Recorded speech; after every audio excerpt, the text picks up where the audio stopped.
resurgent Philadelphia Phillies have themselves a terrific test. The first of 4 against the Los Angeles Dodgers. It begins tonight here at Veterans Stadium. And hi again, everybody. I'm Larry Rosen. Welcome back live at the 400 level for the Phils and the Dodgers. There are over 60 members of the Japanese media who have made the trip to Philadelphia to see Hideo Nomo pitch. But that's tomorrow night's story. They're all in town tonight for the first of 4 against the first-place club in the West, the Dodgers of Tommy Lasorda. And the Phillies tonight will face a knuckleballer, Tom Candiotti, who they've had some success with thus far in 1995. Candiotti, 6-11, has gotten very little offensive support against Paul Quantrill, still in search of win number 10. Todd and Chris are next.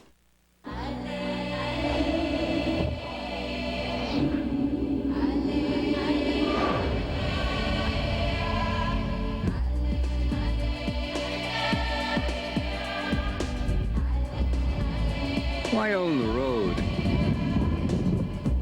when you can own the whole planet? The Nissan Pathfinder.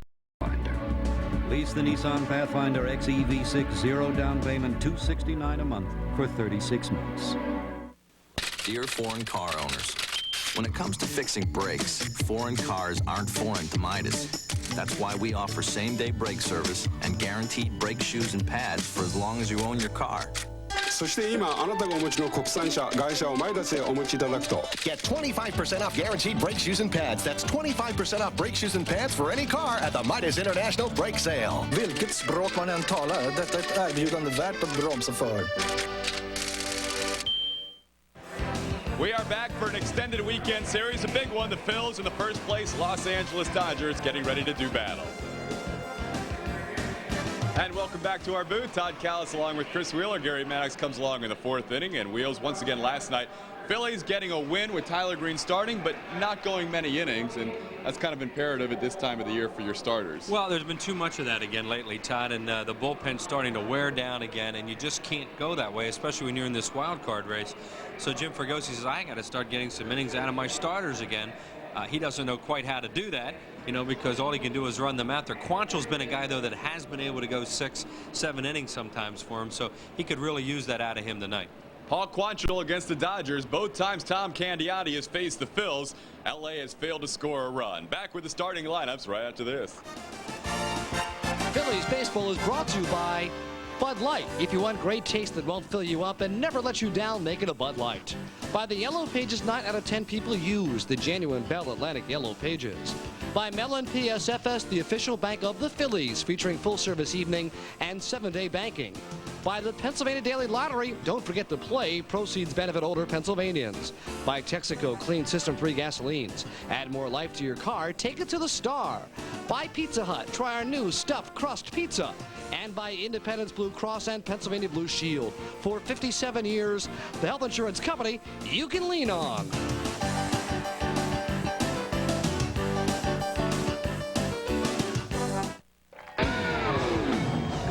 The Bud Light Amateur Beach Challenge. They're lean. They're mean. Oh, they're killing us. Yeah.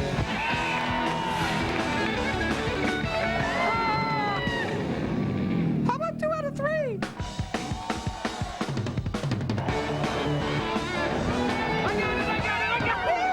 For the great taste that won't fill you up and never let you down. What's wrong with her? Make it a Bud Light. Who's worried about the air we're breathing? Who's controlling emissions and expanding the use of non-polluting fuels?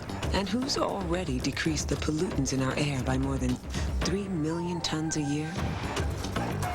Who? People like you. People who live here. People who know what you care about.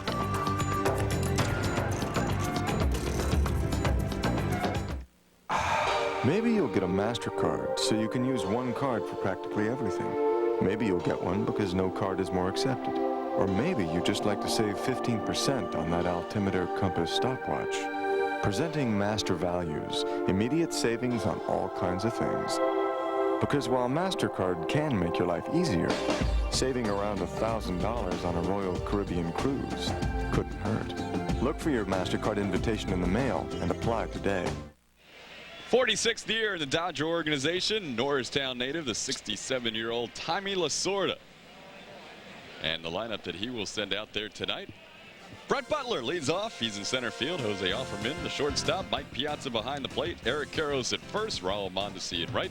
Delino DeShields, the second baseman. Tim Wallach at third. Chad Ponville in left. Tom Candiotti on the mound. Well, here's Brett Butler as a Dodger once again. Brett Butler was a little miffed in the offseason that he wasn't re-signed by L.A., and as it turns out, they've come full circle and acquired Brett Butler from the New York Mets for a couple of outfielders, some local products, some minor leaguers, and Butler's back in L.A. 3 for 17 as a Dodger since being acquired last Friday. And he takes a called strike, 0-1. Yeah, it's been kind of disruptive for him because, as everybody knows, when he was here with the Mets, he had to leave because his mom was ill, his mother died. He was away for a while at the funeral. Then he gets traded. So he just hasn't gotten back to where he was. When he was here with the Mets a couple weeks ago, he played great in that series.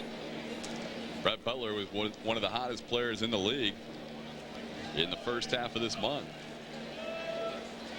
1 ball and 1 strike from Paul Quantrill. The next offering's up high. It's 2-1. Quantrill has faced the Dodgers twice this year. He is 2-0, winning against Los Angeles here at the Vet, 8-6, went 5 2/3 in that one. Then shutting out the Dodgers rather, with some help. 8 shutout innings in L.A., defeating Pedro Estacio 4-0. Being called off is Kevin Stocker. Jim Eisenreich puts away the first ball of the evening. And that'll set up the defense. You just saw Eisenreich in left, Van Slyke in center, Witten in right, Hayes, Stocker, Morandini, and Greg Jeffries around the infield. Darren Dalton, the catcher, and on the mound is Paul Quantrill. Quantrill's numbers on the year, his 22nd start, he is 9-8. Saw his ERA of 4.32. Also has made 4 appearances out of the bullpen, but he is now firmly entrenched once again in that rotation, it appears. Quantrill will pass his major league career high in innings pitched if he goes 5 tonight. Jose Offerman, the batter, hitting at 289. Offerman made the All-Star team this year. Still continues to make too many errors for the Los Angeles Brass. 28 errors he's committed already this year. Nothing in 2. Yeah, he started out the year like cutting down on that. He's getting a lot of walks. In fact, he's still 4th in the league in walks, and he'd really changed his whole approach. And he's struggled a little bit lately, evidently. The Dodgers had used Chad Fonville at shortstop for a couple of nights to give Offerman some time off. Well, they're the only team. There he is against Quantrill, no luck. They're the only team in the league with 100 errors. They are right at 100, are the Dodgers. Last in the league in fielding percentage. Well, that Pittsburgh 6-1 lead didn't hold up very long. Colorado has taken an 8-6 lead on a 3-run home run by Larry Walker. Rockies looking to move into first place in the wild card race battle. And Tommy, the game started and he's still waving to people. Norristown native. He loves to come here. You know, Tommy likes to press the flesh. He's a very sociable person. Look at him.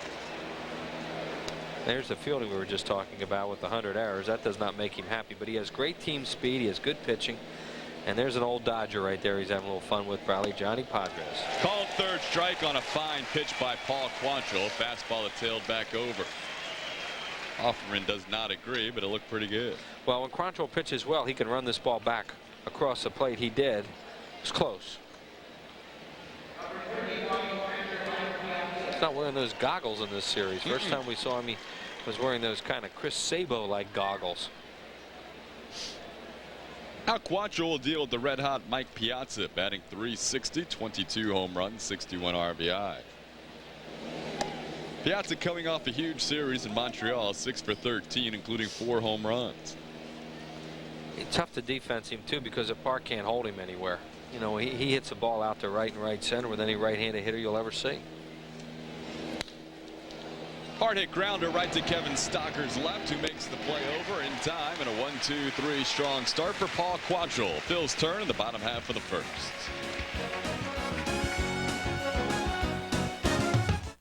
Win a Camaro, compliments of Chevrolet on Fan Appreciation Day, Sunday, September 24th at 1:35 when the Phillies play the Reds. No purchase necessary. Entry coupons at the Vet and Ticketmaster. Prizes and surprises for everyone. Call 463-1000.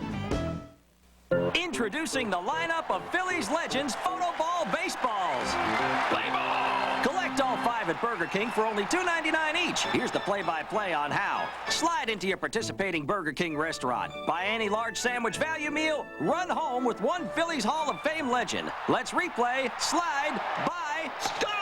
Collect a different ball each week for just $2.99. Only at Burger King and only for a limited time. Get your burger's worth. What a steal.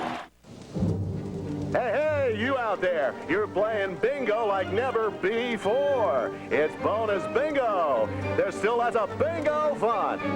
And that top $25,000 top prize, but now there are more chances to win, so don't stop playing until you scratch off your 5 lucky bonus spots. The Pennsylvania Lottery's bonus bingo. More spots, more chances to win, but hey, you knew that, right? Got it. Bottom half of the first, there's the opposing skipper, Jimmy Fregosi. We saw Lasorda's lineup. Here's Jim Fregosi's lineup. Mickey Morandini leads off at second base. Jim Eisenreich in left field. Greg Jeffries, the first baseman. Mark Whitten in right. Darren Dalton behind the plate. Charlie Hayes at third base. Andy Van Slyke in center. Kevin Stocker at shortstop. And Paul Quantrill on the mound. In the outfield, a guy we saw earlier with Montreal, Chad Fonville. In center field, Brett Butler. Raul Mondesi, the best arm in the league, in right. Wallach, Offerman, DeShields, and Karros around the infield. Mike Piazza is the catcher, and aren't many of them left. Tim Wakefield's made a heck of a comeback as a knuckleballer, and there's Tom Candiotti, the knuckleballer. Candiotti came in with a career mark of 110 and 110. This year, though, he has struggled, at least in the wins and losses. He is 6-11 with a 3.44 ERA. As has been accustomed during his career, he has not gotten any run support this year from the Dodgers. In 6 of his starts, the Dodgers have been shut out, including twice against the Phillies. Mickey Morandini to lead things off, batting at .294 as the night begins. He takes a called strike, 0-1. The key to Candiotti is if he can get ahead early with knuckleballs. You know, if he's struggling with it, then you can get him to throw some other pitches. If he gets that thing over for a called strike, then the hitters are in trouble.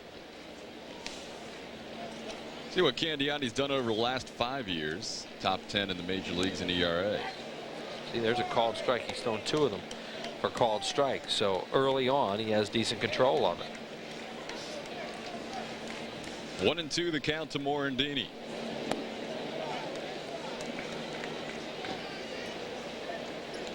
Done a real solid job as the leadoff hitter for the Phillies. Guys just like to get through at bats against the Candiotti, not get too messed up for the next guy. No mo. Swing and a miss. Knuckleballer floated outside, but probably looked good when Mickey decided to pull the trigger.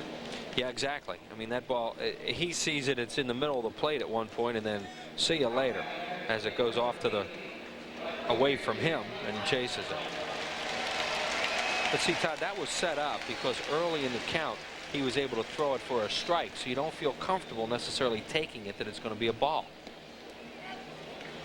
0-1. Jim Eisenreich, one of the few Phillies, probably the only Philly with good numbers against Candiotti. There you see them. A couple of career home runs against the knuckleballer. When Candiotti pitched that game here at the Vet, Roberto Kelly was playing center that night and misplayed a ball out in left center. It led to a big inning. I think it was a 4-run inning, and Tyler Green pitched a great game that night, and Candiotti was gone in 4 innings. Up the middle into center field for a base hit. Eisenreich continues to hit well against the knuckleballer. He's a 1-out base runner for the Phils. He has a good approach to him. You can see he tries to hit it back through the middle. You know, and that ball was, you know, just a little weak ground ball, a little hippity-hop ground ball up the middle, but that comes because Eisenreich had a proper approach to Candiotti.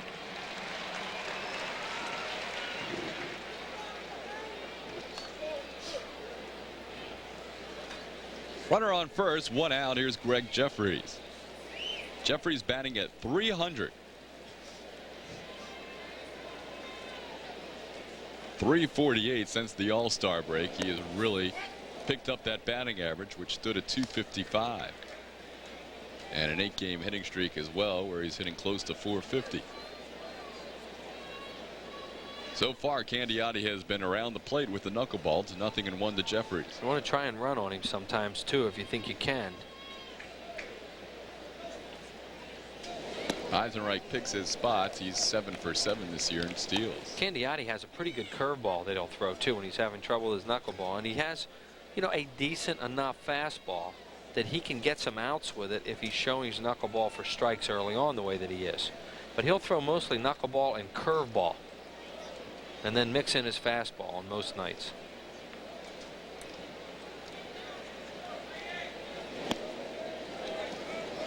Breaking ball stays up high. It's 2-1. Not as strong as you would think. In fact, that's pretty good. Yep. He's doing a pretty good job probably holding runners on. He has a fairly quick release to the plate because it's tough for a Piazza to throw guys out off a knuckleball.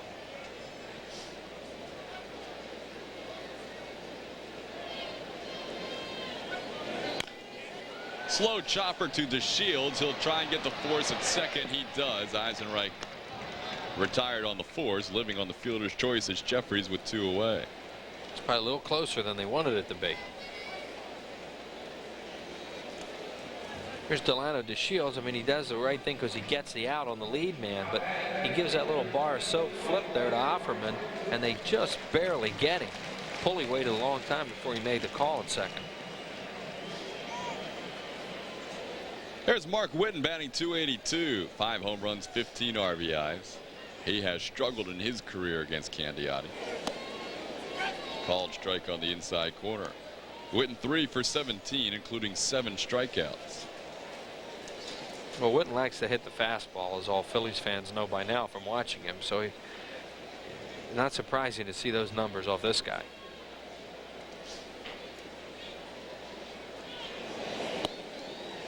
Outside, it's 1-1. Candiotti's done a nice job this year of keeping the knuckleball in the range that the catcher can handle it. He's only thrown 3 wild pitches all season long. So that means he's not throwing a lot in the dirt.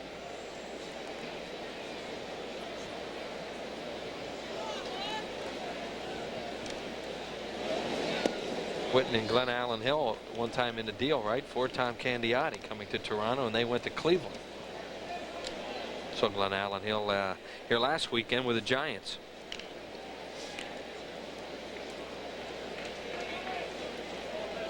Two balls and a strike to the Phil's cleanup hitter. Jeffries looks like he wants to run. Stops after starting. This ball hit deep to center field. Butler back to the wall. Off the wall. Jeffries is going to score. The Phils are going to take a 1-0 lead. Mark Whitten with an RBI double off the wall in right center. Well, that looked like it hit high off the wall, too. The ball was carrying great here in batting practice, and they were hitting him out all over the place. And that was really close, at least it appeared to be. I think Whitten thought he had a home run. Here it is. It's a knuckleball, and he hits it to right center field, way, way up in the air. And when Whitten took a look at it, I'm sure he thought it was gone. Let's see if we can see where it hits. Yeah, that's pretty high up on the wall. 16 RBIs for Whitten, who has played just 29 games for the Phillies, 86 at bats. Quite a job he has done since coming over from Boston. Here's Darren Dalton. There's another guy who hates knuckleballers. This guy. 1 for 14. 1 for 14, which computes to 071. But he does have two ribbies. But Whitten didn't like him either, and he just doubled home the game's first run. That's a pass ball. What happens with the knuckler? Piazza tries to save it before it goes in the dugout. Either way, it's a base, as it turns out. Runner on third now with 2 outs. Yeah, you see that he doesn't have a whole lot of wild pitches, as Todd pointed out, and you know, that means Piazza's been doing a pretty good job. But you know, when he has a pretty good dancer tonight. That thing is jumping all over the place, and you know, they're tough to catch. Pass ball charge to Mike Piazza.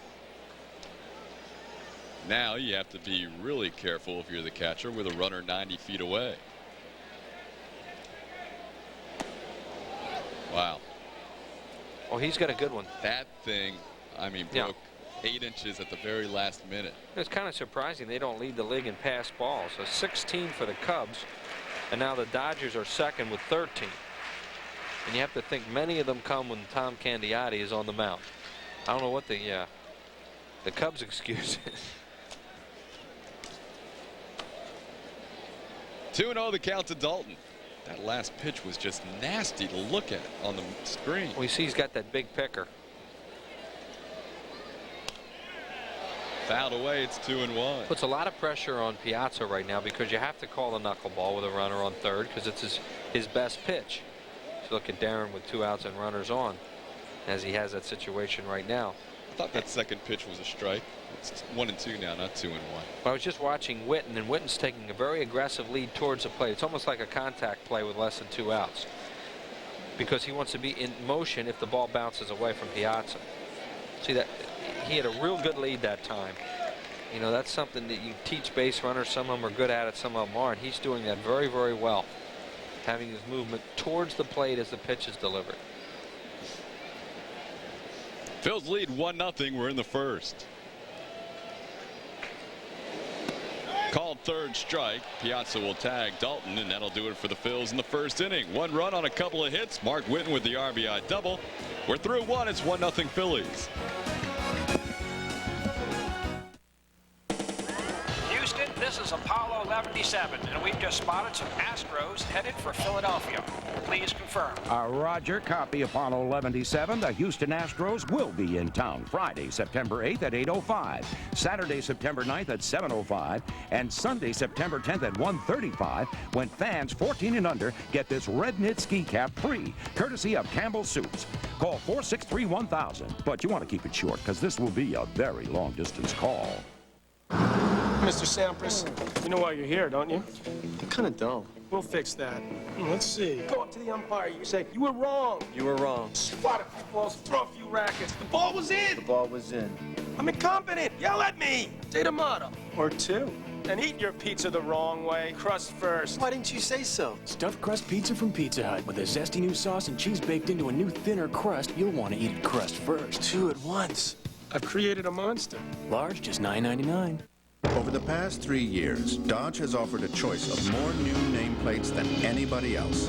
Now Dodge offers some other choices that make driving a roomy, zoomy Dodge Neon easy. During the Dodge Buyer's Choice sale, get a new Neon and choose up to $1,200 in cash savings and values. Or choose an interest rate as low as 1.9%. Or a Neon lease rate of only $179 a month. The Dodge Buyer's Choice sale. It makes visiting your friendly Dodge dealer a very smart choice indeed.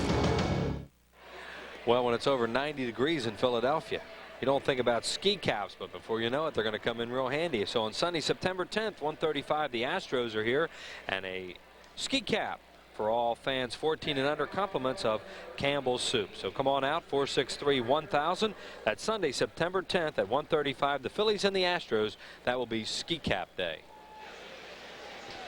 Second inning baseball. Phil's lead on the RBI double by Mark Witten. Leading off for the Dodgers is Eric Karros, 4, 5, and 6. Karros, Raul Mondesi, and Delino DeShields.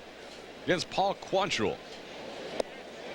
Misses low, 1-0. Happy birthday to Margaret Tyler Turbush of Harrisburg, who's 75, and also happy 75th to Russell Dunkelberger.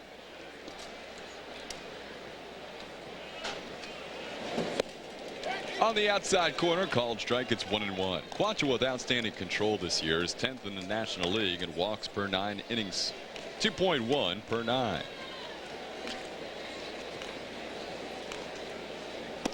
And he has pitched through the 6th inning in each of his last 4 starts, and really, you're going to get pretty much what you see. Nothing fancy about this guy. He just hangs in there, quite a competitor. He has done a real nice job for the Phils and Jim Fregosi this year. Yeah, he has, and you know, I think they would rather have him in the bullpen because he's so versatile. Quantrill would rather start, obviously, because most guys would rather start. You see how hot he's been in August with the homers. Sosa hit another one today. Yeah, Sosa's been amazing.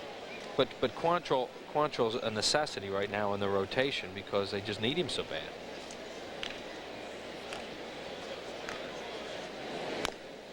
Fouls off the 2-2 pitch. Quantrill's a guy who gives up about 3-4 runs a game. In fact, if you look at his lines in his last 10 starts, 7 different times he's allowed 4 runs. Yeah, he's pitched innings too, and that's been important. Counts full on Eric Karros. Happy birthday number 83 to Charlie Skelton from Glenside. And to Dahl Zur from Hamburg, Pennsylvania, who's 71. Ball is ripped. Stocker, nice play. 1 out in the second. Oh, that was a BB. Yeah, well, you don't want to get too many situations where you have to throw these 3 guys coming up in a row fastballs, you know, where they know it's coming. And in that case, Karros just didn't get that ball in the air. Stocker made a heck of a play on it, but it was hit right on the nose. When I say 3 in a row, Piazza, Karros, and Mondesi. It's one of those line drives that even if you get it in your glove, it might take your glove far enough down that the ball trickles out. Help break it in, that's for sure. Well, here's the third of that trio Wheels was mentioning. Raul Mondesi sends one down the right field line. Long run, Witten slicing into the crowd. And a nice catch by the man in the white hat. Phillies approach Mondesi as a first ball hitter. As you look at that gentleman who made that play down there, accepting congratulations. And he does not disappoint. He comes right out and swings at the first pitch. They're the guys we were just talking about. Well, that's some wheelhouse right there. They're all right-handed, though. So sometimes, and I think that's why the Phillies had some luck against them early in the year when those right-handed pitchers they had pitching so well, they were able to shut them down a little bit. Surprising that their record this year is actually better against right-handers because of the trio you were mentioning all being right-handed. Nice pitch outside corner. 0-2. Well, you have to make good pitches to them. I mean, if you just throw the ball right down the middle to them, you know, Mondesi handles right-handers, but the Phillies have had some luck with him pitching him a certain way. Then it's up to the player to adjust. Mondesi, the National League Rookie of the Year last year, extending the Dodgers streak to 3. Hideo Nomo is the odds-on favorite to extend the streak to 4. That would match a Dodger mark that they set in the late 70s. Broken bat, right back to Quantrill. Good job by Quantrill getting in the wheelhouse of Mondesi. 2 outs here in the second. Right, Todd, and that was because he pitched him away the hole at bat, and he got Mondesi looking out over the plate for something away and busted him back inside. And that's what I mean by you have to move the ball in and out. See how he came back inside, and Mondesi was diving out for something away and jammed himself. Delino DeShields, who is starting some games now after going almost a month without finding his name in the starting lineup. He sends a line drive into left for the Dodgers' first hit of the night. DeShields the first base runner with 2 outs here in the second. Phillies saw DeShields the first time this year. It was almost as if he didn't feel like playing. I mean, he looked like he had no spark at all. He was striking out all the time, and the Dodgers, as you say, they sat him down for a while too. But since he's come back with a vengeance, and you see that stroke there, and you can see why. You know, if he's swinging the bat that way, then he's going to have some success.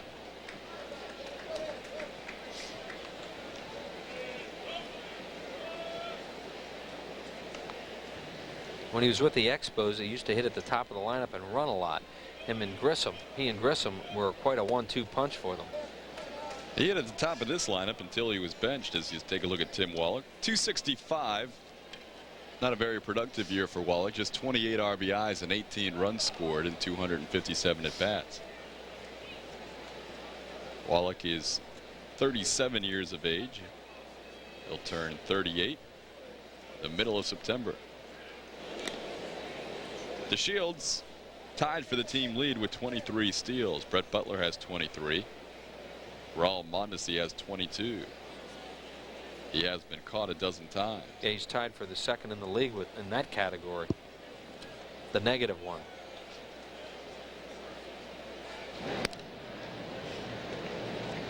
Quantrill has been trying to concentrate more on holding runners because it's hurt him in some games. He does not have a great move to first, and they have been running on him. And you can tell Paul's really conscious of it. We're trying to be more conscious of it.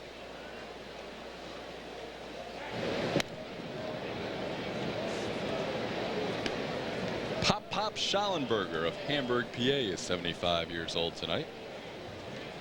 A birthday is being celebrated on this August the 24th. Amy Hoffman of Pottstown, a longtime Phillies fan, turning 94.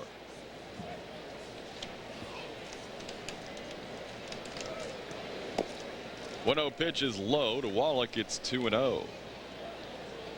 Wallach 4 for 7 in his career against Quantrill.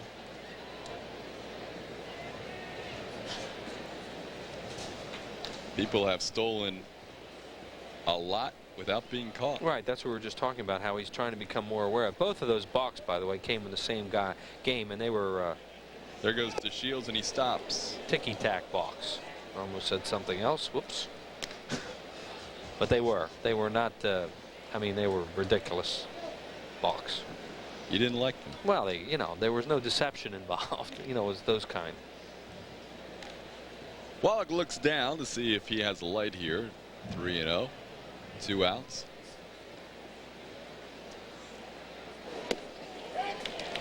Outside corner, 3-1.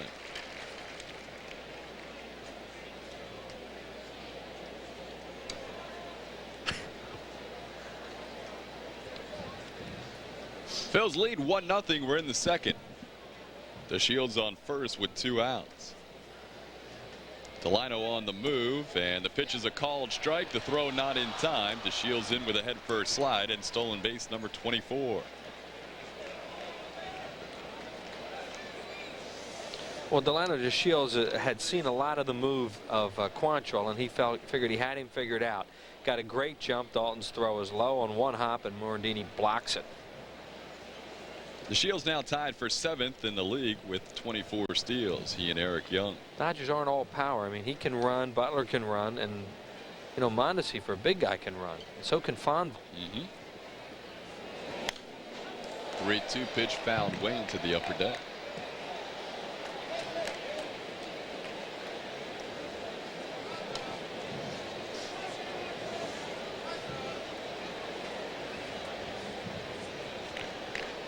First to 4 between the Phils and the Dodgers. Tomorrow night, Hideo Nomo drawing lots of media attention against Jeff Juden. Yeah, they had an extra row to the press box. It looks like the playoffs or World Series here tonight. Rip past Quantrill in the center field. The Shields will score easily on the RBI single by Wallach. It's a 1-1 ball game. Dodgers have hit some balls hard in this inning. Yeah, he made a mistake there. He got a fastball up and out over the plate, and Wallach likes to get extended. You'll see where it is. Right at him. And the stolen base gets the Dodgers a run. So the Dodgers can hit him out of the ballpark, and they also have some guys who can steal, and their legs got him one there.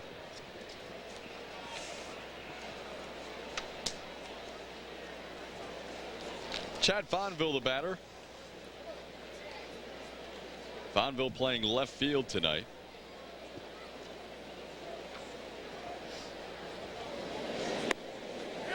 Fonville acquired on waivers from the Montreal Expos. The Expos picked him up as a Rule 5 draft pick from San Francisco.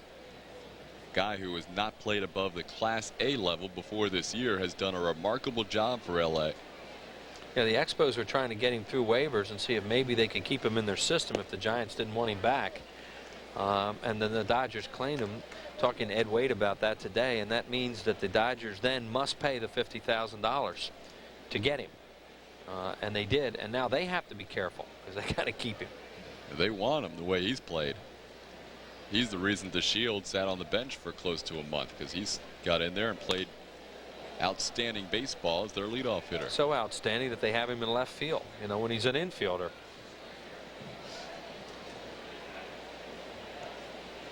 Just behind Brian Hunter of the Astros. Yeah, Fonville never played left at all. He was an infielder. Played a little bit of left field in the Hawaiian Winter League last winter. That's a league for Class A and some Double-A players, but mostly a Class A league. Towards Charlie Hayes left, makes the force to get Wallach. Dodgers tie the game on a 2-out RBI single by Wallach. Leave one man on. We head to the bottom of the second, 1-1.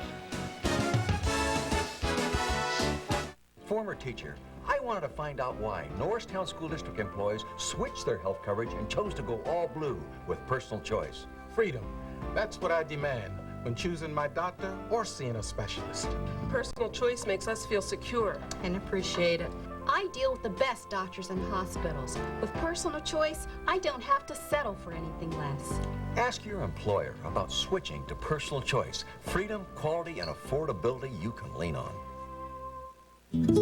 Between the two of us, we had one chair, a lamp, and a microwave.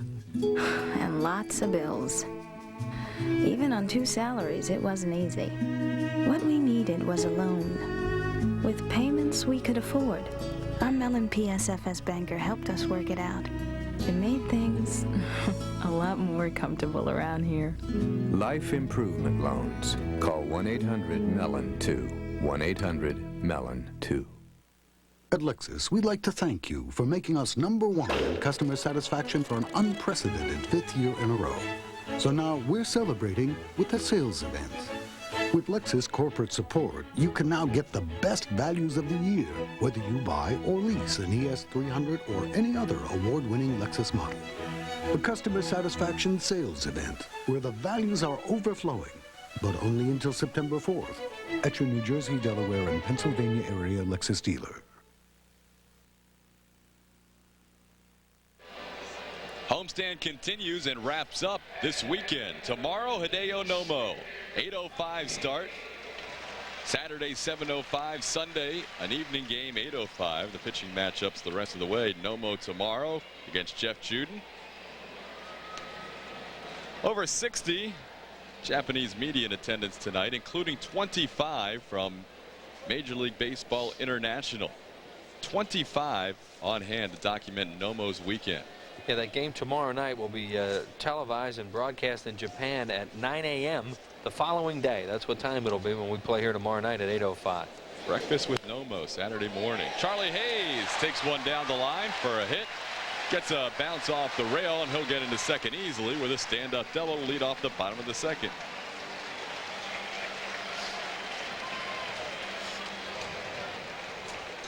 Starts him with a knuckleball, and Charlie Hayes just hits it down the line.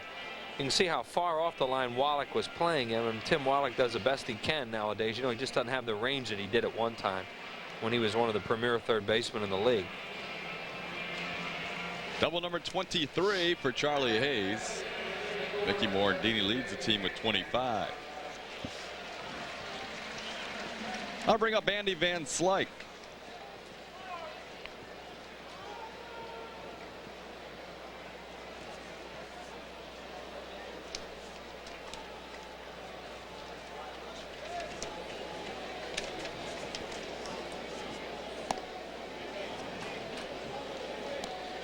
Happy anniversary, number, doesn't say. Well, happy anniversary to Reverend and Mrs.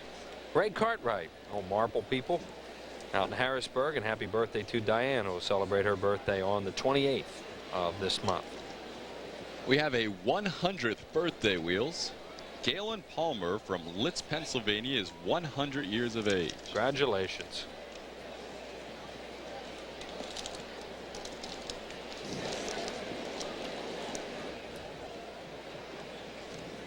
.10 pitch is up high. It's 2-0. Can you believe there's 25 people here from one crew to tape? We don't have that many on our whole telecast, I don't think. Thank goodness. We're close to that. Larry Schenk found out about it today, too. 25-person crew for one pitcher. It's Fernando Mania all over again. I think it's bigger. I mean, you were here to go through. Well, it's bigger with the media because I don't think the Mexican press covered it quite the way that the Japanese press does. In fact, I know they didn't. Tomorrow's starter, the next day's starter, always charge the pitches. Kind of funny to see him charge pitches when a guy's throwing a knuckleball. You know, I mean, what sense does that make? Maybe that's why they have the rotation set that way.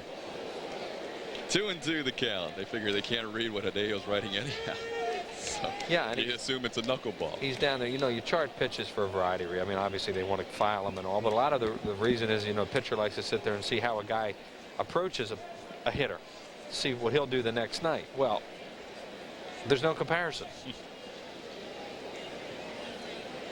2-2 the count to Van Slyke. Nomo had a nice quick visit with his former teammate from the Kintetsu Buffaloes, Kyle Abbott, before the game. Japanese League. Van Slyke gets a piece and stays alive and kicks the ball. He doesn't want to see that knuckleball. That was great. Slick looks like he's up there swatting at a fly here. Piazza gets nailed with it. So I guess they're both glad to get rid of that ball. And Van Slyke says, I don't like the hitting off this guy. And Piazza says, you ought to be back here. Van Slyke is 3 for 15 in his career against the knuckleballer. Van Slyke desperately trying to pull a ball here and get that go-ahead run over to third base. 3 for 15, but he's only struck out once. He makes contact. I've never heard a player yet say, boy, I'm really glad that knuckleballer's going tonight. Unless it's a pitcher. Yeah.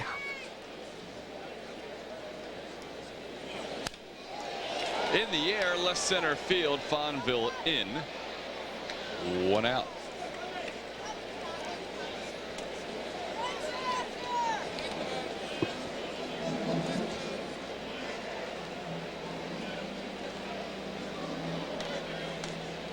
Kevin Stocker, the batter. Stocker batting .212, a home run, 24 RBIs. Jeffrey Adamitz is celebrating a birthday today. Happy birthday to Jeffrey, and happy 27th wedding anniversary to Pat and Anne Marie Staffieri from Flowertown, PA. Hard to say what their approach is here, but you would think that they would want to get Stocker out and not get cute with him, because Morandini is at the top of the lineup and knocking in a lot of runs for the Phillies. So, I mean, if Stocker were to get on base, then you have to think about facing the top of the lineup.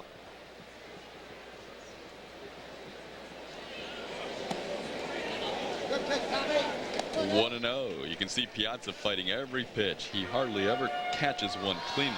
Not just Piazza, any catcher. You see the big mitt. Oversized catcher's mitt tonight with the knuckleball dancing.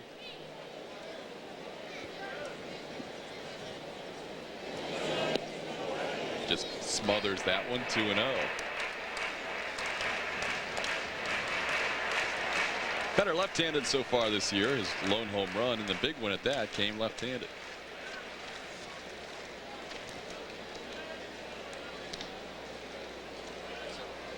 (2-0) the count to Stocker. Curveball, 3-0. Happy birthday tonight to Dick Cook from Wilmington, Delaware. Now, we're supposed to mention that they have a contest, him and his wife Connie, every year to see who gets the most cards. And Dick is trailing poorly at this point. See who gets the most cards? On their birthdays. Oh, I see. Birthday cards. So send Dick a lot of cards. Connie doesn't need them. 4-pitch walk to Kevin Stocker. Phils have runners on first and second with 1 out. And the pitcher, Paul Quantrill, the batter. Now, it's hard to hit a knuckleball, and sometimes it's going to be tougher to bunt one. And I'm sure that's what Quantrill will be up there to try and do, is somehow follow that thing and bunt it. So we'll see if he's able to get it down. Paul has done a good job, you know, with 6 sacrifices this year, but, you know, he hasn't been called on to face this guy. John Fitzgibbons of Ardmore, PA is 80 years of age, and he has not requested any birthday cards. But we'll probably get them anyway. First and second, 1 out. Bottom of the second. He bunts it. Foul. Piazza made the play to third just in case. Quantrill has 6 sacrifices this year, but all of them have come against non-knuckleballers. Yeah, Quantrill had both his starts, as we look at Larry Boa going through the signs there. Quantrill had both his starts against Astacio, who is now in the bullpen. What a difference. You check back and see what their bullpen looked like the last time the Phillies saw them compared to now, and their bullpen's much better. Picked up Mark Guthrie from Minnesota. John Cummings is over there now. Pedro Astacio. Todd Worrell has been consistent all year. Bunts it foul. Same place. 0-2 to Quantrill.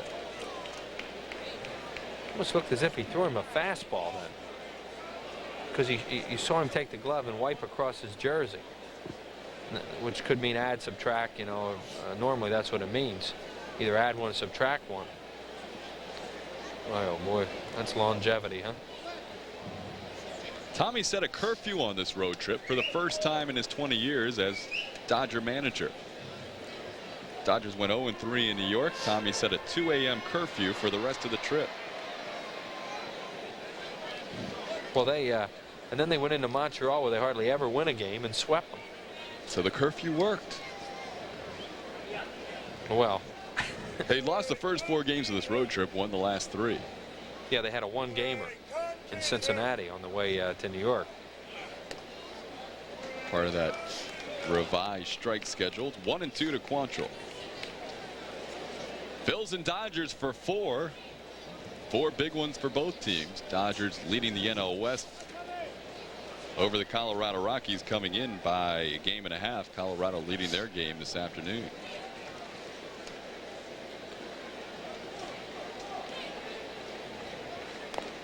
Bunts it foul. Tough task for Quantrill. Trying to bunt the knuckleball, as Wheels mentioned. That goes as a strikeout, number 2, or check that, number 3. Yeah, well, you knew that was going to be a tough at bat for him to bunt that knuckleball, and he wasn't able to get it down. That is with the Rockies game still in progress and updated with the Cubs win earlier today. Or actually, the Cubs picked up a half game today, so the Cubs are 2 games back. 5 teams coming into today's play within 2.5 games for the wild card. Mickey Morandini, the batter, leading the team and batting with runners in scoring position. Takes a pitch outside, 1-0. You watch the way Piazza tries to catch that knuckleball, and that's to let it come to him. Because if you see a catcher start swatting at them or coming forward with their hand, then they have a tendency to box them. You saw Hayes and Stocker, the base runners there. On the ground foul, 1-1. Colorado leading their game in the 8th inning by the score of 8-6 over Pittsburgh. They trailed at one point 6-1 to the Rocks. 1-1 ball game. We're in the second.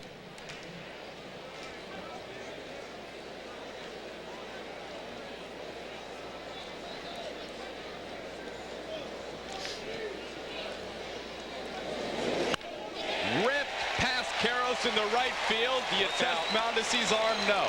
Nope. That's why.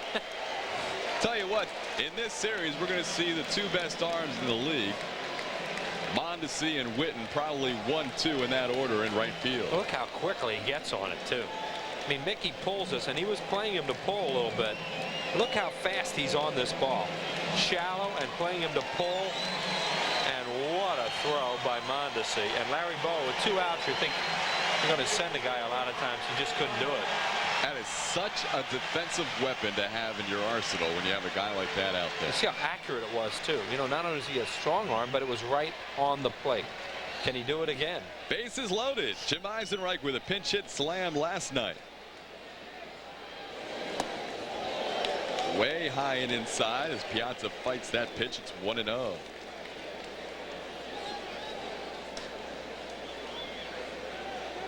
Eisenreich's home run last night with his 3rd career grand slam, the first for a Philly this season.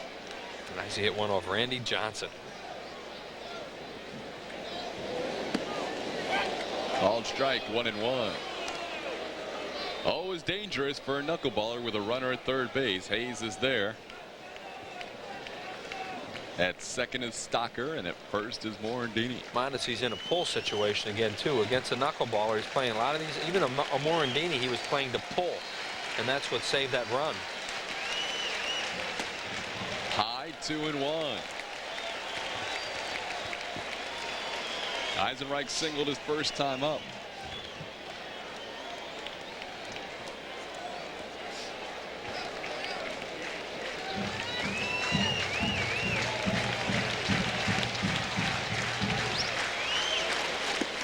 Good knuckleball, 2-2. Or that was a curveball? Yep.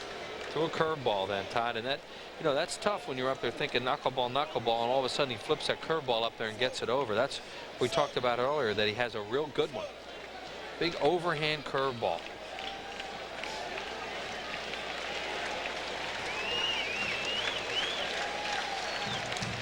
Swing and a miss at the knuckleball. So the Phil Strand 3. Couple of hits, 3 men left on. We head to the third, 1-1 ball game.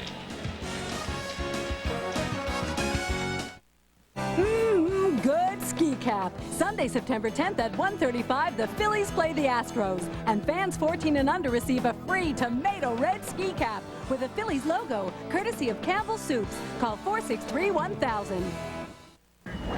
Dad? Yeah? There's something I want to tell you. What is it, son? Well, Dad, you're my dad. And I love you, man. You're not getting my Bud Light, Johnny. For the great taste that won't fill you up and never let you down, make it a Bud Light. Ray, forget it, Johnny. Oh, man. Look what you did. What I did? Just who do you think you are, man? Who do you think I am? Easy, fellas. What would he do? Oh, the Yellow Pages? Just any Yellow Pages? The genuine Yellow Pages. 9 out of 10 use it. Oh, thank you. Well, thank you very much. The genuine Bell Atlantic Yellow Pages. Emma, seems like we've known each other forever. Yeah, I know. 2 weeks. Will you marry me? 'Cause Emma, I love you, man. Oh, Johnny, you're not getting my Bud Light. For the great taste that won't fill you up and never let you down, Johnny? make it a Bud Light. Jane? It's Joan. Jane, Joan, whatever. I feel like I've known you forever. Third inning baseball. Pitcher Tom Candiotti will lead things off. Candiotti 119 this year. Takes a pitch at the knees for a called strike. 0-1. Candiotti in his career 127 hitter coming into this season. Towards the hole, Stocker to his right. High throw. Jeffries has to make the tag. Nice play by the Phillies first baseman.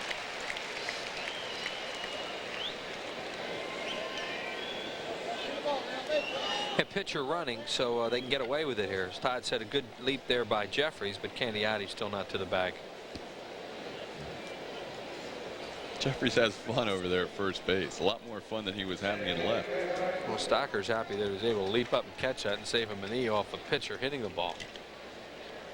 Jeffries likes talking too. You can see there's people smiling all over the infield, including Butler, who flied to left his first time up. Called strike, 0-1. He did not show any signs of bunting his first time up, but you always have to think about it with Butler. He's the best in the league, and look where Charlie Hayes is because of that. And Jeffries is up just about even with the bag at first. Even your middle infielders cheat a little bit with a Butler up there. You see, Morandini and Stocker are almost in what you would call double play depth right now. Butler sees more pitches per at bat than any player in the National League. Because of that, fouls off so many. And he's very patient. 1 ball and 2 strikes.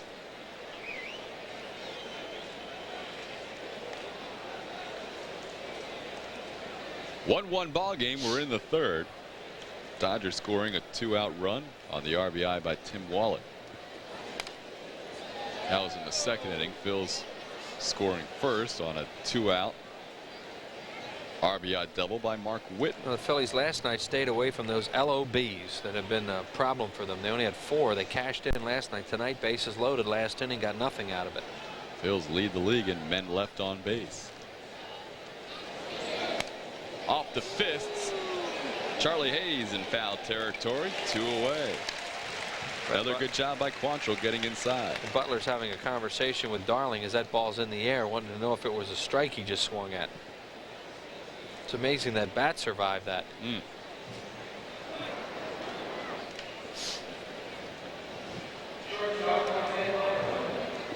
Quantrill had that at bat to Mark Carrion last time out, where he broke 3 bats in 1 at bat. And luckily for Carrion, he put the 3rd one in play. He didn't have to go back and get a 4th. Say Offerman, the batter, he struck out looking his first time up.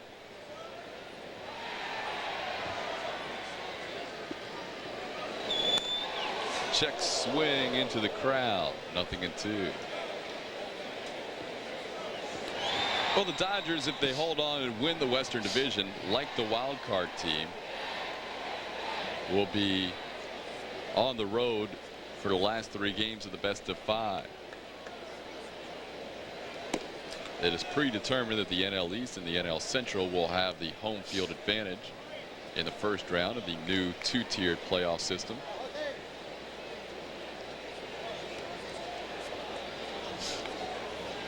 One-two pitch just misses. It's 2-2. Gary Darling behind the plate tonight. Had a very difficult game last night. Actually, yesterday afternoon at Shea Stadium. Controversial end to the game when he called the Mets' Chris Jones ball foul when it could have tied the game as a home run. Former Phillies skipper Dallas Green did not see eye to eye on that call. Yeah, I just read about it, but it sounded like he went ballistic. First, he went to Joe West, somewhat under control, and then as the discussion progressed, he got more and more angry. In the left field, waiting for it, Eisenreich, and another 1-2-3 inning. 2 out of 3, 1-2-3 innings for Paul Quantrill. We're tied at 1 heading to the bottom half of the 3rd. Jim Eisenreich, last night's hero with a grand slam coming out of the dugout as a pinch hitter, has become a real fan favorite, and the special relationship between Eisenreich and the fans was discussed before the game. I've given him a lot of reason to get down on me the last couple months, especially when our team is going bad. You know, we've had bad situations before, but I've always been consistent, you know, and I think they appreciated that. But the last couple months when I wasn't doing so good either, you know, along with the rest of the team, they stuck behind us, you know, stuck behind me especially, and I am, you know, eternally indebted to them. You know, they've been tremendous. You know, it's a great place to play, and for me, from a personal standpoint, it's been the best part of any kind of baseball I've ever played. It's been the best support I've ever received. Jim Eisenreich has done the job for the Phils plus some. .310 National League average. He has killed the Dodgers during his career. Not only Tom Candiotti, but the Dodgers in general, hitting over 400 with 5 home runs. And Eisenreich really appreciates the support from this Philadelphia crowd, and they pay it right back to him. He was called out of the dugout last night after his grand slam home run. What could have been a very pivotal game in the Phillies' '95 season, leading 7-1, and then leading 7-6, and having Eisenreich put it away with that slam, the knockout punch against the Padres. Phillies have won 5 out of 6 on this homestand, and 7 out of 9 overall. And if you're one of those people who are sitting back saying, you know, I meant to get to a Phillies game this year and haven't yet, well, you don't have much time left. In fact, this is the final homestand or home series, these 4 games against LA, while the kids are still free for the summer because the Phils go on the West Coast, don't return home till September 8th. So if you have a chance Friday night, Saturday night, or Sunday night to come out to the ballpark, 8:05 on Friday and Sunday, 7:05 on Saturday, maybe your last opportunity before the kids head back to, I hate to say it, kids, but yeah, school is not that far away. The Fanatic entertaining young and old alike. Rockies take a half-game lead, as you see, in the NL wildcard race. First time we can talk about that. Rockies in first ahead of Houston, 8-6 as they defeat Pittsburgh. Rockies now a game behind the Dodgers. Up the middle, Jeffries. Offerman to his left. Jeffries out by a step. No, he's safe. Carroll's pulled off the bag. You can see Jeffries pleading with the umpire, Mark Hirschbeck, on the way through the bag, and he gets the call.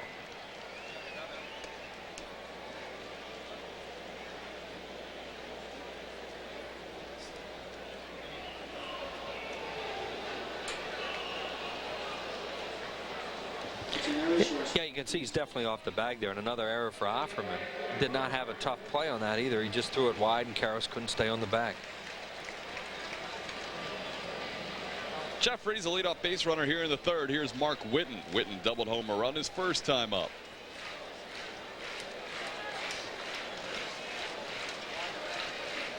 See Piazza flash the fingers. Knuckleball coming up high for a ball, 1-0. Well, I think at some point tonight they have to think to try and run on Candiotti.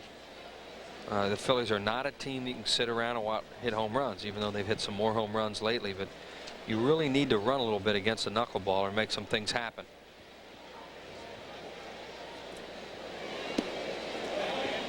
really sank. That was a curveball, 2-0.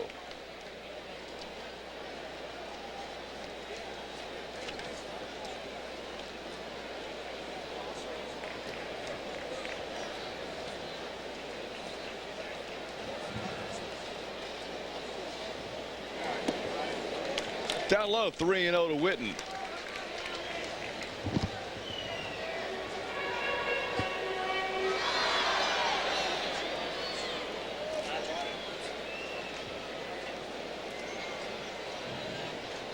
We see the rare one flash. Here comes a fastball, 3-0, and it's low.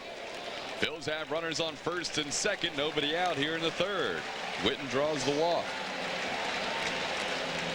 May have been one of only 2 fastballs he's thrown all night. Love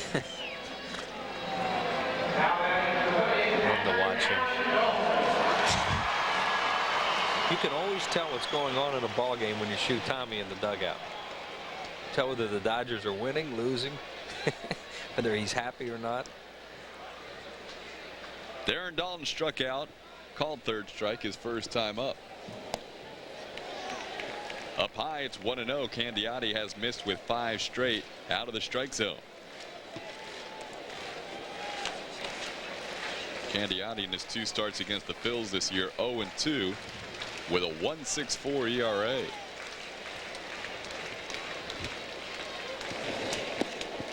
Curveball low, 2-0. That's what we talked about early in the game, that if you're going to have a chance, as you look at Tommy Lasorda and Reggie Smith there, if you're going to have a chance against Candiotti, you have to get ahead in the count against him.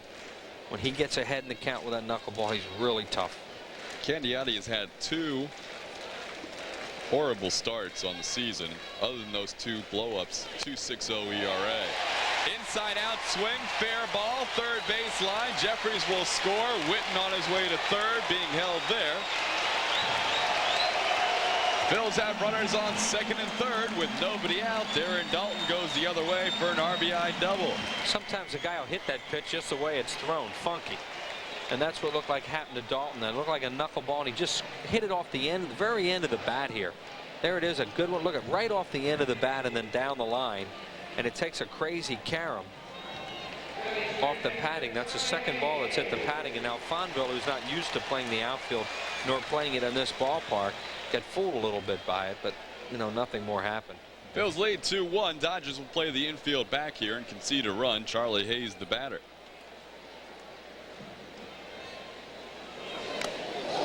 Swing and a foul tip, 0-1. Hayes doubled his first time up.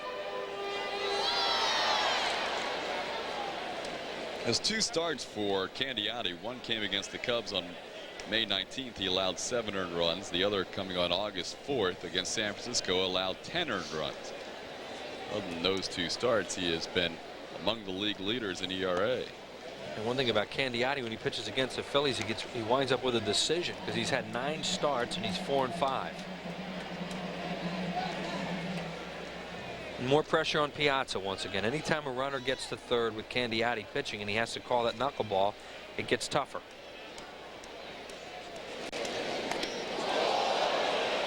One and 2. Really can make a hitter look bad.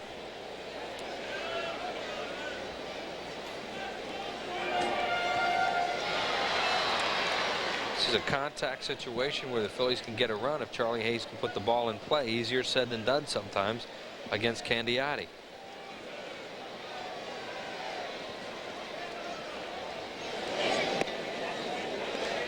Outside, it's 2 balls and 2 strikes. A couple of RBI doubles have the Phillies on top, 2-1. Mark Witten in the first, Darren Daulton in the third.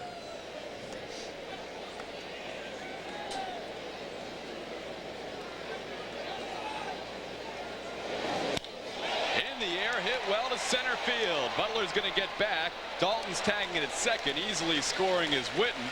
Good job by Darren Daulton to get to third with 1 out on a sacrifice fly by Charlie Hayes, and the Phils now lead 3-1. Very productive at bat for Charlie Hayes because you get a run and you get the other runner to third base. And he did a pretty good job of waiting on this pitch too. He was anxious early in the count. Now he gets That almost looked like it was a curveball, the way it went down and away from him. And he did a good job of hitting that ball to an area where you could get movement from 2 base runners.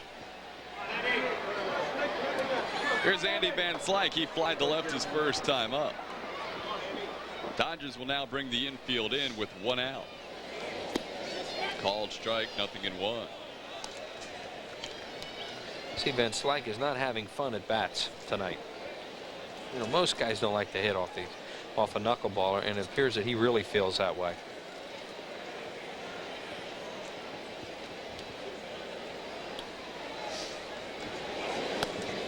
Good catch by Piazza there. Man, that thing looks like it's tough to catch. It looks like he has a real lively one tonight as you look at Dalton on third. Darren's glad he's never had to deal with a knuckleball. Right.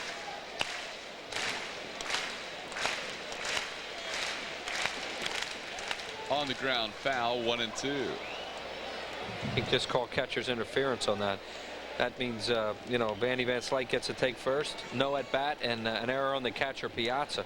He probably reaches forward here because that thing's so hard to catch, and he did. And you saw Van Slyke just tip his glove. So the Phillies wind up with a first and third out of it. He too, as we said, with no time at bat. You know, Van Slyke might have come up with a new approach to hitting the knuckleball. Yeah, hit the glove. Mm-hmm. It's a bigger glove. You got a bigger shot at it. Takes Andy Van Slyke to come up with a new approach. Well, it's hard not to reach for them sometimes too. Kevin Stocker, the batter, takes a pitch up high, 1-0. Talked about how Piazza's so good because he waits for it to come to him.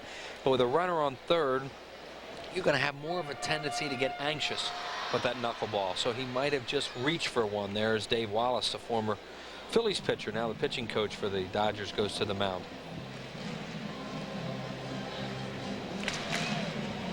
We're back with you on Saturday following all the NOMO excitement tomorrow night. 7:30 or 7 o'clock game time Saturday. 6:30 is your game time pregame show with Larry Rosen. That matchup on Saturday evening will be Ismael Valdez on the mound for the LA Dodgers. He'll be opposed by the Phils' new ace, Sid Fernandez. Yeah, it should be fun to watch Sid face this right-handed hitting lineup that the Dodgers have. I mean, he faces mostly right-handed batters anyway. Sid started his career with the Dodgers. Right. He was exchanging pleasantries with Tom Lasorda before the game tonight. Kevin Stocker walked on 4 pitches his first time up. Phils have runners on first and third with 1 out. 1-0 the count. 2-0. Dodgers playing that infield of double play depth now with Dalton at third and Van Slyke on at first. Stocker, the key to them in this inning with Quantrill on deck.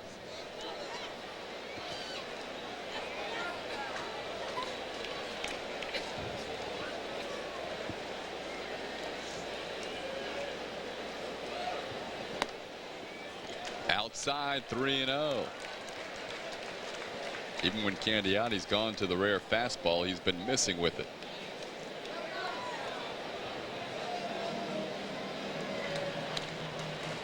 The animated Tommy Lasorda.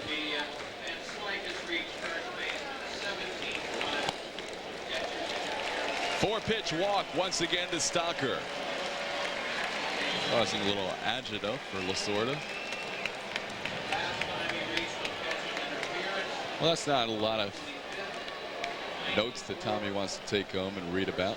32 balls. 32. Yeah, that's a lot of pitches too in the third inning of a ball game. Of 64 pitches. I mean, that's why we're over an hour already and haven't played 3 innings. Bases are loaded for Paul Quantrill. What they don't want Quantrill to do is hit into a double play here. Quantrill looking for his first RBI of the season. Quantrill puts the ball in play quite a bit too. Quantrill's looking for his first major league RBI. He's got a shot. Bases loaded, 1 out, and a 1-0 count.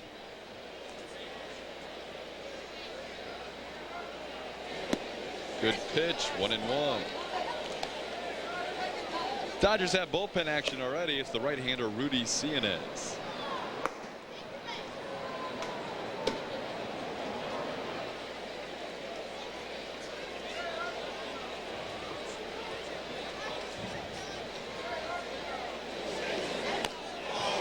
Hit it twice. That's a foul ball. 1 and 2. Look at all the funky things happening in this inning. Dalton hits one off the end of the bat. Catcher's interference. This thing. When a knuckleballer is out there, a lot of times weird things happen in the game. There's Quantrill hits it twice. How about 2 runs in, bases loaded, and the Phils have just 1 hit in the inning? Sure.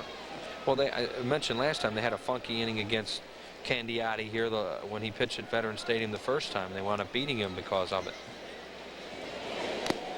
Foul tip. Quantrill stays alive.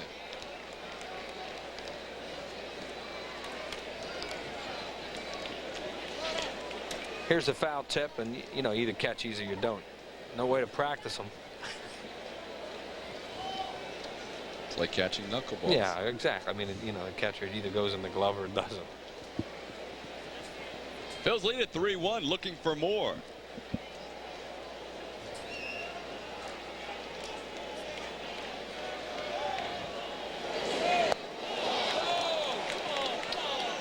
He missed that one. Quantrill goes down. Strikeout number 5 for Candiotti. Here's one up around his letters, at his eyes almost, and he chases it. And Mike Piazza just blocks it more than anything. Morandini singled his last time up. Phils have the bases loaded for the 2nd consecutive inning. Yeah, and Mondesi saved the Dodgers a run with a great play he made on Morandini's hit. Shallow left field. Fonville coming in. Phils score a couple, leave 3 more. They've left 7 through 3, but lead it 3-1. Gary Maddox joins Chris Wheeler next.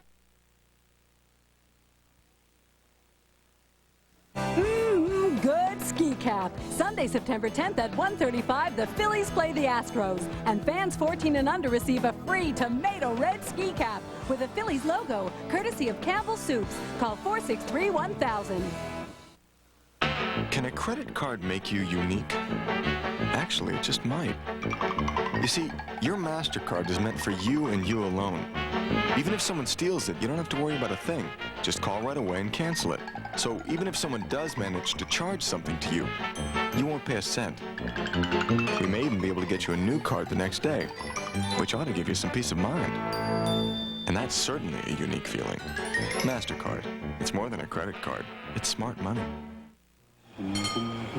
For cars that can benefit from higher octane, Texaco Clean System 3, Power Plus, and Power Premium gasolines are formulated to clean your engine's intake valves, fuel injectors, and combustion chambers while you're driving. For smooth starts and sure acceleration. Just give us 5 tanks. And you may feel like you've left your old car behind. Oh, add more life to your car. Take it to the star. And back here at Veterans Stadium, Gary Maddox joins us here in the 4th inning. You had that widespread stance. Still got it. Still got it.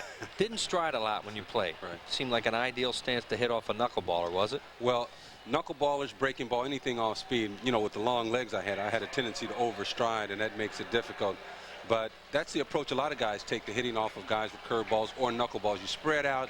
You still got to get the momentum going with your body and everything, but you don't have to worry about the stride, and just go ahead and try and put the ball in play. The key, wait as long as you can and then commit to it. Did you ever hear a guy say, boy, I like hitting off a knuckleballer? No. You know, and the thing is, there's just not enough of them around that, you know, you'll go ahead and try and change or do something different. You just soon go up there with your normal hack and, you know, hope you have good success. They can get you in a slump. Here's a guy that has some hack anyway. Mike Piazza grounded to short his first time up, has been red hot. 4 home runs in his last 3 games. Look at what he's hitting on the road. Dodgers as a team are hitting well on the road. They come into play tonight, 29 and 25 at Dodger Stadium, 30 and 26 on the road. There is Vince Piazza, Mike's dad. Does mega million-dollar deals and everything, but as nervous as he can be watching his son hit in the big leagues.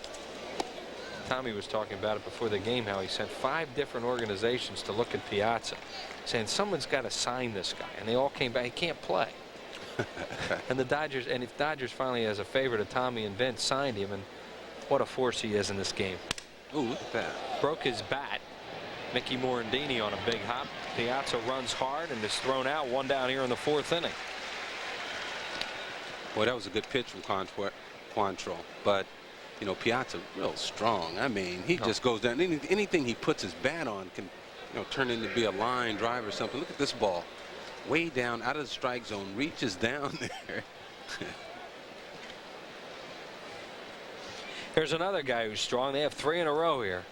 Caros hit a 3-2 line drive to Stocker his first time up, and he beats this one foul first at third base side by Joey Amalfitano, the third base coach. Reggie Smith, one of the great switch hitters in the game, is their first base coach. There's Quantrill getting ahead of the hitters tonight. And he did that with a little slider, just enough for Caros to pull off a little bit. Breaking ball in the dirt. 1 ball and 1 strike now on Caros. 3 straight guys coming up. Rookies of the year for the Dodgers: Piazza, Caros, and Mondesi.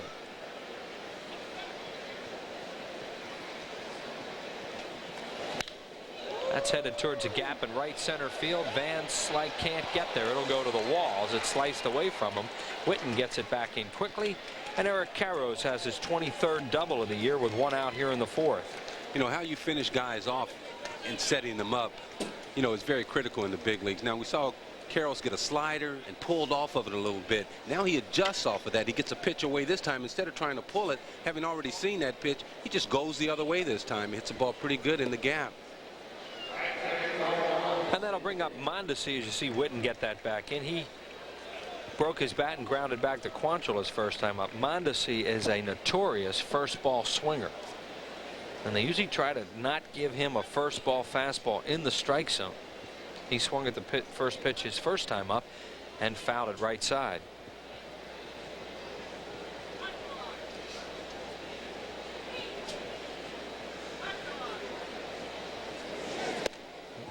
Keep it away from him. Ball 1. You know, see, when you're a free swinger, you take pitches because you think it's about time you took one. You know, you don't take it because it looks like it's a bad pitch for you. You say, hey, I've been swinging at a lot of first pitches, so I'll take one now.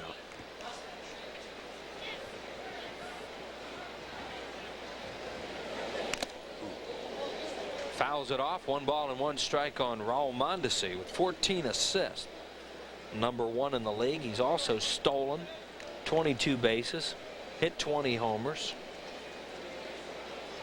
He might be the best total package in the league right now. Power, speed, arm. Be hard to beat him.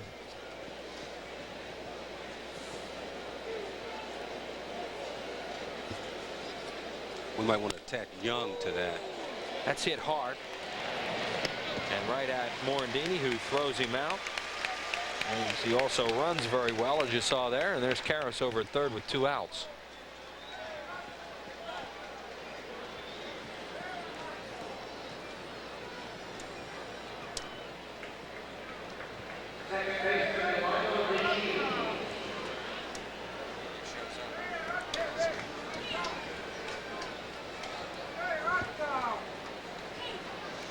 Delano DeShields has been hot, and he got a base hit to left his first time up.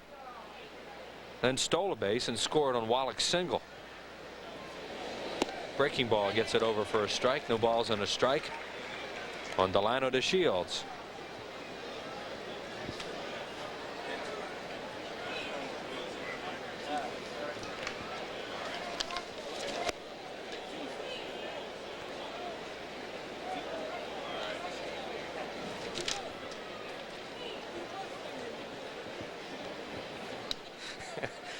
One ball and 1 strike now on DeShields.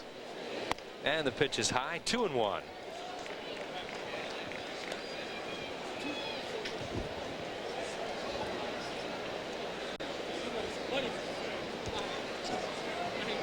There's Eric Caros on a third base. When the Phillies bat in the bottom of the 4th inning, it will be our privilege to have 2-time most valuable player Joe Morgan join us. There he is with Larry Christensen. He's also stopped in the booth, so Joe's going to join us for a little bit. Swing and a foul tip held on to by Dalton. A full count. 3 balls, 2 strikes now on DeShields, with the Dodgers trying to pick up a 2-out run here as they trail it by 2 in the 4th.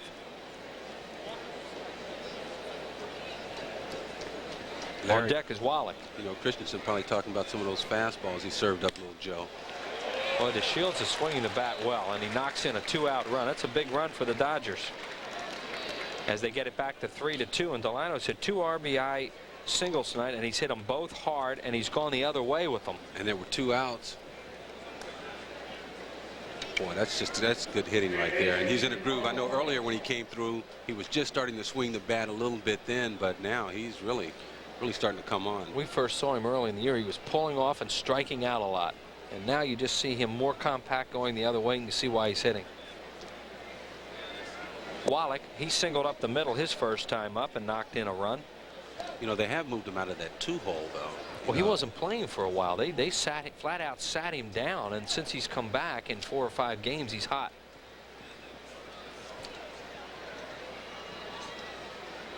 You know, no matter how much money guys make, there's still some motivation involved when you sit a guy. Oh, yeah. I'll tell you that. You know, I mean, there aren't a whole lot of things, you can do with the way salaries are nowadays, but you still, when you bench a guy, that will usually get their attention.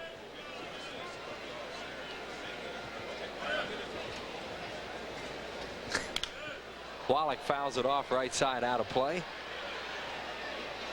When you get the guys up that throughout their whole career, I mean, from the time they started playing Little League all the way up to now, have been playing every game and are used to being stars, they don't take kindly to that sitting. No. Especially when you're paying them the salaries you're paying them. A lot of pride involved. You don't get this far in the game without having some pride. DeShields with a good lead. He stole a bases last time. Dalton a good play in the dirt. 2 balls and 1 strike now on Tim Wallach. The RBI for Wallach is 29th. Phillies have had another one of those games where they should have more, and here's that play by Dalton. Yeah, anticipated the breaking ball and started out. They've left them loaded in the 2nd and 3rd, Gary. They left 7 on already, and the Dodgers are making the most of their opportunities, so this game is close. Dodgers have only left 1 man on base so far. And we saw that happen the other night when the winning run was at, and the only big hit was that grand slam by Tony Gwynn. The Phillies left a ton of men on base. 16 of them a season high. 2-1 now to Tim Wallach. DeShields does not go, and it's low again. 3-1. The on-deck batter is the switch hitter Chad Fonville. There he is. And you see that Hideo Nomo in the background. Forward to seeing him here tomorrow night. Well, you look up in the press box, you got tables on top of tables up there, anticipating the media blitz. I don't know how many fans are going to be here, but we know some writers are going to be there. There goes DeShields, swing and a miss, and he'll walk into second with a stolen base. Well, I tell you, that was a good example of the runner distracting the hitter. You saw how Wallach went after that pitch. It was like he saw him out of the corner of his eye and forgot what he was to do up there. He may have chased a bad ball, too. Oh, no question. That's why I said that. It looked like he was distracted. 25 for Delano DeShields, 2 of them in this game. And now Wallach has another 2-out runner at second. And he delivers again. This is going to be close. Here comes the throw. It is safe. Darren Dalton put up a roadblock, and Delano DeShields stepped around it. Wallach knocks in another run and is tied at 3 on 2-out runs. Boy, Van Slyke, a good arm. DeShields, knowing there's 2 outs, he's going on contact. And it landed right in front of him. This is a strong play right here. You'll see, watch Darren Dalton stick his foot out there. I've seen a lot of players get hurt when the catcher at the last second sticks his foot out. The runner doesn't see it come out at the last second, but he avoids it, you know, pretty well. He had it out there and he jumps over it. Right. You know, you can see that foot out there and trip over that and end up being hurt, but he jumps right over it, lands on the plate. Very close play and a good call. Well, Delano DeShields is some athlete, and that's an athletic play if you ever saw one. As you say, a lot of guys are going to trip over that, miss the plate, and you go get him. So once again, a stolen base by DeShields and a single by Wallach. Plates a run. And Fonville, the hitter, takes a strike call. He grounded into a fielder's choice. Dodgers with 2 here in the 4th and have tied this game at 3. Hits are even at 5. Now, the first time up, Wallach got a base hit on a fastball that he hit to right center. And this time up, he got all breaking balls. He eventually hit a breaking ball, but you can't throw a big league hitter 5 breaking balls in a row like that. That was a terrible call there. think Fontenville agreed with you. 0-2. I feel like umpiring tonight because Joe's here. You know how Joe and those Cincinnati Reds, shoot, they should tell the umpires what to call. Oh, he never calls. Did he ever have a strike called on him? No. If Joe took a pitch, it was a ball. Outside, 1-2.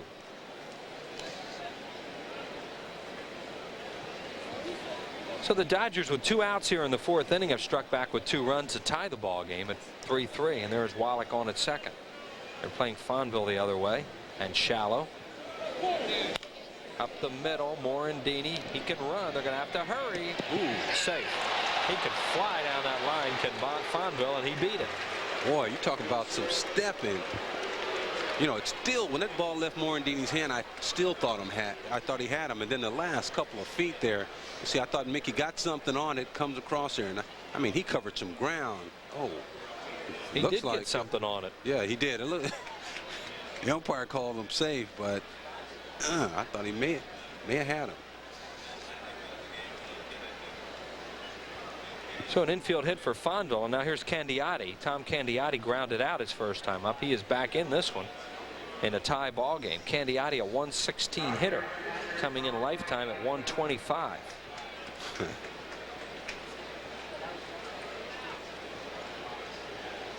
He's had 5 or 6 games where the Dodgers have failed to score for him. Right. Well, he picked him up some 2-out runs in this inning. In fact, all 3 runs the Dodgers have scored have come with 2 outs. Quantrill with a high pitch total, as is Candiotti's case. A lot less strain on Candiotti, though, throwing pitches because of the way he flips that knuckler up there. It's hot here tonight, but it's not oppressively humid.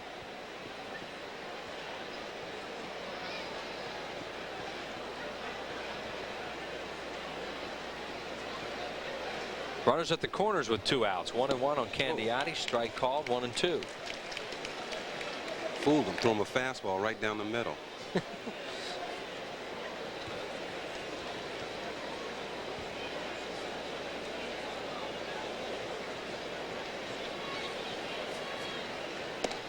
Oh, breaking ball was outside, but got him, struck him out in the inning. 2 runs for the Dodgers.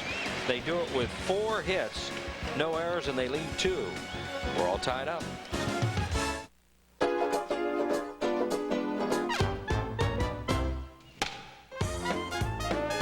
Just for the fun of it.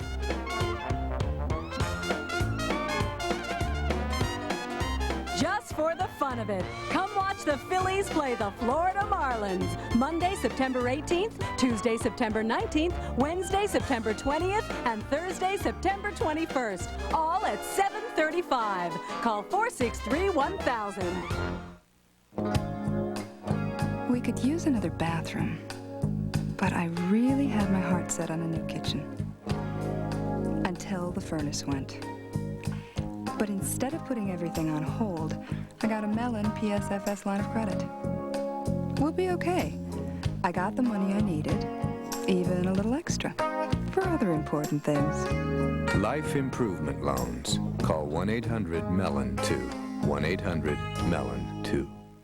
Whether you're negotiating a deal, Okay, if you're good, I'll read you a story. Come on, make it 2. calling in an order, Skip the strawberry. We want chocolate. scheduling a meeting, I'm at the Big Artichokes.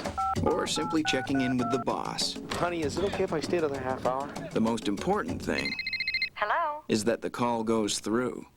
A mobile phone is only as good as the system it's on. Choose Bell Atlantic 9X Mobile. Call 1-800-255-BELL.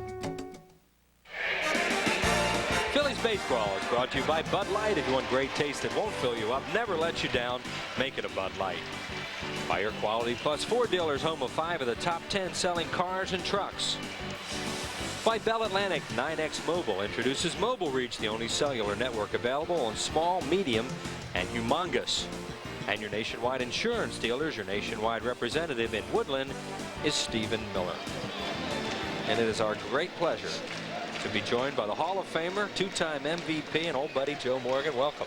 It's a pleasure for me to be here. I really people think I only played here 1 year, but this is kind of like my second home. It really is. I really enjoyed playing here in Philly. You played in this yard a long time with that guy beside you, or against that guy beside you. Mostly against. Yeah.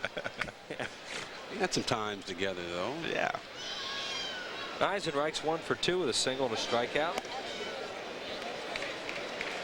Hey, Joe, what brings you to Philadelphia tonight? Well, it's been a tough week, actually, a fun week. I shouldn't say that. I've been doing a lot of games, traveling around. I'm doing the baseball network for NBC tomorrow night. And then Sunday night, I'm doing the ESPN Sunday night baseball game with John Miller here. Tomorrow, I'm working with Greg Gumbel. It's been an interesting week for me because I'm still relatively new in this broadcast field.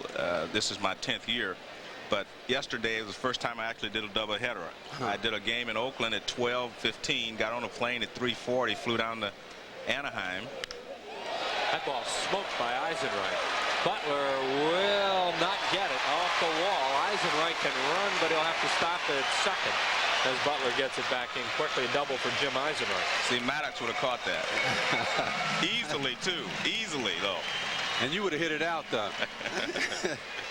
You see, Eisenreich, I mean, bases loaded last at bat, struck out. This time, just a nice, easy swing. He hits the ball pretty good. You see, Butler kind of overruns it. He's headed towards right field, and the ball off the bat of Eisenreich is going back towards center, so he overruns it a little bit. Told you he would have caught it. See, he would have read it better. That's exactly what I saw. The ball actually was curving back, and he took the wrong route, actually. Gary didn't take the wrong route too often. No. Say, Joe, I have to say this. You know, Wills was scheduled to do that game tomorrow night. Oh, he's thinking that Nomo, you guys bumped him off. He gets paid for doing that. Oh. I know you're really crushed. As the guys say, hey, I just go where they tell me. That's the problem. I work for Sports Channel in San Francisco. I work for NBC. I work for ESPN. The guy says I work for anybody that signs a check. I kind of agree. By the way, what am I getting paid for this? Nothing. You're taking money away from me tomorrow. You fly ball to right field. Mondesi has it, and Jeffries does not advance the runner. That's the second time tonight the Phillies have had a runner at second with nobody out and didn't advance.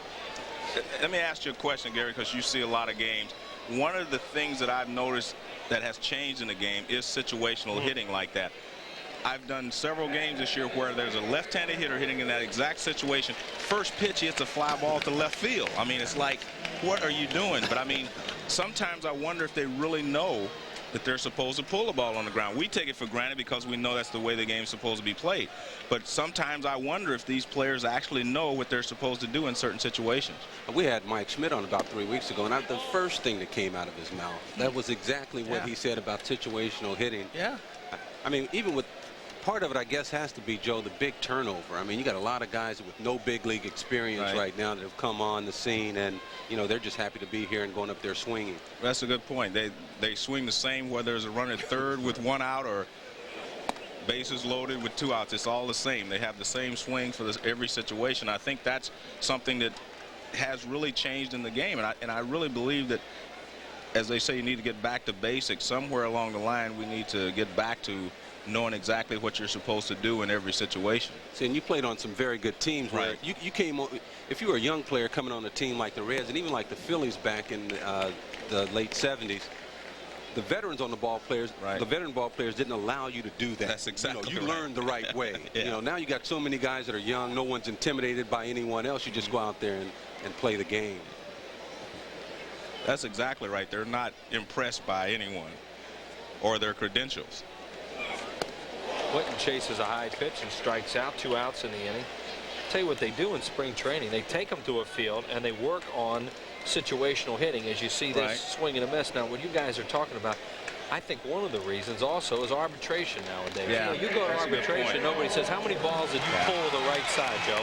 Or give yourself up on. And I think that's helped change the game from when you guys played. There's no doubt that arbitration puts more emphasis on statistics and your individual statistics than they do team statistics. So that is a big point. And maybe that's one of the things that needs to change in this game.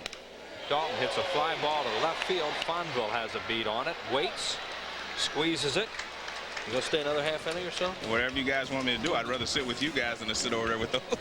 You're here. All right. Here's Joe's year here in 1983. Yes.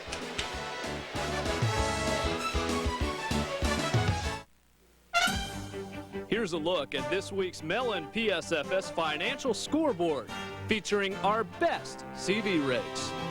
Call 1-800-MELLON-2. Mellon PSFS, the official bank of the Phillies. The Bud Light Amateur Beach Challenge. They're lean. They're mean. Ooh, they're killing us. Yeah.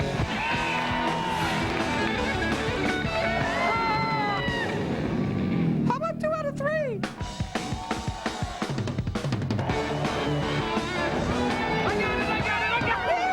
For the great taste that won't fill you up and never let you down, What's wrong with her? make it a Bud Light.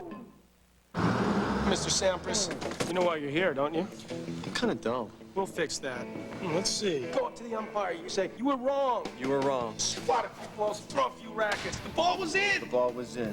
I'm incompetent. Yell at me. Say tomato. Or 2. And eat your pizza the wrong way. Crust first. Why didn't you say so? Stuffed crust pizza from Pizza Hut with a zesty new sauce and cheese baked into a new thinner crust. You'll want to eat it crust first. 2 at once. I've created a monster. Large, just $9.99. At Lexus, we'd like to thank you for making us #1 in customer satisfaction for an unprecedented 5th year in a row. So now we're celebrating with a sales event. With Lexus corporate support, you can now get the best values of the year, whether you buy or lease an ES300 or any other award-winning Lexus model. The customer satisfaction sales event, where the values are overflowing, but only until September 4th at your New Jersey, Delaware, and Pennsylvania area Lexus. Rhett Butler leads it off, followed by Jose Offerman, Mike Piazza, Chris Wheeler, along with Todd Callis. Gary Maddox with us, of course, here in the middle innings, and we're joined by Joe Morgan tonight. Joe, I know you're going to be running out of here before I get a chance to bring this up, but I thought maybe you could tell the fans out there how you got Pat Corrales fired that year. Man, you guys. 1983. Man, you and Pete. Yeah, right. You know, It's hard. Tony Perez. No. It's hard. Nope, I'm telling you. Wasn't me. Gary, do you remember we came off the trip from San Diego? They were thinking about firing him. I said, they can't fire this guy. It's our fault. I saved him for a couple of weeks. Yeah, I saved him because I got back, and I hate to say this, but the owner says, well, what did you make that statement for? Now you changed my plans. I said, oh. Man, wasn't that something, though, that year? Yeah, it really was. Because some people that got the credit for us winning didn't deserve the credit for us winning. Well, I think everybody's been willing to give you credit for carrying us that last month there. Well, that was let me put it this way. Resurgence for Joe Morgan. Yeah, right. Let me put it this way. You guys carried me for 4. I can at least try to carry you for the last 2 weeks. You did have some off of September. Yeah, but that was what was fun. I mean, it really was fun because even though I didn't do as well as I would have liked the entire season, the players never got down on me, and the players always patted me on the back. I mean, I think that's what championship teams are about. There are always going to be guys that have career years, and there are going to be some people who have poor years.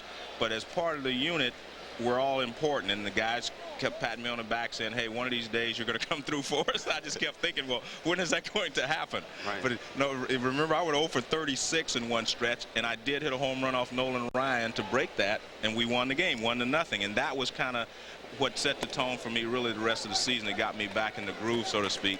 But that was important because that's the only home run I ever hit off Nolan Ryan. So, and you can, I mean, after we got through that month, you remember the playoff that Gary Matthews had. Right. You know, everything just kind of fell in place for us. It's like the second half of the season, we said, all right, let's get something done here since we're this close. Right. That's a good point. I mean, and again, there were enough veteran players on that ball club that knew what it meant to win. You know, you guys had won in 80 and I had won earlier 75, 76 with the Reds.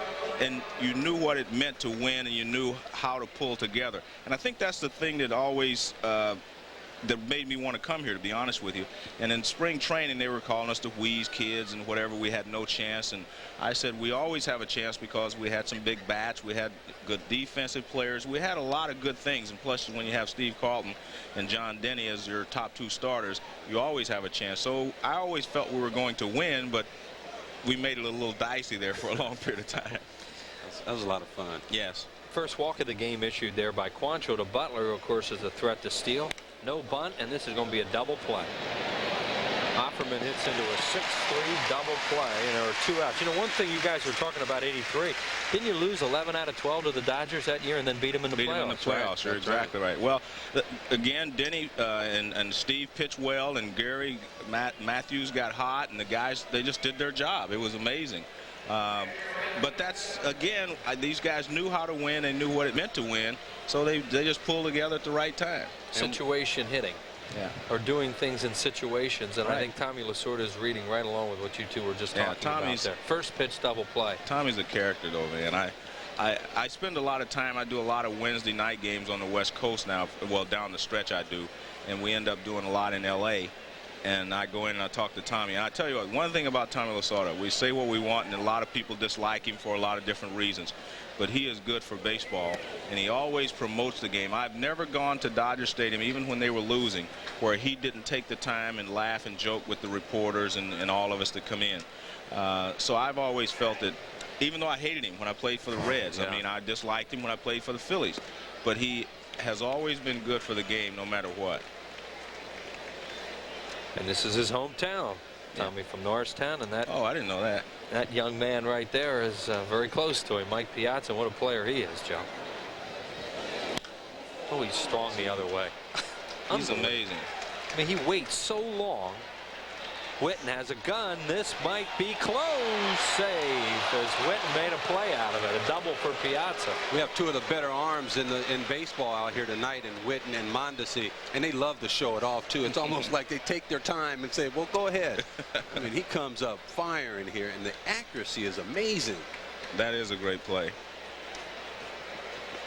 See, I mean, just the timing of getting the ball off your body, momentum, that's natural. That, you know, when you have something like that, you can't teach it.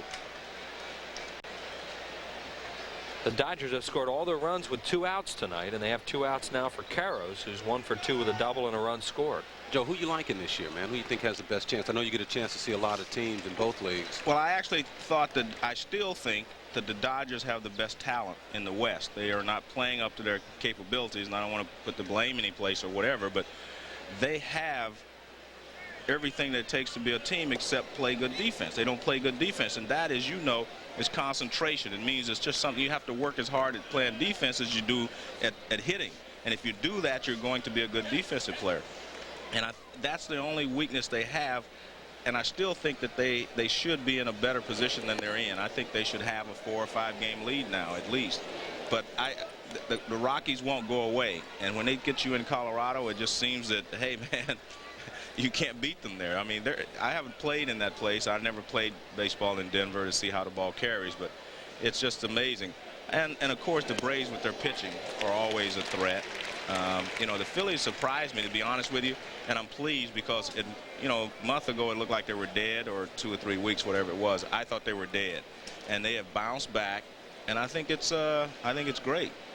I mean, and I am a believer in the wild card. I know a lot of people are saying it's not good for baseball, this, that, it's going to cheapen this. I believe in the wild card. I believe in it simply because in the past, when you get to September and the races were over, you couldn't draw flies any place, and there was no interest in anything except the World Series. Now there will be interest all the way until the playoffs start from some teams, because you know, a few teams are still in the race that would not be in there. Yeah, and if you look at all around baseball, you just talked about the West, there are very few divisions, if any, other than the West that have a race right now. I mean, Cleveland, I mean, no one would even go, who would go to their park to see, you know.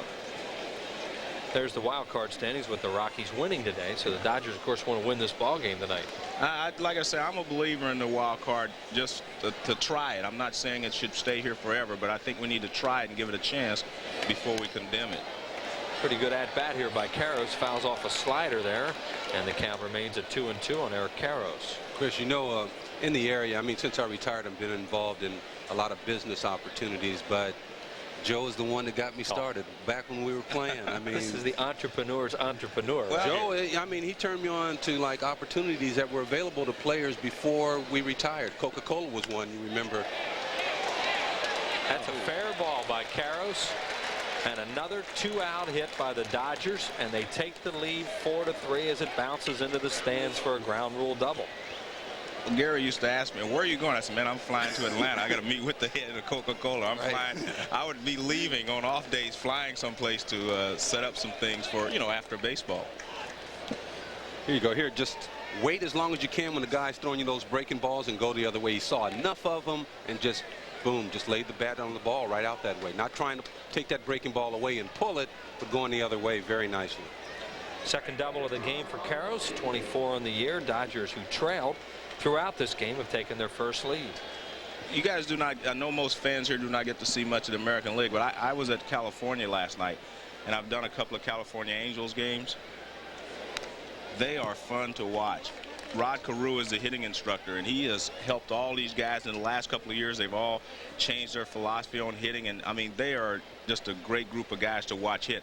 And they've got a young player over there, Gary, that kind of reminds me of you. He's tall and rangy. Garrett Anderson. Just remember that name. He's going to be he's going to be a big superstar. I mean, this kid he's just beautiful to watch, and he's got a great swing. I mean, and he's just knowledgeable. I mean, but again, he's working with Rod Carew, so he learned a lot about hitting. Oh, but man, on accident. Yeah, but just remember this kid, Garrett Anderson. Count 1-1 on Mondesi. You had a long night there. I was watching you last night. You're right. It was a long game. And again, that was my first time ever doing a doubleheader. I did the game in Oakland, then I flew down there to do that game. Quantrill already at 100 pitches. Yeah, I was watching you last night when I turned it on. Is when Abbott got wild. Yes. Ooh. And it was a good game.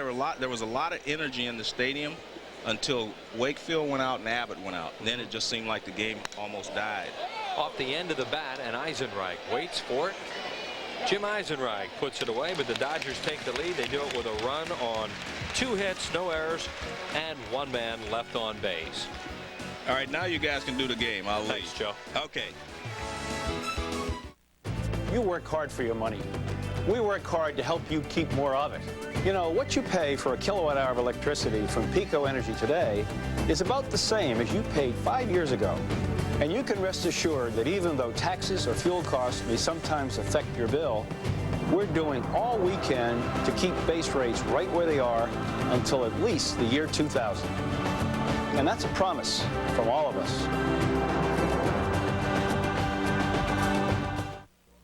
Well, this guy on the Milwaukee Brewers, Jeff Cirillo, he sleeps with his bat when he's in a slump. Turk Wendell has this thing when he's pitching on the mound. He chews black licorice. And Dwayne Ward of the Blue Jays, he wears the same shirt under his jersey for every game. Hey, Dad, pass me that Lucky Gravy. I told you not to call it by its name, Lucky Gravy. Now you've jinxed it. Some people hate to stop for gasoline. We do it for a living. Just going from one Sunoco station to another to another. Checking to make sure a gallon is truly a gallon. That the octane you pay for is the octane you get. That the gasoline is as good coming out of the pump as it was coming out of the refinery. So next time you're moaning because you have to pull over for gasoline, think of us. We have to stop 1,183 times this year. Travel provided by U.S. Air. U.S. Air now offers the only daily non-stop service between Philadelphia and Frankfurt, Germany. Well, why not join Richie Ashburn, Robin Roberts, Greg Luzinski, Larry Bow, and other great stars at Phillies Dream Week, space in the super week of fun, laughter, and baseball in Clearwater this February is limited, so you ought to call right now to reserve your uniform and space on the roster. And don't forget, there's no money down on the 4-year payment plan. And to save your spot, call 215-938-1200. Less than 10 spots are available right now. 215-938-1200. Good crowd here tonight at Veterans Stadium on a beautiful night, and they have seen the Dodgers make the most of their opportunities and the Phillies not do that. The Phillies have left the bases loaded a couple times. They have had leadoff doubles that they didn't advance, and the Dodgers have scored 4 runs with 2 outs. Well, that is the ball game right now as they lead it 4-3. Does Los Angeles. Charlie Hayes. That's a called strike, 1-1. And you could go on talking to Joe forever. Very knowledgeable, very smart individual, someone I look up to and respect tremendously. I mean, he's always tried to reach back and help other people as well. That hit him. Yep. Charlie Hayes is hit with a knuckleball, and he's on for the third. Well, not on, but he has a perfect night. He has a double, a sacrifice fly, and now he's been hit by a pitch. I wanted to ask him the question I asked Mike Schmidt about Pete Rose going into the Hall of Fame, but you were asking all kinds of questions and making comments. I just listened. Oh, yeah. Once in a while, I had to say fouled off. or what just happened. Joe just took over, really. Yeah. Well, that's what Joe does. I mean, that's what's been great. He was that way when he played, and that's the way he is as a broadcaster. I mean, Joe is not a shrinking violet. No. I think pound for pound, you know, I don't see how you could have been a better player than Joe Morgan. Two-time MVP, and he's doing a good job in this business. I know I enjoy listening to it. Yeah, he's very good. We were just talking. I was watching him last night at home after we got home from this one. Here's Van Slyke, who is 0 for 1. Pops it foul out of play just below us, and he was safe on catcher's interference last time. The 17th time that has happened to him in his career, and of all active major leaguers, that leads. You know, that's pretty much due to a late swing. You know, you want to take a good look at the ball. You're thinking the other way. And it's almost like hitting the ball out of the catcher's glove. The catcher doesn't even think you're going to swing. Ooh. Big swing and a miss, 0-2. I tell you, that's one thing. There's Springer up, thinking maybe the Phillies might hit for Quantrill if he gets to the plate. Fourth in this inning, Quantrill is due. But you don't want to take a big swing like that. You're doing a knuckleball pitcher a heck of a favor if you're going to take a big swing the way Van Slyke just did at that. Shorten up and put the ball in play. Strike 3 called, struck him out. One out here in the 5th, and that'll bring up Stocker, who's walked twice. And you know what he said to himself. All right, I took a big swing at that knuckleball. Now I'm just going to take it easy, and boom, there's a fastball. Catches him looking. Look at this pitch here after getting the dancing knuckleball. Boom, it's a good pitch. Real good pitch. And Kevin Jordan moves into the on-deck circle to bat for Quantrill. See Stocker on base both times tonight. Swinging a foul in and out of the glove of Piazza. 4 runs, 8 hits, 2 errors, Los Angeles. 3 runs, 6 hits, no errors for the Phillies, and there is Kevin Jordan.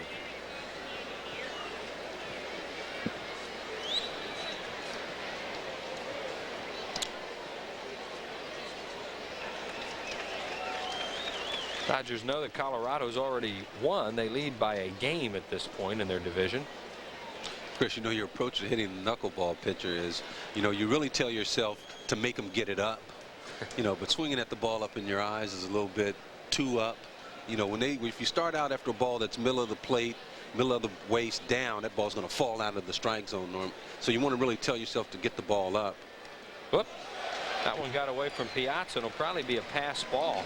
The second of the game. We'll see how they scored. But that one jumped on him, and he couldn't control it. You know, that's another thing that's overlooked in when you talk about Piazza is how much he's improved as a catcher. Anybody's going to have trouble with these guys. It gets away from Candiotti, and it's inside a little bit. He has to end up reaching for that ball. Yeah, it's a wild pitch. I mean, wild pitch, pass ball, either one. Yeah, well, they scored that one a wild pitch. They charged him with a pass ball earlier, so there's been one of each. And now the Phillies have yet another runner in scoring position. They have left 8 on through 4 and trail up by a run.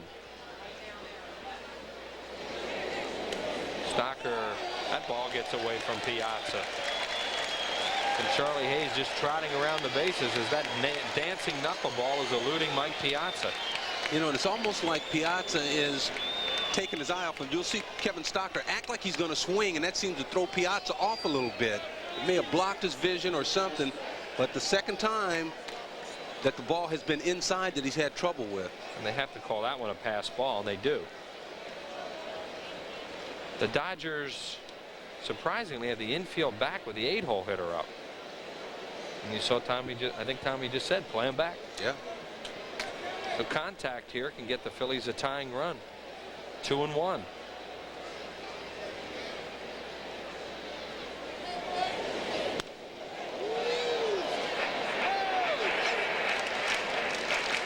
Two balls and 2 strikes. This is generally the situation where with a knuckleball pitcher, he'll give you his best one with 2 strikes. But the fact that there's a runner on third base, Piazza has been having some trouble. You know, it may be to Kevin Stocker's advantage. He may take a little bit off of it.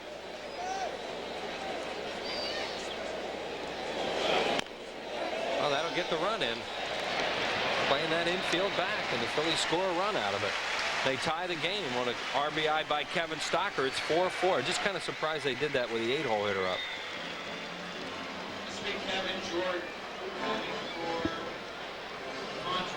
I don't know. There was no indecision on Tommy Lasorda. We saw him right from the beginning say, play it back. Yep. So Stocker picks up his 25th run batted in, and the Phillies get that run without a hit. On a hit batter, a wild pitch, a pass ball, now an infield out, and here's Jordan for Quantrill as this game's all even. Well, you don't know how many knuckleballers Jordan has faced in his career. Probably not many. They got some guys in the minors that are trying to revive their careers with him. With that pitch. I mean, guys like Wakefield. Boy, what a job he's doing. Ball's hit pretty well to center. Long run for Butler. He says he has it, and he runs it down. Brett Butler on the play. Phillies pick up the run in the inning without a hit. It's an unearned run, and there's nobody left on base. And through 5, we're tied at 4.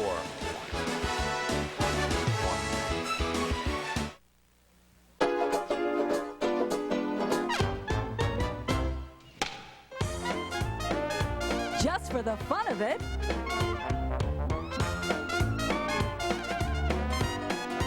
Just for the fun of it, come watch the Phillies play the Florida Marlins. Monday, September 18th, Tuesday, September 19th, Wednesday, September 20th, and Thursday, September 21st. All at 7:35. Call 463-1000. Give me 10 more good reps, man.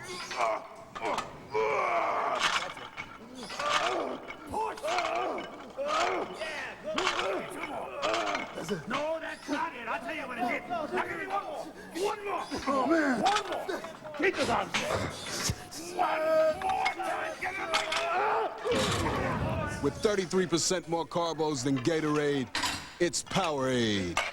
Give me 10 more good reps, man. Last Saturday, my wife Lisa and I went shopping. We're not paying any attention. That's when it hit me. What would happen to our family if Lisa weren't around anymore? Well, recently I've been trying to get Dave and Lisa to review their life insurance. We then called Kim. She's our nationwide insurance agent. Lisa now has the life insurance she needs. Sometimes I think about what almost happened. But thanks to Kim, I don't worry about what might happen. Nationwide is on your side. True or false? Doctors recommend drinking 6 to 8 glasses of water daily. True. In fact, between 55 and 65% of your body weight is water. Water flushes the system and rids the body of accumulated toxins, so monitor your water intake. The new pitcher for the Phillies, right-hander Russ Springer, 6'4", 195-pounder. He is 26 years of age, out of Alexandria, Louisiana. Attended LSU. And those are his combined numbers with both California and the Phillies this year. He will be coming into game number 3 in a Phillies uniform. So Paul Quantrill will leave after 5 innings with a no decision. Quantrill has been looking for an elusive win. He's had a lot of trouble lately. His last 9-game start, he's 1-6 with 2 no decisions. But he has pitched and kept the Phillies in a lot of games. I'm sure he's upset tonight with all the 2-out hits that happened against him. And Delano DeShields was a big factor in the game. Has been a big factor in the game with 2 hits, 2 stolen bases, 2 runs scored, and an RBI.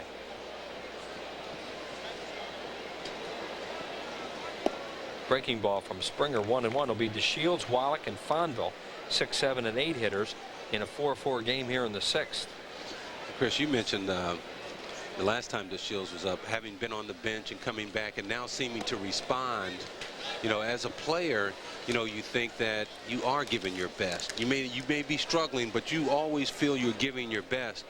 And what the manager will do will set you down, and then you'll respond to that. So, you put the manager in a situation where you think you're doing your best, and he may disagree with you, but he sits you down, and you come back and you respond. So you still don't think that you needed that, but for some reason you seem to do better.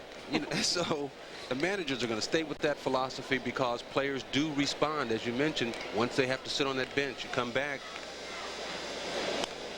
Chase ball 4 and fouled it back. Well, yeah, and it goes back to what you said earlier.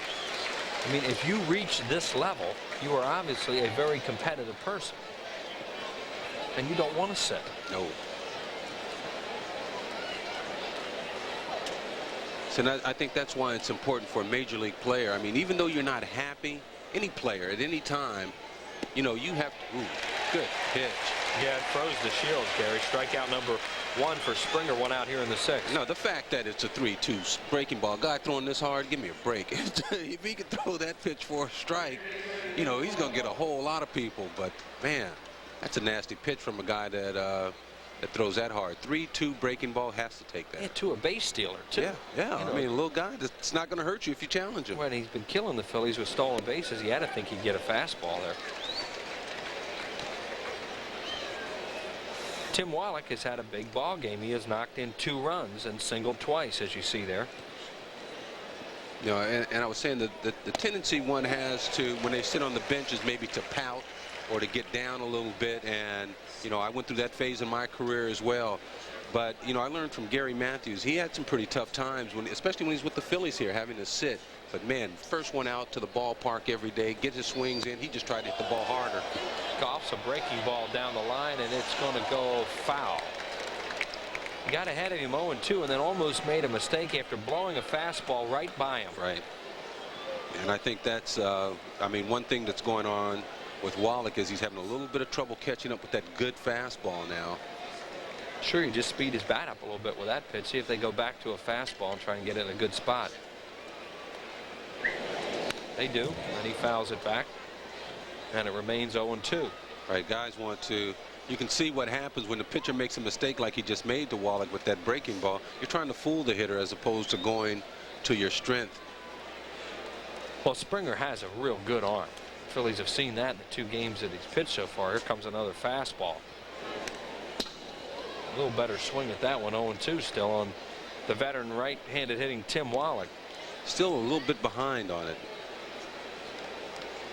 Springer, a teammate of Ben McDonald's at LSU. Ben McDonald, former #1 pick in the country. This guy was drafted originally by the Yankees. 7th round in June of '89. Good fastball. You can't hit that pitch. Perfect spot. I think Wallach thought it was outside. Looked like it was close. Yeah, sounded outside. You can't really see those. They sound like they may have been away. But you'll see it. I mean, just a real live arm. I don't know if that made it back. It was outside a little bit, in my opinion. I know you think it's a strike. I like the guys with the bigger plates.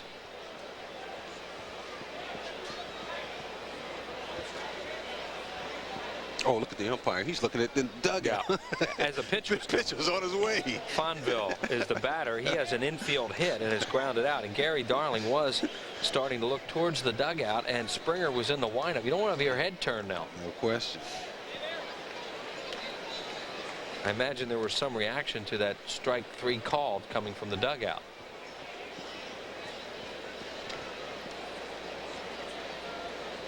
Had those rabbit ears up, didn't he? Yeah, but there are times to do it and times not. Right. Nope. Now, after that swing right there, they should not speed up his bat. Fonville was really late on that fastball. Well, the scoreboard for you at the end of this half inning, so stay tuned.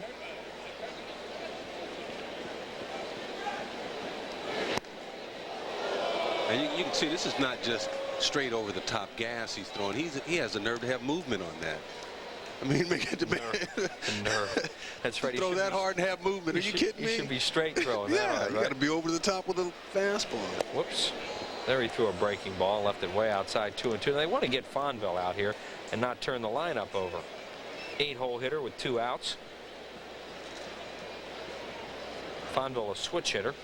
See if he throws that breaking ball like he did to the Shields. Another fastball, and he hit it right back through the middle. It was slowed up, but Fonville takes a big turn at first. That great speed of his, and stays there, so they don't get the 8-hole hitter out.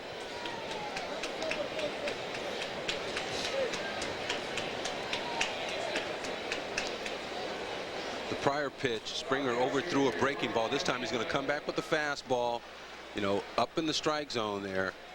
The batter already on that level just brings the head of the bat straight back through. It's a base hit. Saw it hit the mound and slow up, and that's when Fonville took that aggressive turn at first. Candiotti swings and misses. Tom Candiotti, the pitcher, 0 for 2, has ground out and struck out. So with a guy like Springer, you don't try and swing harder to hit this fastball that he throws. You really got to shorten your swing like Fonville did. You know, you shorten it, do everything a little quicker. You don't swing harder to speed your bat up.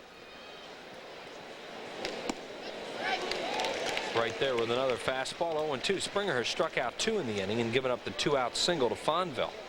It's hit number 9 for the Dodgers. Phillies have 6 in this 4-4 ball game.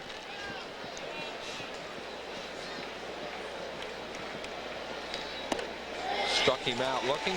Candiotti takes a look at Darling. Thought it might have been a little high. He strikes out the side to Springer in his first inning. No runs, 1 hit, no errors, and the Dodgers leave 1 man on base. Phillies bat with the top of their order coming up in Mickey Morandini in the 6th inning, and we are tied at 4. And now, as promised, it is time for the Budweiser Major League Scoreboard. St. Louis beat Cincinnati 6-5.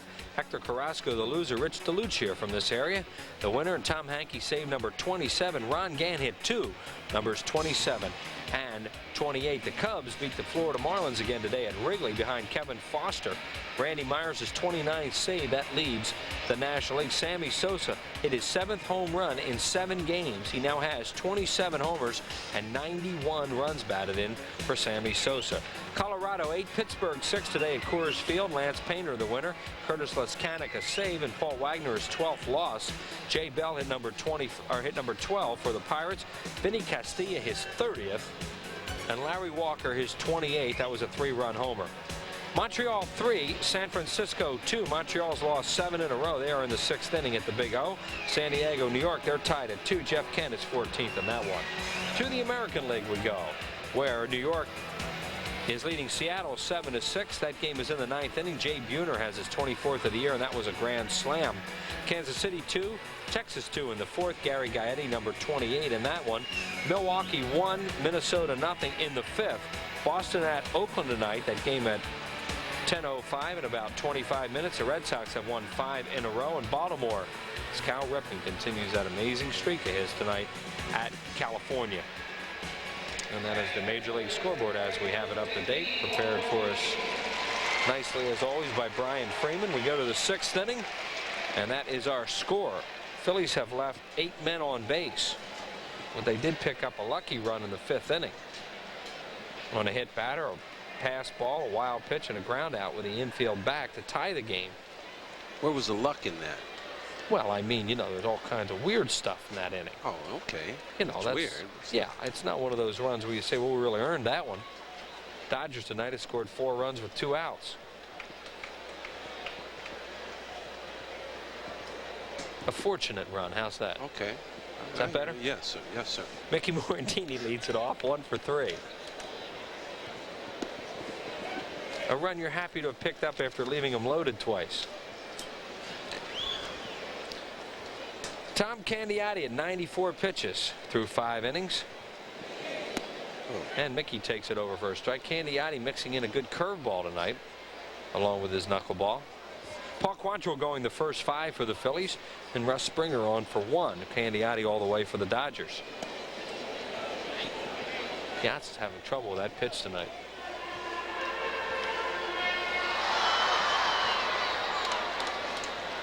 There is Mike Piazza. Sails high and outside. 2-2. Morandini, Eisenreich, Jeffries, all left-handed batters here in the 6th inning.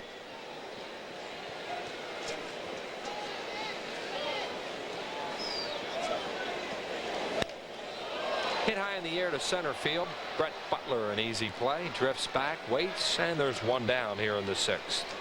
And that'll bring up Eisenreich. Jim 2 for 3 tonight. Single, double, and a strikeout. Again, Chris, another ball up in the strike zone, but you don't mind if the little guys chase that pitch. If you're a pitcher, if you can get that ball up and you can get a guy like Morandini, Stockard, hit the ball in the air, then they're doing you a favor. Yeah, especially if they hit it deep to center field like that. A lot of room out there. Here's Eisenreich. Almost hit a home run in this game. Hit one off the wall. That was a ball Joe Morgan said you would have caught. That wasn't Eisenreich that hit that. That was Witten who hit it earlier. Eisenreich hit the ball to deep right center too. Eisenreich has good numbers off Candiotti now 15 for 39. He has good numbers against the Dodgers. Yes, he He does. owns this ball club. There's Candiotti at 100 pitches. Gary Wright on it as usual. Eisenreich coming into this game batting .418 lifetime against Los Angeles. Heck, I can remember last year. I mean, everything he hit, if it was a slow ground ball to somebody, it bounced over their head. 2-1 on Eyes. Right back at Candiotti. He spears that one and throws him out. 2 down here in the 6th. For Jeffries, 0 for 3. Fielder's choice.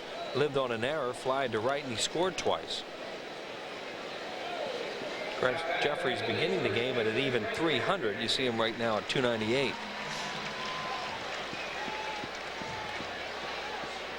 Yeah, he's been hot. I mean, coming on steady, making his climb up to 300. A big reason why the Phillies are, you know, have stabilized a little bit. Knuckleball over for a strike, 0-1. Mark Whitten, the on-deck batter. That's another reason. Whitten. And another knuckleball for a strike. Yeah, Whitten has really helped out of that 4-hole. Whitten with 5 homers, 15 RBIs since being acquired by Lee Thomas from the Red Sox. Struck him out on a foul tip, and that's the first 1-2-3 inning for Candiotti. No runs, no hits, no errors, and nobody left. Through 6, we're tied at 4. Now you can join the Phils next February in Clearwater, Florida at Phillies Dream Week. 1 full week to live, laugh, learn, and play with Boa, Cash, Lazinski, Holland, Hebner, Gross, Callison, Taylor, Fregosi, and many more. Space is limited, so call 215-938-1200 and ask about the no money down payment plan. Don't delay. Call now for a free brochure. That's 215-938-1200 for Phillies Dream Week and memories that last a lifetime. For cars that can benefit from higher octane, Frank, we're late. Texaco Clean System 3 Power Plus and Power Premium are formulated to clean your engine's intake valves, fuel injectors, and combustion chambers while you're driving. For smooth starts and sure acceleration, just give us 5 tanks, and we think you'll see a difference. A word of advice, though. Maybe you'd better leave the windows rolled up. Add more life to your car. Take it to the star. 4 of the greatest Phillies of all time have been immortalized in the Baseball Hall of Fame, and now these heroes have been brought together for the first time in a limited edition print. This print is individually signed by Richie Ashburn, Steve Carlton, Robin Roberts, and Mike Schmidt, and is destined to become a true collector's item. Only 500 of these prints remain. To order yours, send a check or money order for $250 plus $6.95 shipping and handling to the Prism Hall of Fame print, P.O. Box 1252, Bala Cynwyd, PA 19004. Fan Appreciation Day is coming up with the Cincinnati Reds. That's on Sunday, September the 14th at 1:35. That's the Phillies' chance to say thanks for all your support. There'll be plenty of prizes and surprises, including a brand new Chevrolet Camaro. Compliments of Chevrolet. No purchase necessary to win. Entry forms are available at the Vet and Ticketmaster location. Sunday, September the 24th at 1:35. Fan Appreciation Day, the Phillies and the Cincinnati Reds. Good ball game. 4-4, 7th inning coming along. Brett Butler leads it off, takes a strike call from Russ Springer, and back for play-by-play. Here's Todd. Are we eligible for that Camaro? No. Okay. Brett Butler batting. 4-4 ball game. We're in the 7th. Butler around the bunt. Jeffries comes in and makes the nice diving catch. You knew Butler was going to bunt at least once or make an attempt, and Jeffries was there on the spot. Showed you earlier in the game how the third baseman Hayes was up, and I mentioned how Jeffries was playing even with the bag. If he's not even with the bag, he can't get to this. But Jeffries got a great jump on it and made a very good play. That ball hits the turf, no chance to get Brett Butler. Here it is again. See, he's even with the bag, and he sees the hands go up the bat. He immediately starts to break in a little bit, and that's why he was able to catch it. It was good anticipation on Jeffries' part. Jose Offerman, the batter, 0 for 3, grounded into a double play his last time up. Butler makes it tough because he's so late in sliding the hands up the bat. He does it so fast that he does not give it away a lot of times. No balls and 2 strikes. Russ Springer striking out 3 in 1 inning in the 6th. As you can see, he struck out a lot since joining the Phillies.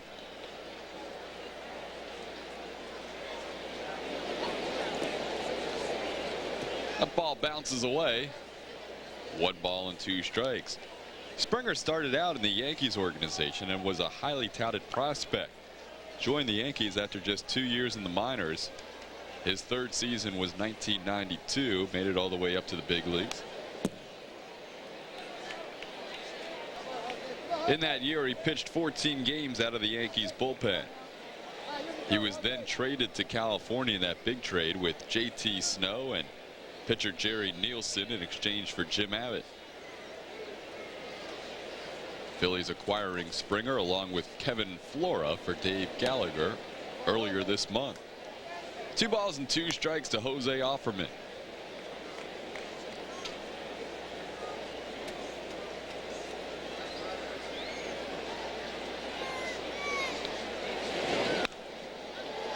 Pop foul. Hayes is going to give it a look. It's going to be close, just into the crowd.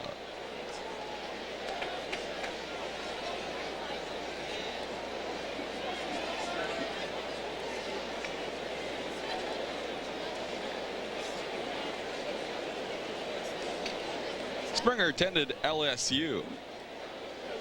Pitched in the College World Series in 1989. Holds a number of LSU records. Pitch with Ben McDonald, strikes out another. That's now 9 strikeouts for Springer. 4th in this ballgame. Offerman late on the fastball. Good fastball from Springer. Springer's now pitched 5 1/3 innings, struck out 9 as a Philly.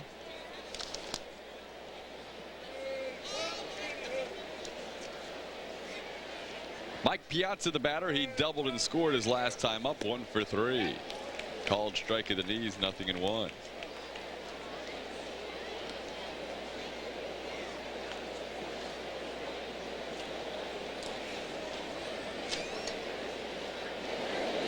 Good breaking ball. Kind of like the action I'm seeing from this guy. 0-2 the count on Piazza.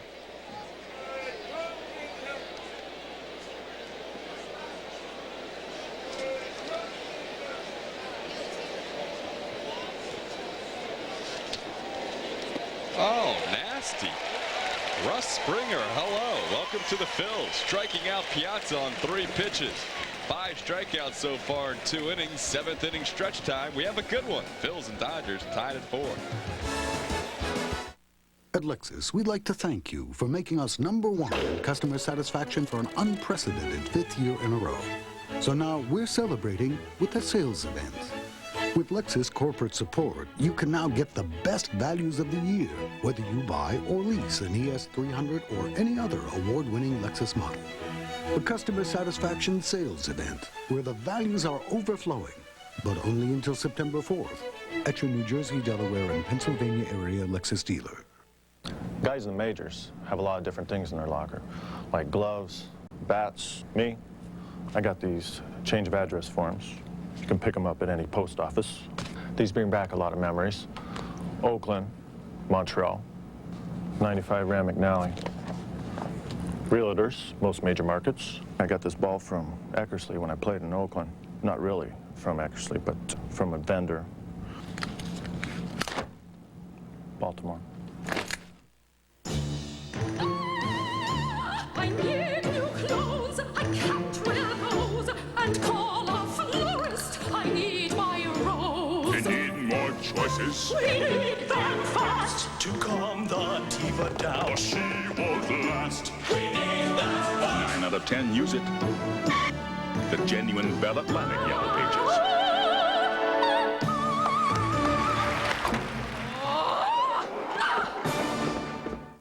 Win a Camaro, compliments of Chevrolet on Fan Appreciation Day, Sunday, September 24th at 1:35 when the Phillies play the Reds. No purchase necessary. Entry coupons at the Vet and Ticketmaster. Prizes and surprises for everyone. Call 463-1000.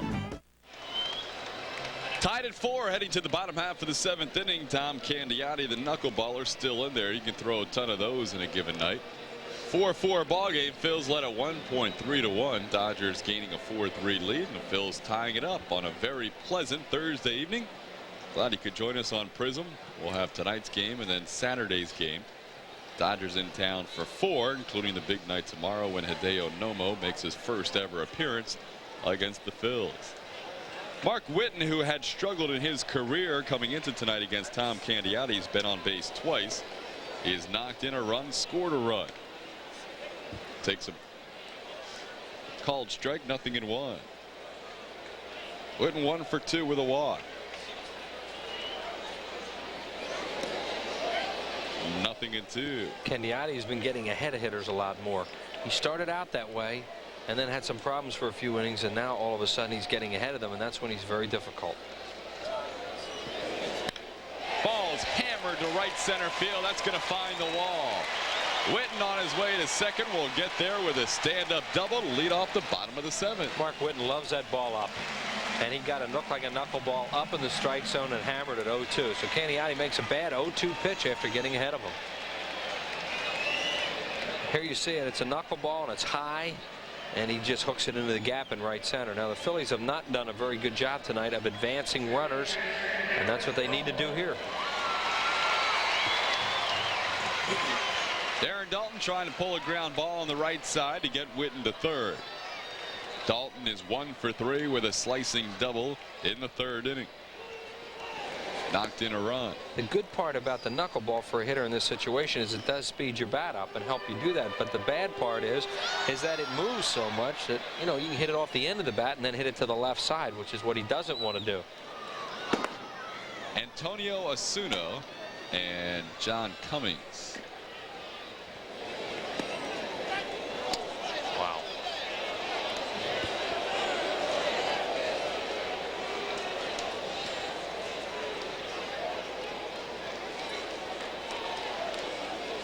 You can see the Phillies have a pretty good average there of getting a leadoff man on, and they've done it quite a bit here tonight. In fact, the only time that Candiotti's retired the leadoff man, well, he's done it twice. He did it in the 6th and he did it in the 1st. Phils haven't been scoring all those leadoff runners. They are last in the NL batting with runners in scoring position. Right, and first lead the league in LOBs. 2-1 the count to Daulton. Candiotti has to come in with something close here. He does. It's popped up. The knuckleball foils Daulton as Offerman waits and squeezes one out here in the 7th. More great movies are coming your way this fall on Prism. You'll see Jack Nicholson and Michelle Pfeiffer in Wolf, Sylvester Stallone and Sharon Stone in The Specialist, director Oliver Stone's controversial drama Natural Born Killers, and Jean-Claude Van Damme in Time Cop. Just some of the great movies coming your way this fall on Prism. Daulton's swing is a big swing, and that's a perfect swing for a knuckleballer to make something happen in his favor. And that's just what happened there with Candiotti. There are now 2 for 18 against Candiotti in his career.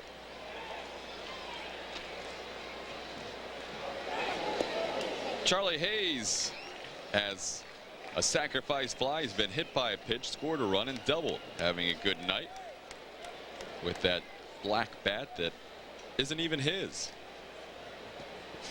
Atlanta Braves, Dave Justice.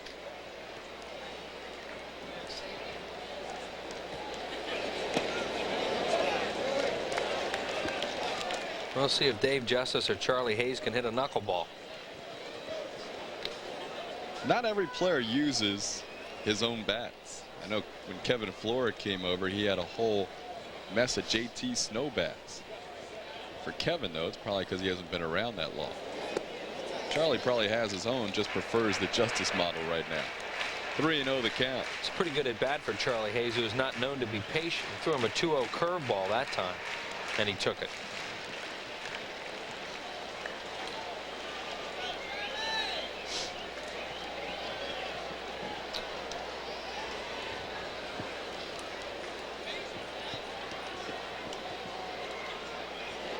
Oof.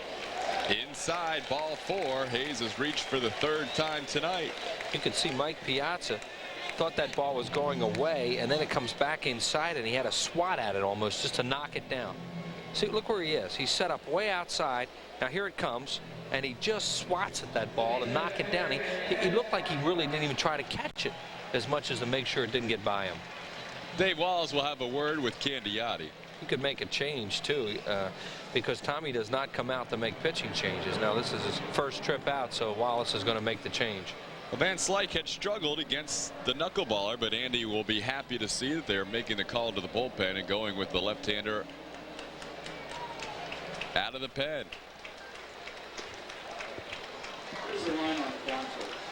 So Candiotti will leave. Coming on for the Dodgers will be John Cummings, the left-hander. We're all tied at 4, first and second, 1 out in the 7th. Win a Camaro, compliments of Chevrolet on Fan Appreciation Day, Sunday, September 24th at 1:35 when the Phillies play the Reds. No purchase necessary. Entry coupons at the Vet and Ticketmaster. Prizes and surprises for everyone. Call 463-1000. Mr. Sampras, you know why you're here, don't you? I kind of don't. We'll fix that. Let's see. Go up to the umpire. You say, you were wrong. You were wrong. Swat a few balls, throw a few rackets. The ball was in. The ball was in. I'm incompetent. Yell at me. Say tomato. Or two. And eat your pizza the wrong way. Crust first. Why didn't you say so? Stuffed crust pizza from Pizza Hut. With a zesty new sauce and cheese baked into a new thinner crust, you'll want to eat it crust first. 2 at once. I've created a monster. Large, just $9.99. Special Sunday night game coming your way this Sunday, 8:05 against the Dodgers. All fans receive a beautiful color poster honoring the Phillies' 4 living Hall of Famers, and it's free from Mellon PSFS. The final visit for the Dodgers and your chance for a great Hall of Fame keepsake. Order your tickets by calling 463-1000 or stop by the Center City ticket office at Mellon PSFS, located at Broad and Chestnut Streets. This is the left-hander John Cummings. Pitched on Tuesday, a scoreless inning. Made his Dodger debut on July 2nd against Colorado.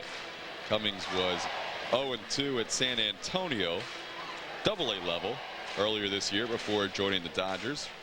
Then recalled from Albuquerque on June the 28th. And Mike Piazza very happily exchanging that big old picker that he was using with Candiotti for a normal-sized catcher's mitt. There it is. He has the regular glove now. You know who else I think was happy with the change is the guy who's batting, Andy Van Slyke. Even though it's a lefty, Van Slyke wanted no part of that knuckleballer Tom Candiotti. Cummings was claimed from the Seattle Mariners on a waiver claim in May. Spent last year in Seattle, 8 starts, 9 appearances out of the bullpen. His second year with the Mariners, he was 2-4 with a 5.63 ERA.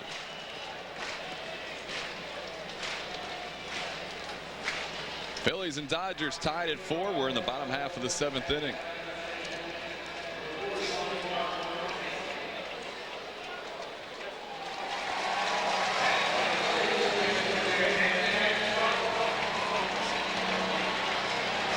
Cummings has not pitched against the Phillies before. Andy Van Slyke has never faced him before. So all he can go on are Hank King's scouting reports and the 8 pitches he just threw. You know he doesn't have a knuckleball. Candiotti lasted 6 1/3, allowing 7 hits. He's responsible for the 2 runners aboard. Fastball up high, 1-0.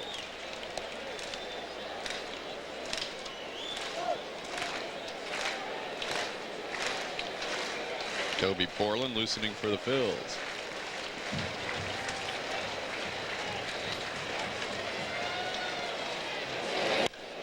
Line drive speared by Cummings. He's going to get a double play out of it. John Cummings spears the line drive that was heading to center and about to be an RBI single to break up the tie, but instead it turns into a double play. We head to the 8th, still tied at 4.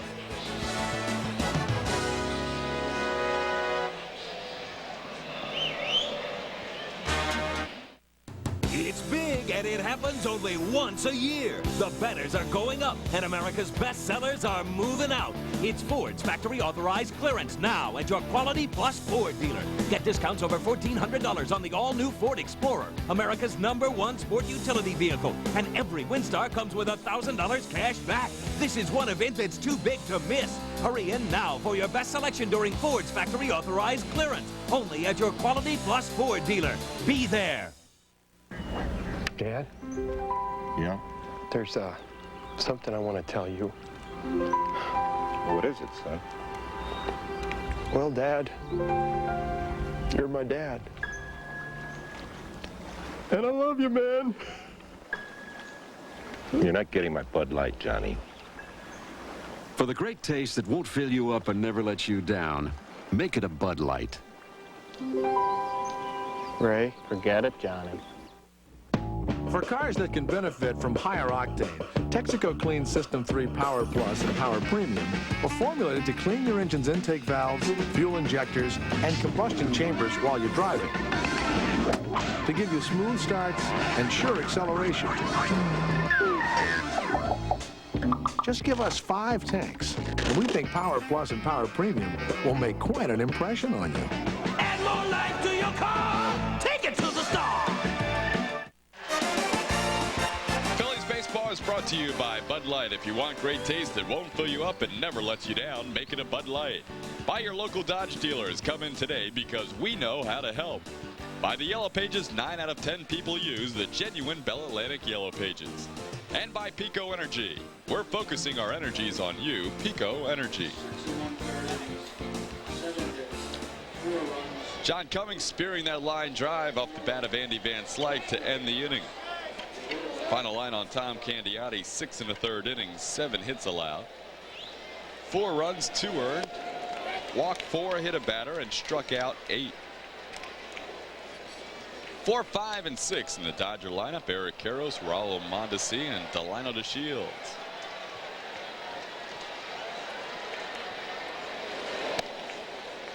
Springer misses with a fastball up high. It's 1-1. And for the first time against the Phillies, Tom Candiotti will wind up with a no decision.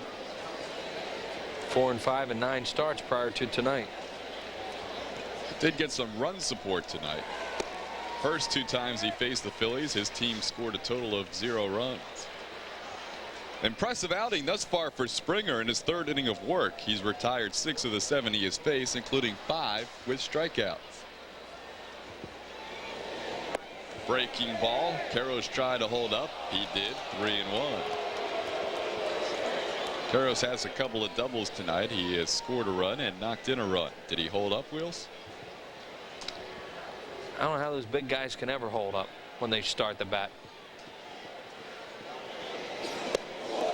Way up high and inside. Ball 4. So Springer walks the leadoff batter Eric Karros here in the 8th. You look at Karros, or look at Springer's numbers from this year, and it kind of belies what we've seen so far. I mean, his numbers were pretty bad at California. 1-2, 6.10 ERA, 60 hits in 51 innings. Well, they've been doing a little work with him throwing in the bullpen. Fergosi and Johnny Padres has some theories on some things they'd like to work with him and have a full spring, because they just love his arm and the ability that he has. But it's tough to do the kind of things that you want from a guy in the season, especially this late in the year when you get somebody. So they're more or less, you know, just go get him, Russ. But be careful you don't throw this guy a first ball fastball in the middle of the plate. Mondesi 0 for 3, grounded out twice and flied out. First ball fastball over the plate. Yeah, it was up a little bit, but you know he's got, if it's near home plate, he will hack at it on the first pitch. Getting ahead early. Then he lost Karros with 4 straight balls. He's a runner on first, nobody out here in the 8th.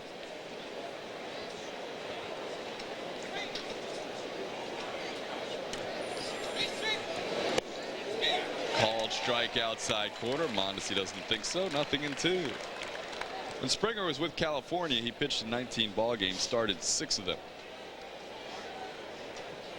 He has the ability to start. He was a starter throughout his career with the Yankees organization.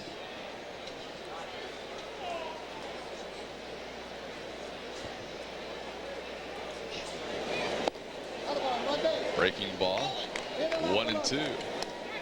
Breaking ball got Piazza to strike out. Throwing a lot of strikes.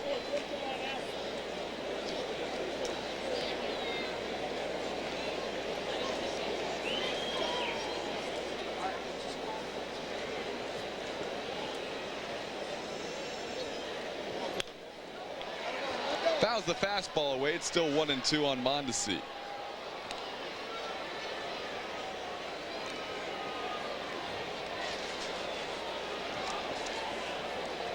Roel Mondesi with 20 home runs and 20 steals. First Dodgers since Kirk Gibson to join the 2020 club.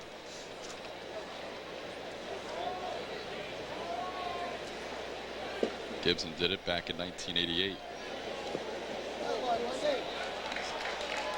Good block by Dalton. 2 balls and 2 strikes. A lot of movement on that breaking ball. Yeah, this is a real good one because it's a hard breaking ball with no chance to be near the strike zone. You see him block it and then have it right by his hip almost and reach for it.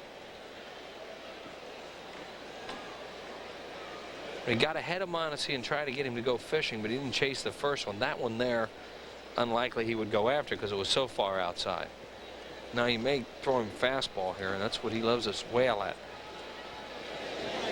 Breaking ball chopped slowly to Hayes. He'll try and make the play to second and does to get Karros. Shot by Hayes, realizing Karros is running at first. They get the force at second. 1 out here in the 8th. Right, that's one of those plays where you must anticipate what you're going to do if the ball's hit to you. And you know you have a slow runner at first, go get him. And that's exactly what Charlie Hayes did. With a faster runner, he has to think, well, I got to throw it to first, and they have a runner in scoring position. Now, Mondesi is a base stealing threat, even though you think of him as a long ball hitter. 22 out of 24. By far the best stolen base percentage on this team. And the way DeShields has been hitting tonight, swinging the bat, he might think about going here. DeShields 2 for 3, a couple of steals, a couple of runs scored. Both times he scored, it came in the same scenario. He singled, stole second, and scored on a 2-out single by Waller. Paul Quantrill hurt by the stolen base tonight from Delino DeShields. He's really leaning Mondesi. Hit hard deep to right field. Forget about it. Witten watches it sail into the crowd. Over the right field wall for a 2-run home run. Delino DeShields is red hot, and the Dodgers take a 6-4 lead.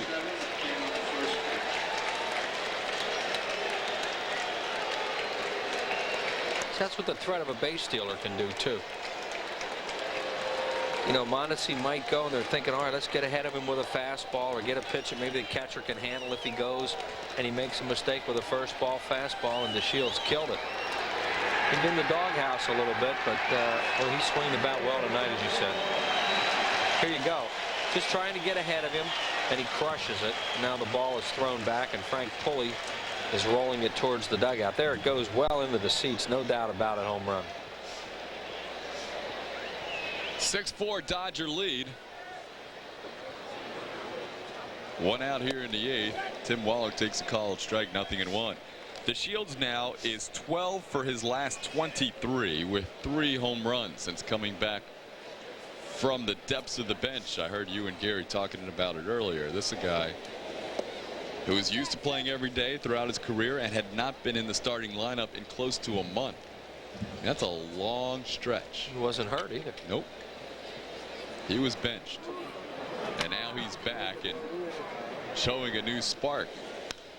In the air, slicing down towards the line. Witten a long run, but he'll catch up to it. Second out of the inning here in the 8th.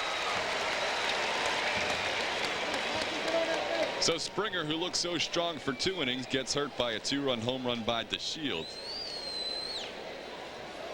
Phillies once again trail. Now it's 6-4.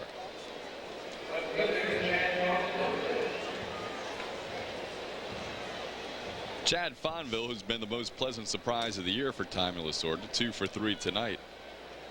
Has been on base all 3 times, reached on a fielder's choice his first time up. Fonville just 5'6", 155 pounds.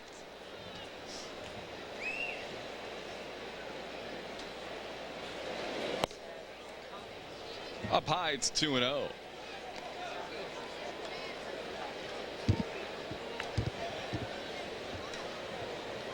Dodgers bullpen has really been good lately. We talked about what a makeover it's been since they were here in May, and the Phillies were out there in early June, and they've done a much better job. Now Cummings is in the on-deck circle. If they want to hit for him, they've got some other guys out there they like. The one steady rock in their bullpen has been their closer, the veteran Todd Worrell.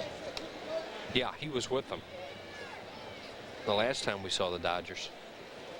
Well, this game, you know, there's been a lot of things happen in this game. You know, with the Phillies leaving a lot of men on early and in the middle, and then that line drive in the 7th inning that, you know, probably should have been a base hit, and then the home run by DeShields. So the Dodgers are such a threat with their speed and the long ball. They have a lot of talent on this team.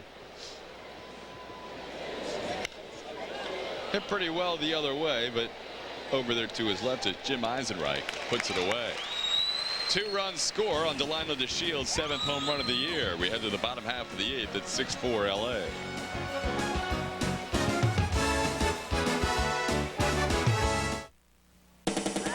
Houston, this is Apollo 11-7, and we've just spotted some Astros headed for Philadelphia.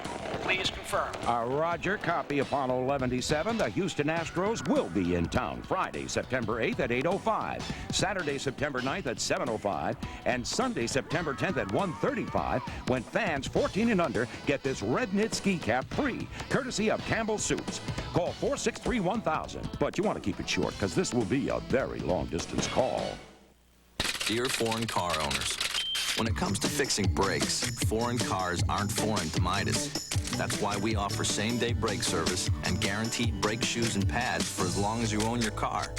そして今あなたがお持ちの国産車外車をマイダスへお持ちいただくと Get 25% off guaranteed brake shoes and pads. That's 25% off brake shoes and pads for any car at the Midas International Brake Sale. Vilket språk man än talar, detta är ett erbjudande värt att bromsa för.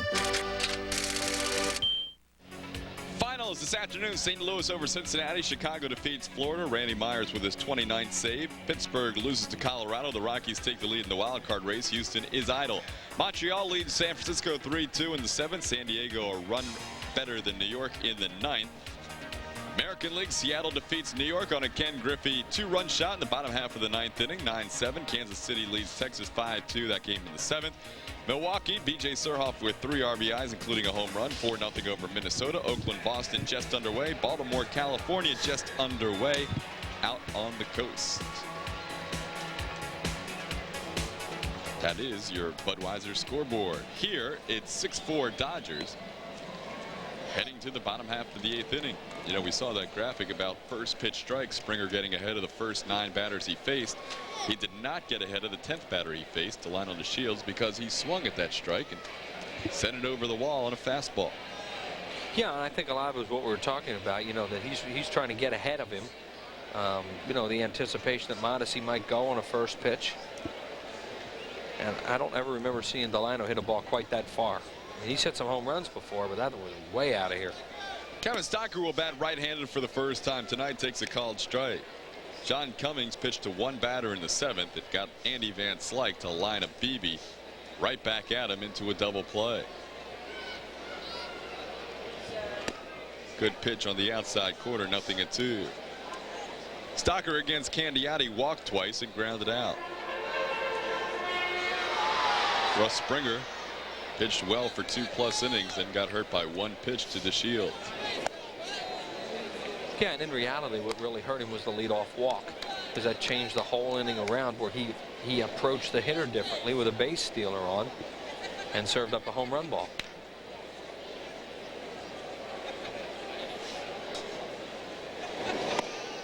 Outside, it's 2-2.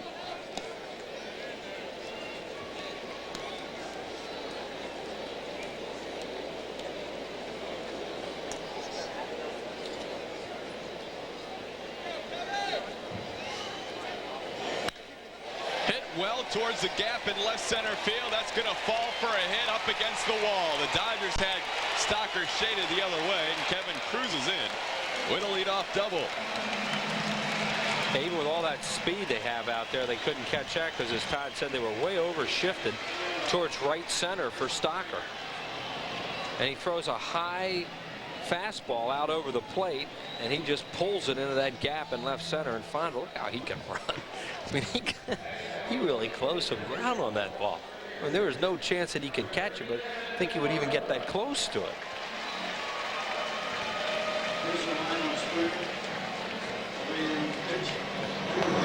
There's Osuna and Guthrie, right-hander, left-hander. So Tommy Lasorda can go either way here. Mark Guthrie, another left-hander like Cummings, acquired from the American League. See Osuna wants in this baby. He just tipped his cap himself out there to say he's ready. Normally the bullpen coach will do that or have a sign that he's ready. Here comes Wallace, so they're going to make a change, it looks like. That was pretty neat. The player himself tipped his cap. I'm ready. Bring me in here. Osuna is a flashy character, as you will see as they call on him to come on for Cummings. Let me in, coach. Kevin Flora was announced as a pinch hitter for Russ Springer. In comes the right-hander. Out goes Cummings, who faced two batters, two hard-hit balls against him. One a line drive double play, and Stocker a leadoff double. Osuna on. We're in the bottom of the 8th. Phillies trail 6-4. Over the past 3 years, Dodge has offered a choice of more new nameplates than anybody else. Now Dodge offers some other choices that make driving a roomy, zoomy Dodge Neon easy. During the Dodge Buyer's Choice sale, get a new Neon and choose up to $1,200 in cash savings and values. Or choose an interest rate as low as 1.9%. Or a Neon lease rate of only $179 a month. The Dodge Buyer's Choice sale. It makes visiting your friendly Dodge dealer a very smart choice indeed. The Bud Light Amateur Beach Challenge. They're lean. They're mean. Oh, they're killing us. Yeah.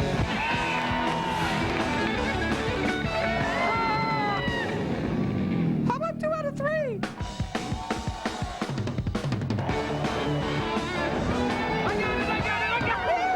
For the great taste that won't fill you up and never lets you down. What's wrong with her? Make it a Bud Light. Saturday night against the Dodgers, 7:05. All fans 14 and under receive a free set of 6 various baseball cards from the Major League Baseball card manufacturers, plus information on collector cards. A fun night for baseball with the Dodgers. Plus, you go away with a half a dozen baseball cards. All you have to do is call 463-1000 or stop by the Center City Ticket Office, Mellon PSFS at Broad and Chestnut Streets. You have to be 14 and under to go home with the cards. Antonio Osuna. Appearing in his 23rd game, he is 2-2 with an ERA of 5.08. And like Cummings, he last appeared in the game on Tuesday night against Montreal. Pitched 2 scoreless innings in that one. Has not allowed a run in 12 of his last 13 outings. Last year, spent most of the season at AA San Antonio. Started the year with the Dodgers. Optioned down to Albuquerque on June 16th. Came back on July 25th. And has pitched better since his return. He is 1-0 with a 2.13 ERA since coming back from Albuquerque late in July. Osuna, you can't see it now, but he wears a big necklace with his last name in big block letters, but it's hidden underneath his jersey as you look at Kevin Flora, who's done the job in late inning pressure situations. Since coming over, he has been a late inning hero for the Phils. Good fastball from Osuna, 0-1. This Osuna was signed by one of the most famous people in baseball, because you see him all the time behind home plate at Dodger Stadium with that big old white hat and that cigar and the radar gun. Mike Brito, who also signed Fernando.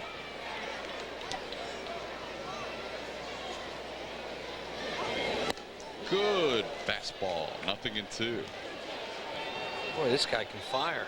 They list Osuna at 5'11", 160. He is not 160. Last year at San Antonio, 53 strikeouts in 46 innings. He had numbers that you dream about, and we'll give them to you after this pitch. Flora might have faced him actually in spring training. Hit pretty well to right field. This is going to get the runner to third. Mondesi back in front of the track. Stocker will tag and move to third, where he is there with 1 away.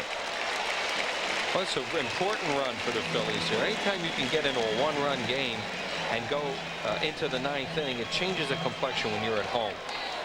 And they're going to play the infield back, which is what you would expect them to do. And the Dodgers will give up a run here as opposed to a base hit with the infield in and a 2-run lead. Mickey Morandini 1 for 4, a single in the second.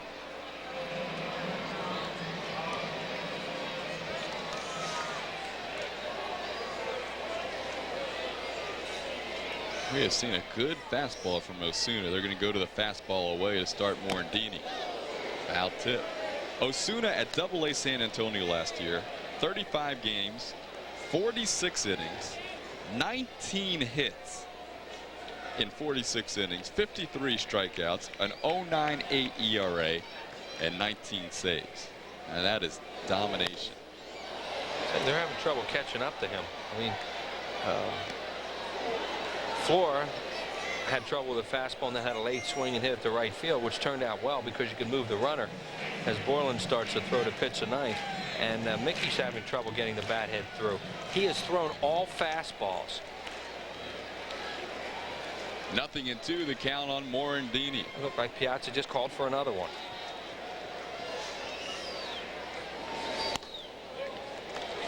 He's yet to show the hitters anything off speed yet, so they have no idea except from scouting reports and what they saw him throw warming up, whether he's going to, you know, what his off speed pitches are going to be. Two-seamer right there. Oh yeah, that ball's riding like a four-seamer when he throws it. Ooh. The Phillies version of Mike Brito behind home plate. Eric Tobin with the radar gun keeps turning around after each pitch, and maybe he's popping some high 90s or mid 90s. 2-2. Another fastball. Piazza throws down that one. Full count. Morandini started out 0-2. He's worked the count to full. And he's thrown all fastballs so far to the first two hitters he's faced. There's the Phillies radar gun. 6-4 ball game. Phils have a runner on third with one out.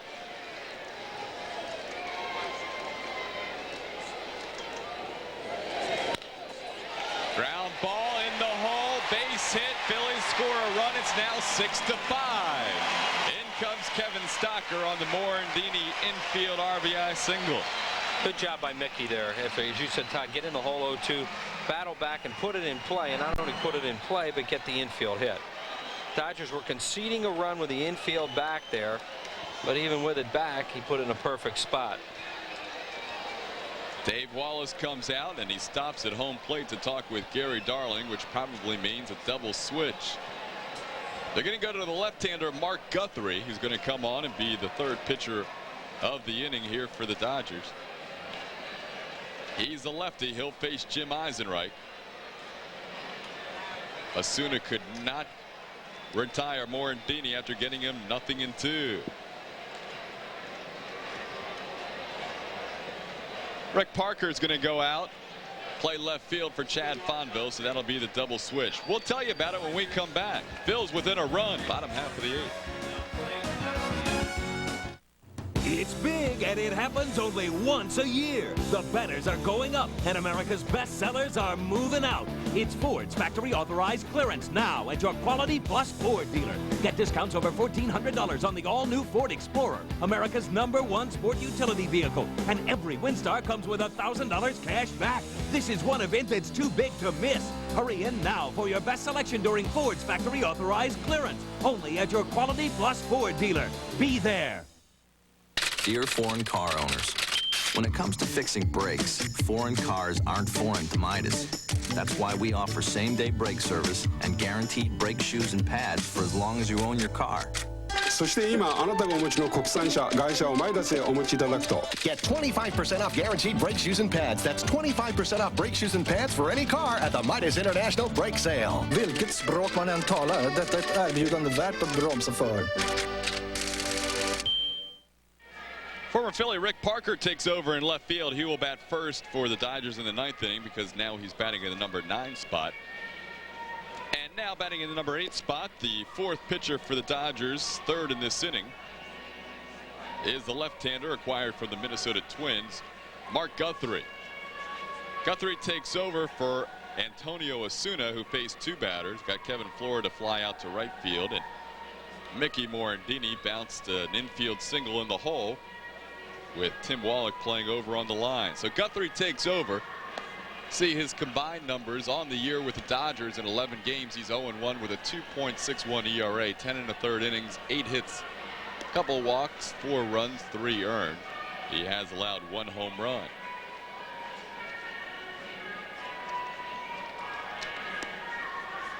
Guthrie came over along with Kevin Tappaney from the Minnesota Twins. In exchange for 3 players, including Ron Coomer, who's done a nice job with Minnesota. Guthrie, like Russ Springer, attending LSU. Pitched with the Twins in their World Series 1991. Yeah, and you look at Guthrie's numbers, and he brings some strikeouts into a game, too, and that's what their bullpen has done better.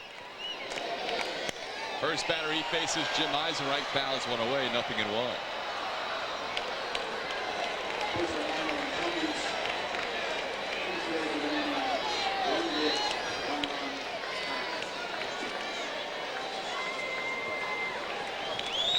Phillies trail 6-5. They have the tying run on first base with 1 out here in the 8th.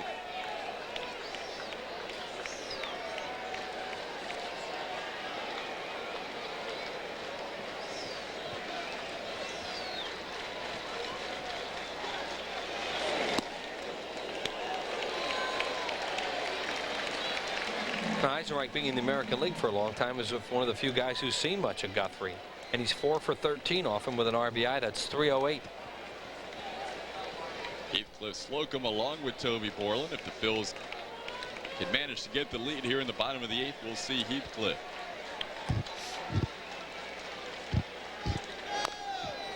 Chopper over the mound. DeShields in.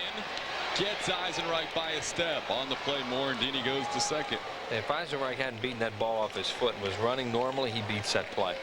But he is not 100% running right now, because Eisenreich can get down that line and beat that kind of play. But he ran as hard as he could, and this is a good play by Delano DeShields. You know, he has to let the ball get past the runner and then throw across his body. And Delano's been a big factor in this game tonight.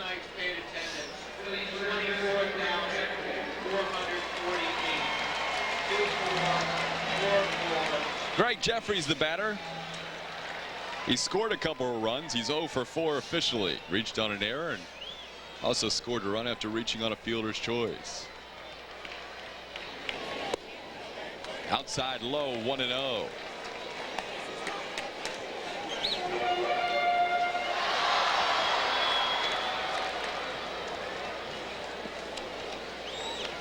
Well, the Phillies would like to see him add to that number.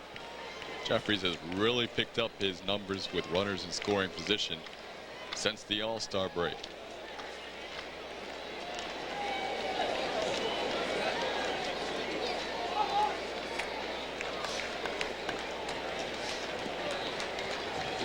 Like John Cummings, this is the first time Guthrie has ever faced the Phillies. Same with Antonio Osuna. Oh, yeah, that's a new bullpen out there.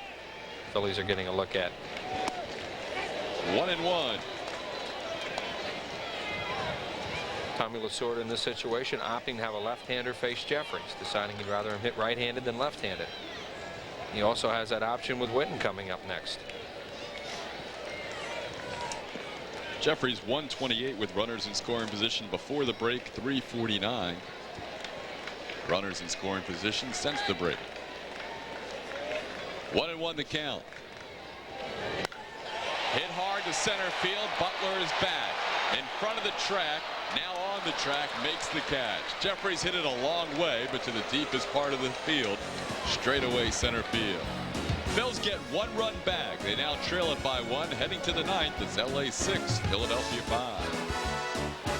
5. Recently, we at the Blues met the challenge of the 90s when the Norristown School District employees went all blue with personal choice.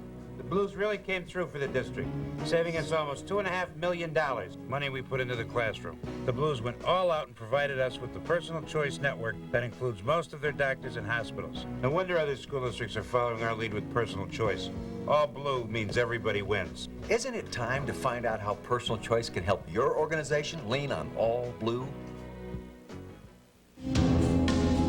Dodge changed the rules of truck power, the rules of safety, comfort, convenience. And while we were changing those rules, another one changed all by itself. New rule: Dodge pickups now have higher resale than Ford, Chevy, or GMC. Want proof? Check the rule book. The rules have changed. At America's Truck Stop. the new Dodge. Emma, seems like we've known each other forever. Yeah, I know. 2 weeks. Will you marry me? 'Cause Emma, I love you, man. Oh, Johnny, you're not getting my Bud Light. For the great taste that won't fill you up and never let you down. Johnny? Make it a Bud Light. Jane? It's Joan. Jane, Joan, whatever. I feel like I've known you forever. Everything you've always dreamed of, suiting up every day in your own Phillies uniform under the beautiful Florida sun in February when everyone's freezing up here, and taking the field with Boa, Cash, Taylor, Luzinski, great stars of Phillies past. Less than 10 spots available, so call now, 215-938-1200. That's 215-938-1200. Less than 10 spots left for Phillies Dream Week 96. Kevin Flores stays in the ballgame. He pinch hit in the 8th. He'll play left field, and taking over on the mound and batting in the number 2 spot is Toby Borland. Borland, appearing in game number 38, has a 1-0 record with a 4.35 ERA. Picked up his 5th save in his last outing. That came on Monday against San Diego. Won an inning. Did not allow a run. Rick Parker will lead things off for the Dodgers. It'll be Parker, then back to the top of the order.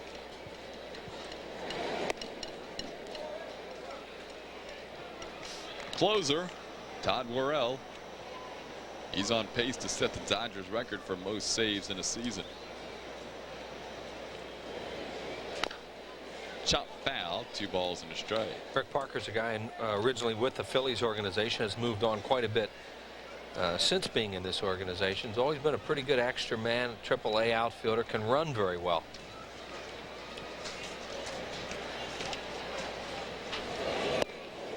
High inside, 3 balls and a strike to Parker.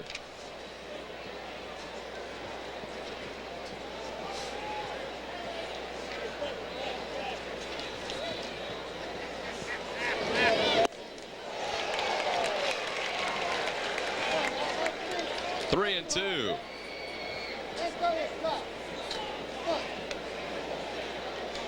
Borland has not faced the Dodgers before this season. Loses Parker. Leadoff walk here in the ninth.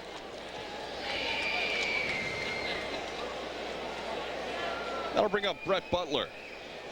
Dodgers leading by a run, 6-5. Butler handles the bat well. Right, they're in a perfect situation now to try and do some things, whether they want to play hit and run, whether they would want to sacrifice, whether they want to let Parker try and steal and have Butler protect him. They have a perfect guy up there to make some things happen. You know, a leadoff walk in that situation certainly the Phillies did not want.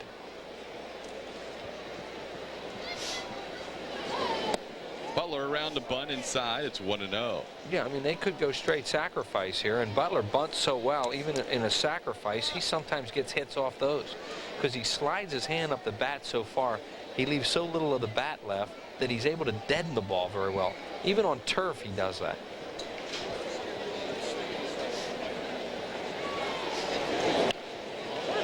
Beautiful bunt. Borland has to make the play himself to Morandini. They get Butler, not by much. It goes as a sacrifice. Parker to second base. You see the pressure he puts on a defense. Watch how quick he goes up the bat and puts a perfect bunt down. And you know, you've got to make the play fast to get Brett Butler, and Toby Borland in a hurry to make the play almost handcuffed Morandini with that throw. Speed is such a great thing to have on a club. I mean, it puts so much pressure on the opposition. Jose Offerman looking for his first hit tonight. 0 for 4 with a couple of strikeouts.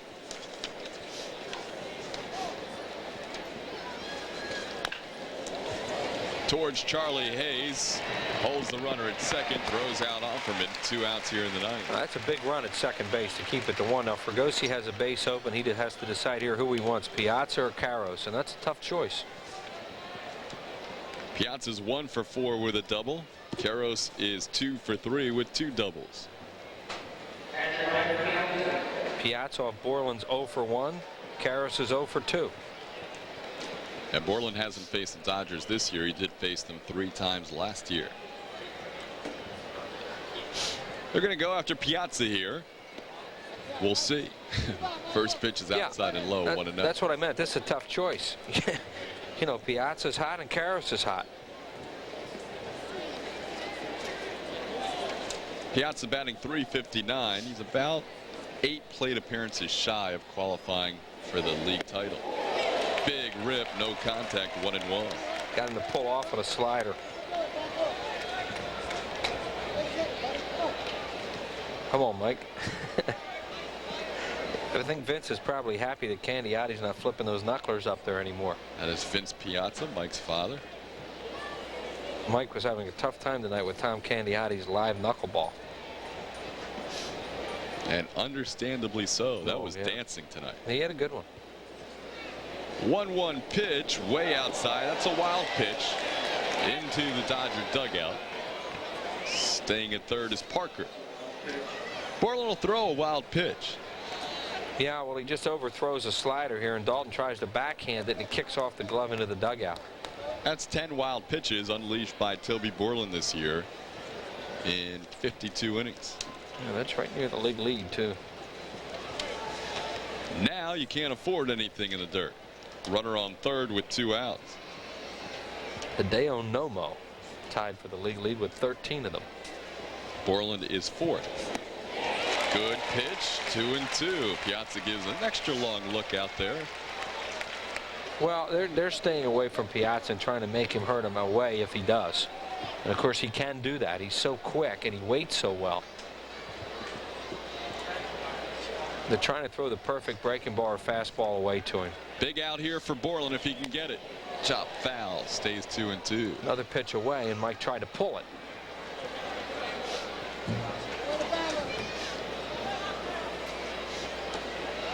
This guy has amazingly strong hands, forearms. And that's one of the reasons why you see him hit these monster home runs when it looks like he hits the ball out of the glove.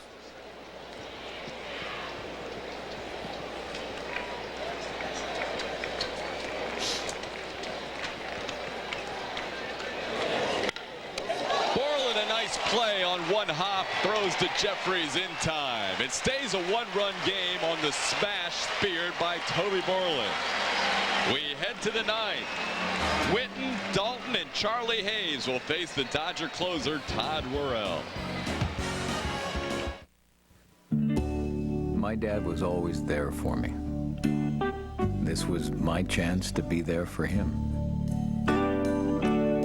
I knew we needed an extra room, but the money was tight.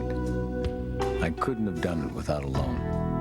And my Mellon PSFS banker came through for me. That's what family is all about. Life Improvement Loans. Call 1-800-MELON-2. 1-800-MELON-2. At Meisner, we remember the days when shopping for a car was as enjoyable as driving it. We remember because we were there. Since 1954, Meisner has been committed to our customer satisfaction. We understand that when your car or truck needs to be serviced, you want fast, courteous service, done right the first time. That's why Meisner offers, for your convenience, evening service hours weekdays till 9 and Saturday service hours till 4:30. Meisner Chevrolet Geo Oldsmobile in the Philadelphia Airport Auto Mall. Hey, you out there, you're playing bingo like never before. It's bonus bingo. There's still lots of bingo fun. And that top $25,000 top prize, but now there are more chances to win, so don't stop playing until you scratch off your 5 lucky bonus spots. The Pennsylvania Lottery's bonus bingo. More spots, more chances to win, but hey, you knew that, right? Got it.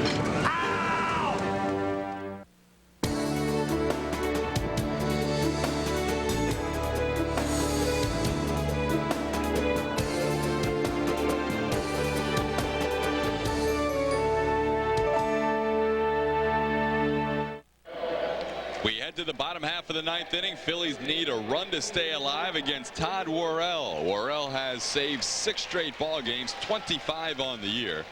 He's 3-0 on the season, appearing in game number 46, an ERA of 1.75. In 46 and a third innings, he's allowed less hits and walks than innings pitched and struck out more than 1 per inning. All-time Dodger record for saves in a season is 28 set by Jay Hall in 1989. Worrell this year is 25 out of 26 in save opportunities. He will face Mark Whitten, Darren Dalton, and Charlie Hayes, the 3 best home run threats in the Phillies dugout. Whitten tonight, 2 doubles, a walk, a run scored, and an RBI. 2 for 3 officially. Against Worrell, 1 for 4 in his career.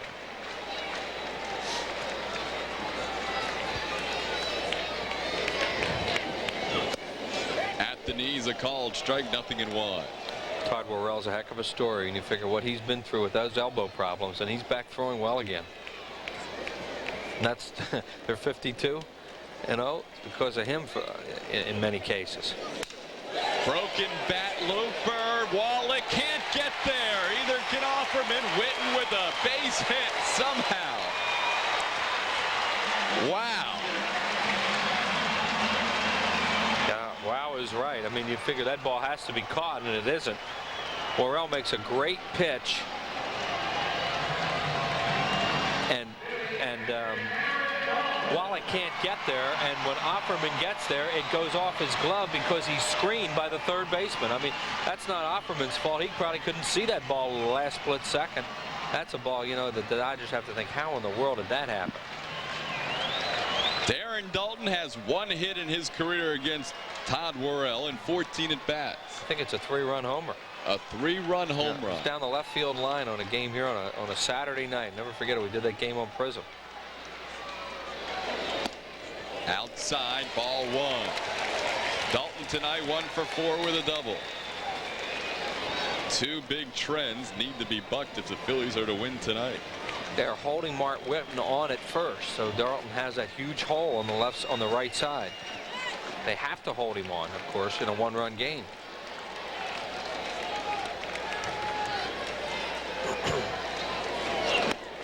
That's a good fastball, 1-1.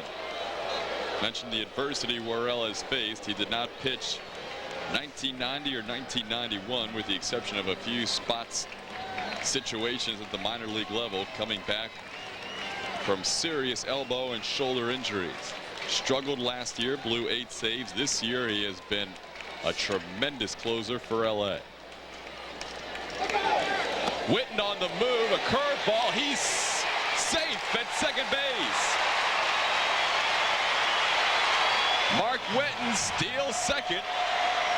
He's the tying run now with nobody out at second. And we mentioned that Mark Whitten was being held on, but Whitten has done that a couple times since he's been here late in games when a stolen base really means something, and he's gone. And he flat out stole that base. You know, for a big man, he can move. 5 for 5 now in the stolen base department for Whitten. Darren Dalton with a 2-1 count. Now this is another situation where they really need a ball to be pulled. Phillies have had 3 opportunities at the start of an inning with a runner on second and nobody out to get the runner to third, and they have failed 3 times. They'd like to buck that trend here as well.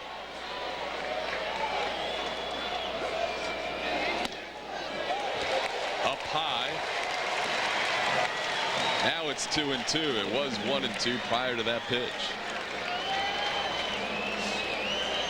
Mark Whitten with a little infield cue flare that found its way between Wallach and Offerman, steals second base.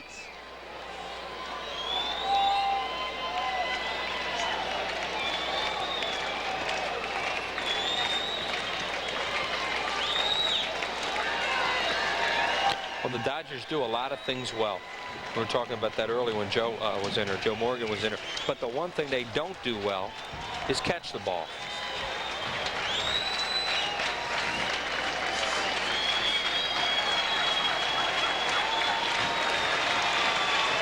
Worrell steps up. Now he's ready. A big spot here. 2-2 the count to Darren Dalton.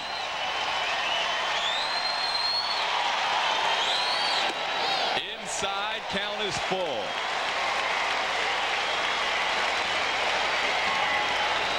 Charlie Hayes on deck.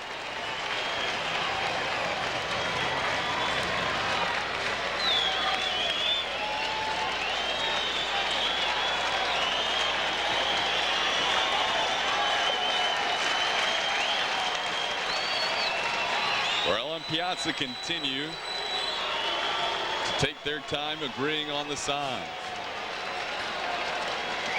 Quite a ball game, back and forth all night long. It's going to come down to the final out of the final inning.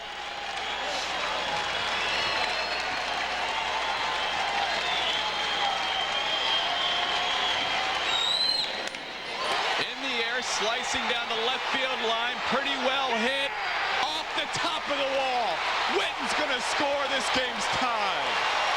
Darren Daulton just missed winning this one. Remember what I said about how he hit the home run off him? That's the way he did it. It was a 3-run home run, Todd, down the left field line, just like that. And it obviously went over the wall last time. People don't see that side of him very often. You know, that goes on a lot in the dugout. Here it is as Worrell goes away trying to keep him in the ballpark, and Daulton almost hits it out down the line. Ball goes. How far that carried? Well, you know, I just had a glass of water get blown over on my scorebook as we got that gust of wind that came in here. Yeah. So, no, because the wind is swirling here again and the ball's really carrying. Sometimes you get a scorebook ruined and it tells you something about the ball game. Now the winning run's on second, still nobody out. Charlie Hayes the batter. Phillies scoring a run in the 8th and now a run in the 9th to tie. Huge to get this guy to third now, Daulton to third. Low, ball 1. Hayes 1 for 1 officially. He's been hit by a pitch. He's walked, he's hit a sacrifice fly and a double. It's amazing. The 2 hits Darren Daulton has off Todd Worrell are both down the line and deep. 2 for 15. There goes Daulton. Ground ball right to third base. You Daulton is that? Out. Double play. That's amazing. Holy mackerel. He's got the base stolen, and Charlie Hayes hits it right to the man Wallach covering third. That is, you got to be kidding me. Darren Daulton's running on his own here, and he has his base stolen. Charlie Hayes hooks a breaking ball right at Wallach, who tags him and then throws him out at first. That's a pitch you don't have to swing at either. That looked pretty high. Well, it was, you know, and whether he didn't see him go or whatever, you know, it was something he did on his own. Daulton did on his own, trying to make something big happen there, and he was going to make it happen. So, what a turnaround there. Daulton looked like he had the base stolen, would have been on third with nobody out. Instead, the bases are cleared with 2 outs, and Van Slyke fouls one back to the screen. And now the Dodgers have to take a deep breath because it looked like, well, a wind-blown ball off the wall is going to maybe beat them. And now they're looking at extra innings. This is a screwy game tonight, but very entertaining. Never seen anything like that. That rivals the ball the Phillies hit in '93 that hit the runner, or that the Marlins hit and hit a runner when it was going to win the game for them. Outside, 1-1. Forget who it was stealing third. The batter hit a BB right in the hole, hit the runner, out of the inning. Phillies won the game in extra innings. That was their year, '93. Everything was going right that year. That was unbelievable. You're talking about a team that's 52-0 after 8 innings. They would have had to bring the infield in, the outfield in. Daulton had third base stolen. Right, and Worrell's already in his second, only his second blown save of the year. And instead, Hayes chases a pitch out of the strike zone and hits one right to Wallach on the bag. 1-2. How about the ebbs and flows of this game? Each team thinking at one point or another they had this game in control. And Charlie had a perfect night going up to that point. He had not been retired. A variety of ways he had been on base. He'd been on base all 3 times. Scored a run, knocked in a run. Yeah, and a sacrifice fly. Goofy game. Van Slyke in the hole, 1-2. 2-2.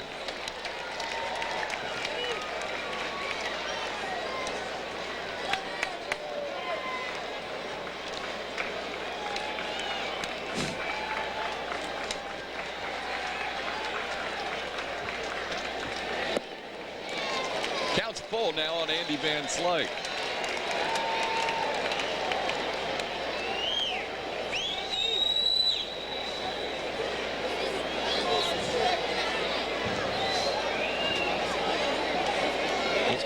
played together in the minors.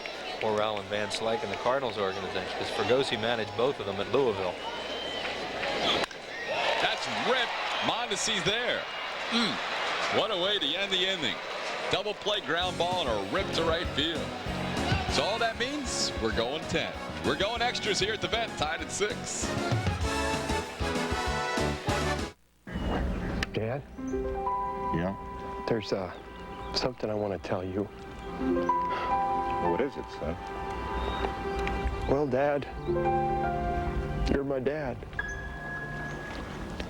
And I love you, man. You're not getting my Bud Light, Johnny. For the great taste that won't fill you up and never let you down, make it a Bud Light. Ray, forget it, Johnny. Maybe you'll get a MasterCard so you can use one card for practically everything. Maybe you'll get one because no card is more accepted. Or maybe you just like to save 15% on that altimeter compass stopwatch. Presenting Master Values, immediate savings on all kinds of things. Because while MasterCard can make your life easier, saving around $1,000 on a Royal Caribbean cruise couldn't hurt. Look for your MasterCard invitation in the mail and apply today. Last Saturday, my wife Lisa and I went shopping. You know, we're not paying any attention. That's when it hit me. What would happen to our family if Lisa weren't around anymore?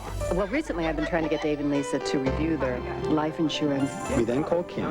She's our nationwide insurance agent. Lisa now has the life insurance she needs. Sometimes I think about what almost happened. But thanks to Kim, I don't worry about what might happen. Nationwide is on your side. Well, this has been a bizarre game. I mean, there have been a lot of weird. Here's Darren Dalton stealing third, and Charlie chases a high breaking ball, it looked like, on a 1-0 pitch. So Wallach's going over to cover. The ball goes right to him. You see Dalton, are you kidding me?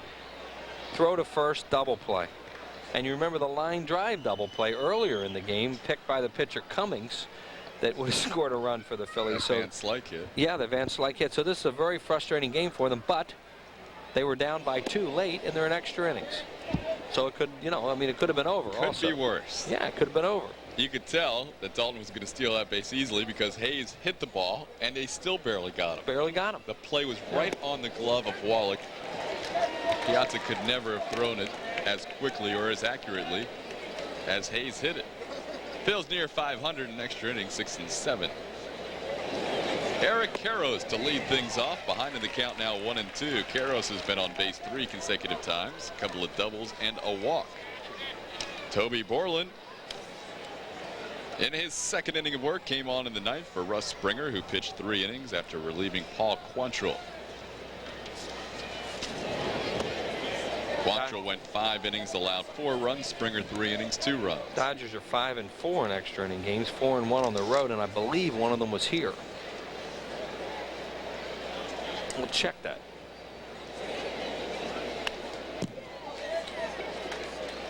It was on May 31st. They won 4-1 in 10.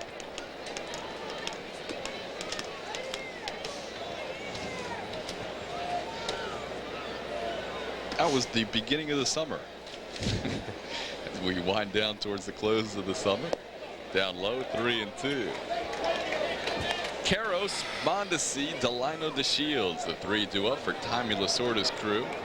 Here's what we were just telling you about, and 4 and 1 on the road. Borland, he's going to win the Gold Glove if he keeps fielding his position like that. That's 2 in a row. Toby's got that long, tall body, and he's putting it to use on those balls back through the middle. That ball, you know, Karros flipped the bat as if he thought he had a hit. Well, Morandini was probably going to throw him out unless Borland had deflected this somewhere, because this is hit very weakly off the end of the bat. But a nice play by Toby.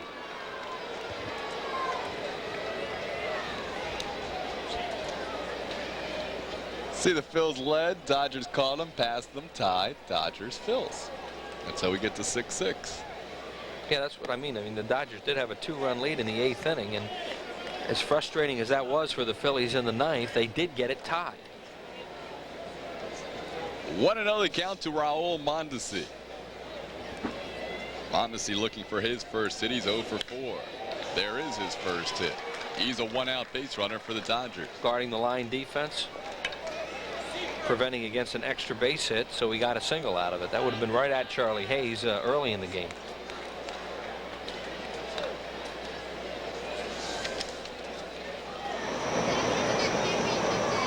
Rudy Cianez is throwing in the Dodgers bullpen.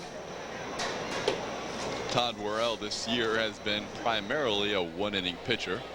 45 games, 46 1/3 innings. Quite a night for DeShields. 2 singles, 2 steals, a 2-run home run, 3 RBIs, and 3 runs scored. He put the Dodgers on top 6-4 with his 2-run home run in the 8th. They're still guarding the line. Charlie Hayes is up even with the bag and on the line at third, and they're holding Mondesi on first, and he is a base stealer. This is what happened last time when Springer was pitching. Mondesi was on first, and the first ball fastball, he hit it out of the ballpark.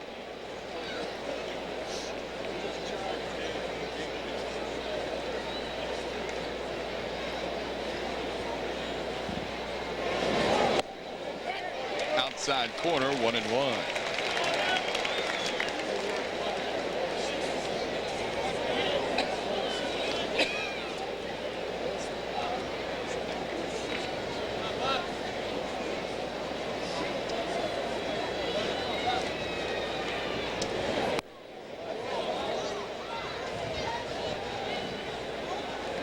Two balls and a strike to Delino DeShields.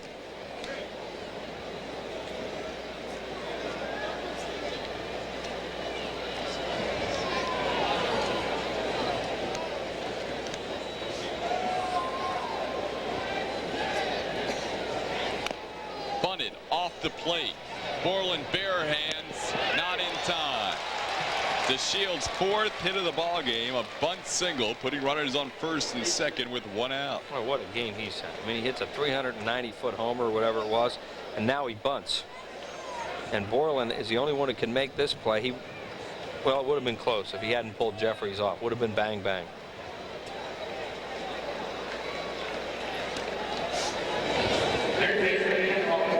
Strange as that may seem, that's maybe not the worst thing that could have happened to the Phillies, though, because now they have Wallach up there, and even though he's had a big night, can be a clutch hitter, he can also hit into double plays.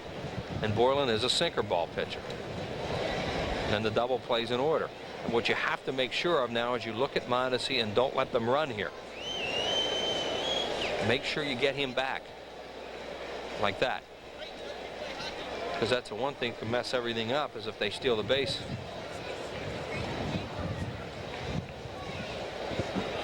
Winds are gusting in the late innings here and now into extra innings here at Veterans Stadium. It's been a strange homestand with all this wind at Veterans Stadium. Inside 1-0. Wallach 2 for 4 with 2 RBI singles. Last year's comeback player of the year.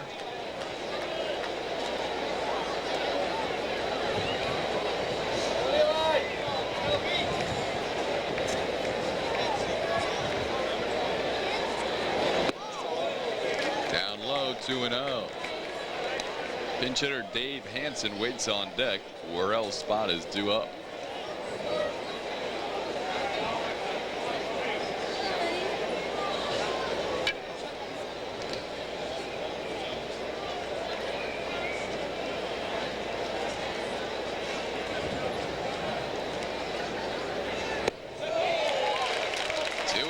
Big cut from Wallach.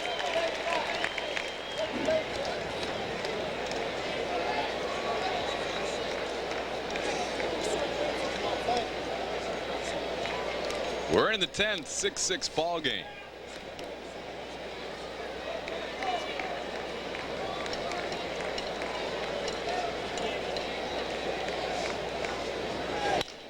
Ground ball, Stocker, Morandini, turn. Phillies get out of it in the 10th. Tim Wallach grounds into the double play to end the inning. We head to the bottom half. 9-6. Whether you're negotiating a deal, Okay, if you're good, I'll read you a story. Come on, make it 2. calling in an order, Skip the strawberry. We want chocolate. Scheduling a meeting, I'm at the Big Artichokes. or simply checking in with the boss. Honey, is it okay if I stay another half hour? The most important thing is that the call goes through. A mobile phone is only as good as the system it's on. Choose Bell Atlantic 9X Mobile. Call 1-800-255-BELL. Mr. Sampras, you know why you're here, don't you? I'm kind of dumb. We'll fix that. Let's see. Go up to the umpire. You say, you were wrong. You were wrong. Swat a few balls, throw a few rackets. The ball was in. The ball was in. I'm incompetent. Yell at me. Say tomato. Or two. And eat your pizza the wrong way. Crust first. Why didn't you say so? Stuffed crust pizza from Pizza Hut with a zesty new sauce and cheese baked into a new thinner crust. You'll want to eat it crust first. 2 at once. I've created a monster. Large, just $9.99. Hey, you out there. You're playing bingo like never before. It's bonus bingo. There's still lots of bingo fun. And that top $25,000 top prize. But now there are more chances to win. So don't stop playing until you scratch off your 5 lucky bonus spots. The Pennsylvania Lottery's bonus bingo. 4 spots, more chances to win. But hey, you knew that, right? Got it. Here's what the Phillies hoped they could get then with Wallach. Here's a double play now. Great job by DeShields. He goes after Mickey, who avoids him. And then easy double play for Wallach, who doesn't run that well. DeShields was basically going at the bag, even though he did throw his arm out there. Would have been interesting if he had disrupted that play by throwing his arm out and kind of roll blocking in the way they did. Whether or not there would have been an interference double play involved in that, but we'll never know. Good ball game in the first of 4 between the Dodgers and Phillies. Dodgers riding a 3-game winning streak, having swept Montreal north of the border. Phillies have won 5 out of 6 in this homestand. 7 out of 9 overall, trying to make it 8 out of 10 with Kevin Stocker, Kevin Flora, and Mickey Morandini in the bottom half of the 10th inning. Phillies are getting Slocum up in the bullpen. Borland is due to bat after Morandini, 4th in the inning. 6 runs, 12 hits, 2 errors for the Dodgers. 6 runs, 11 hits, no errors for the Phils. Rookie Batalico is not available tonight. Still has a little tenderness, so if you're thinking about whether or not they would use him, they will not use him. And there's that wind that just came up about an inning or 2 ago, and it is swirling. Pop up. Swirling wind or no, it should be easy for Offerman, and is 1 away. The Stocker's now 1 for 3 officially. He's walked a couple of times. Now bring up Kevin Flora. Flora came on as a pinch hitter in the 8th inning, stayed in the ball game, playing left field.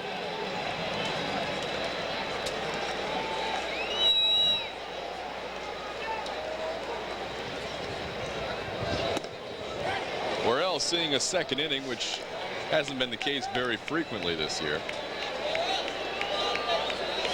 Allowed the game-tying run in the 9th. Had some good breaks and bad breaks in that inning. The bad break coming off the bat of Mark Whitten to start the inning. Little flare that found its way between Wallach and Offerman for a hit. The good break coming when Darren Dalton was running to 3rd and Charlie Hayes hit into a double play. With Dalton looked like he had the base stolen. 1-2 the count to Flora.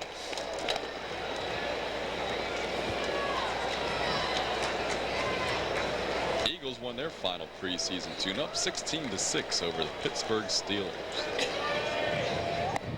Called 3rd strike. Flora goes down looking. First strikeout for Worrell.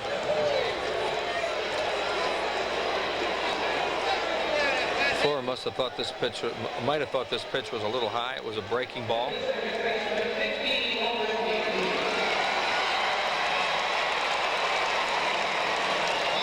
Morandini 2 for 5 tonight, batting for the 6th time, a couple of singles,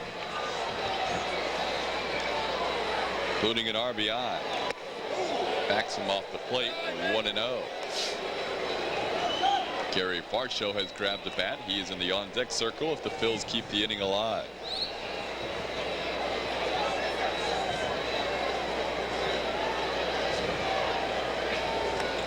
Not his favorite pitcher to face.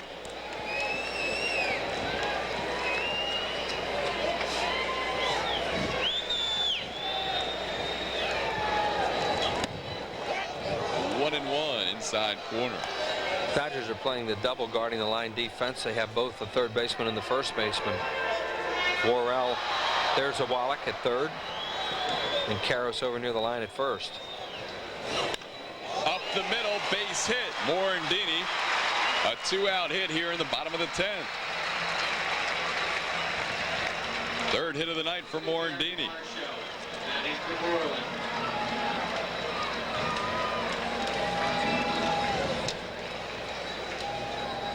Gary Varsho will come on as a pinch hitter for Toby Borland. Varsho hitting .333 this year as a pinch hitter, 9 for 27, including 3 RBI. It's become Candlestick Park. You got to think it's going to carry, too, if you get it in the air. Trash blowing all over. Down low, 1-0. Varsho's had his most success off, there's his pinch hitting in his career, and he's had a lot of success off hard throwers. Varsho likes to hit a fastball, and Worrell throws hard. Butler and Mondesi playing deep in center and right, respectively.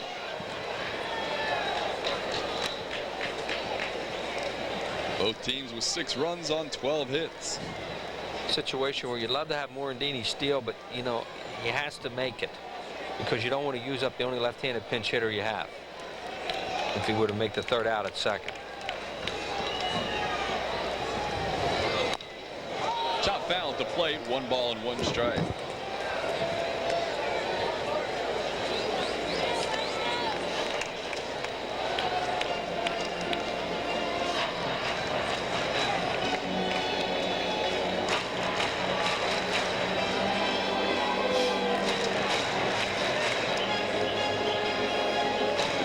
Phillies winning 2 out of 3 against San Diego. Not only the fact that they won 2 out of 3, but they didn't use either Heathcliff Slocum or Ricky Bottalico. Heathcliff warmed up on Tuesday night, was not used. He'll be used tonight if they don't get a run here. He is ready to come in the 11th. If there is an 11th.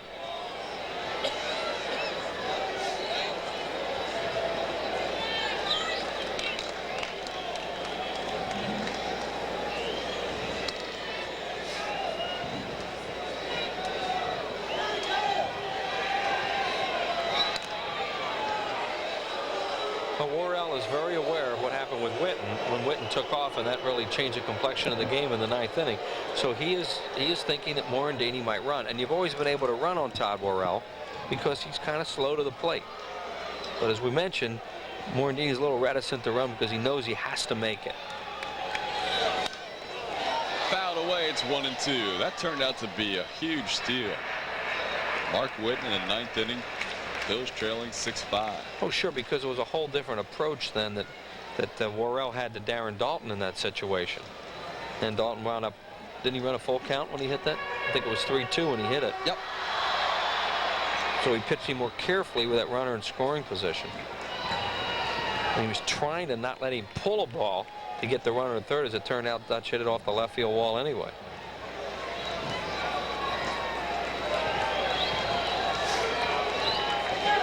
Morandini, pitch outside. He is safe. Mickey's 9th steal of the year. Now he's in scoring position with 2 away. Yeah, you hoped he would try and go at some point if he thought he could make it. And he picks a pitch here to go on. It's a high breaking ball, a high slider. Piazza's throw is high, no chance. Good play there by Offerman. And now the outfielders who are way back, you know, prevent against any kind of extra base hit. Now they have to cheat in a little bit, all 3 of them.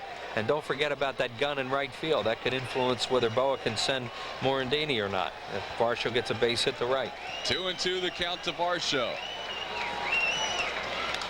Fouled away.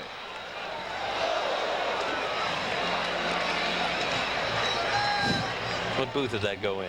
General manager's booth.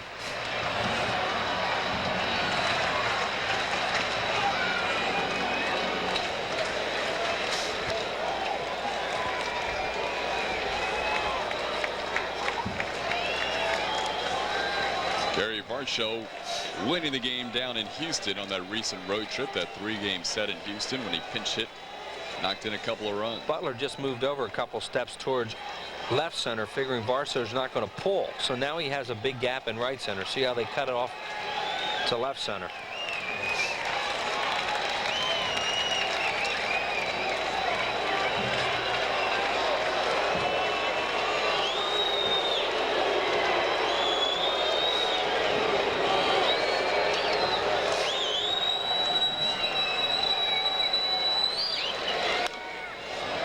Well, that's a nasty pitch.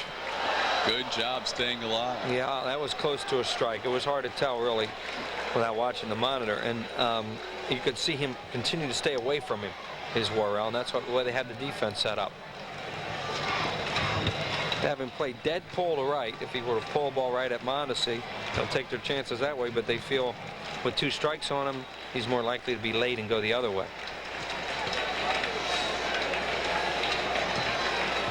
Well, you wonder if he'd throw anything off speed. You know, speed is bad up with that defense they have. 2 outs. Winning run on second base, Mickey Morandini.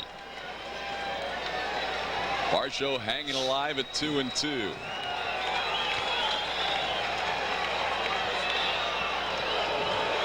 Worrell knew he had no play, so he just lobbed that one. Phils have been doing a much better job of coming from behind and scoring some runs. Tonight trailing 6-4, scoring a run in the 8th, a run in the 9th to tie it. Well, they've shot themselves in the foot a few times tonight, but they, you know, they're playing so much better right now. They're much more exciting to watch, and they are battling teams right to the end. And that's all you can ask.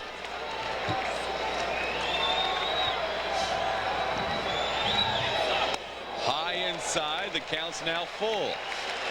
Greg Jeffries on deck.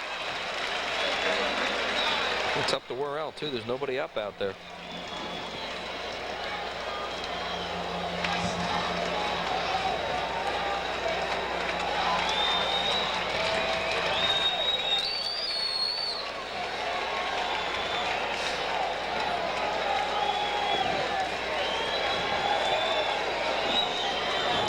High ball 4, great pinch hit plate appearance by Gary Barcio.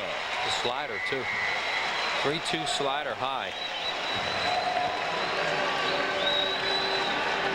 Been a long night for Tommy Lasorda and his pitching coach Dave Wallace. They thought they had this one salted away. 52-0 are the Dodgers when leading after 8 innings. Tonight they led after 8. They're tied in the 10th. Greg Jeffries has scored a couple of runs, 0 for 5 officially. Last time up, he hit one deep to center field, about 400 feet, where Brett Butler caught it. Ground ball to Hosford to Shields. We head to the 11th. No runs, a hit, a walk, 2 men left. Tied at 6 after 10.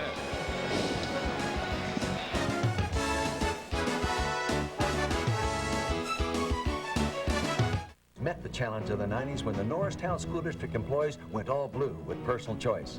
The Blues really came through for the district, saving us almost $2.5 million, money we put into the classroom. The Blues went all out and provided us with the personal choice network that includes most of their doctors and hospitals. No wonder other school districts are following our lead with personal choice.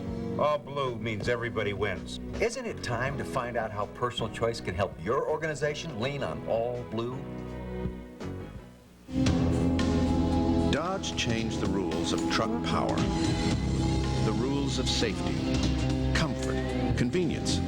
And while we were changing those rules, another one changed all by itself. New rule: Dodge pickups now have higher resale than Ford, Chevy, or GMC. Want proof? Check the rule book. The rules have changed. At America's Truck Stop, the new Dodge. Emma, seems like we've known each other forever. Yeah, I know. 2 weeks. Will you marry me? 'Cause Emma, I love you, man. Oh, Johnny, you're not getting my Bud Light. For the great taste that won't fill you up and never let you down. Johnny? Make it a Bud Light. Jane? It's Joan. Jane, Joan, whatever. I feel like I've known you forever. As we head to the top of the 11th inning, the Dodgers will bat, and the Phillies' new pitcher will be There he is, Heathcliff Slocum. He hasn't pitched for a while, as Todd was documenting earlier. There are the numbers on the right-hander Slocum. 28 saves, now second in the league to Randy Myers, who picked up his 29th. Dave Hansen, Todd Worrell. There is Slocum in the ballgame. Hansen comes out to bat for Worrell, and they get Pedro Estacio up in the bullpen to the Dodgers, and there's Estacio, Todd. Hansen, Rick Parker, top of the order. The Dodgers have struggled this year pinch hitting. As a team, they're batting just 168 pinch hitting, a team that led the National League with a 309 pinch hitting average last year. Yeah, that was a real strong point for them. Treadway, Hansen, Wynn. Dave Hansen, third all time on the Dodger list of pinch hitters. Who do you guess is first on that list? Of Dodger pinch hitters, got to be Manny Mota. Guy who killed the Phillies a few years. Oh, was he a good hitter?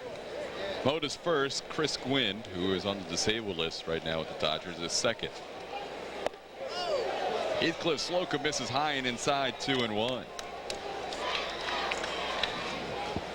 Slocum's had some time off. Last appeared on Sunday. Picked up the win against San Francisco in that come from behind victory on Sunday.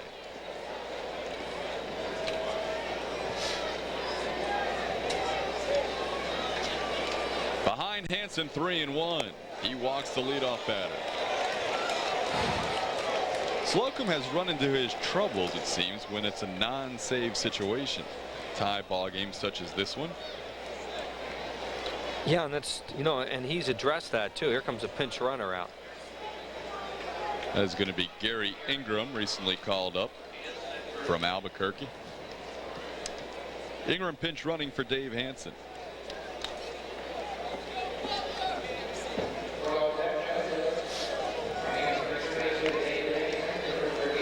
Rick Parker, he walked in his first appearance, came on as part of a double switch in left field in the 8th inning. Way high and inside. Parker trying to bunt, has to duck out of the way. Yeah, that was dangerous for Parker because he's giving himself up here. Watch, and this ball comes right at his head. Whoa.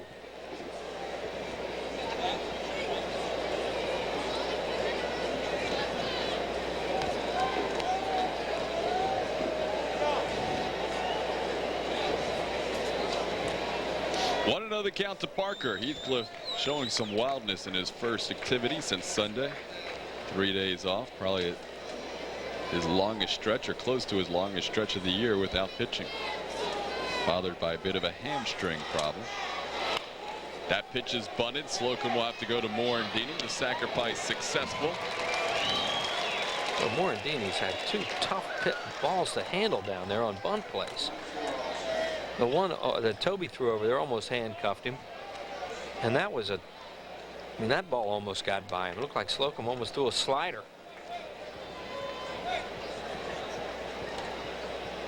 So now a runner in scoring position with 1 out in the 11th for Brett Butler.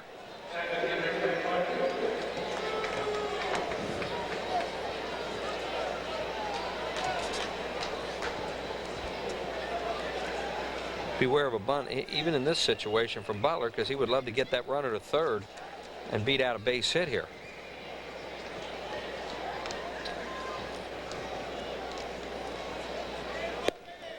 Takes a strike, 0-1.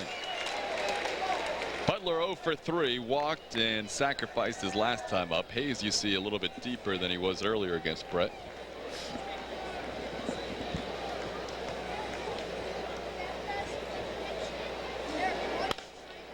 Ground ball past Joey Amalfitano, foul, 0-2.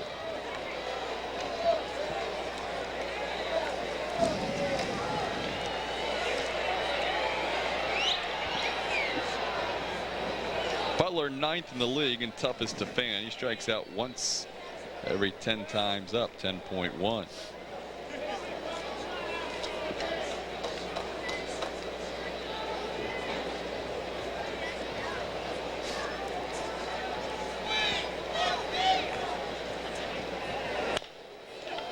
the glove of Slocum into center field. Ingram had to hold up. He'll be held at third. Dodgers now with runners on first and third and one out.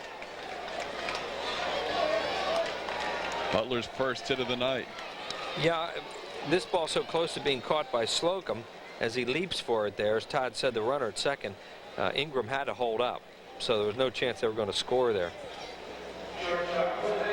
Here's Ingram. Now watch. He does the right thing here. He cannot get caught off second if Slocum were to catch that ball, because he's already in scoring position. That's very good base running on his part. Just get the third. Now the Phillies are going to play the infield halfway. If the ball's hit hard, they'll go for 2. If not, they'll try to come home. Jose Offerman, the batter, he is 0 for 5. He has grounded into a double play tonight. Struck out a couple of times. In the dirt, ball 1. Ingram represents the go-ahead run. He's at third base with 1 out.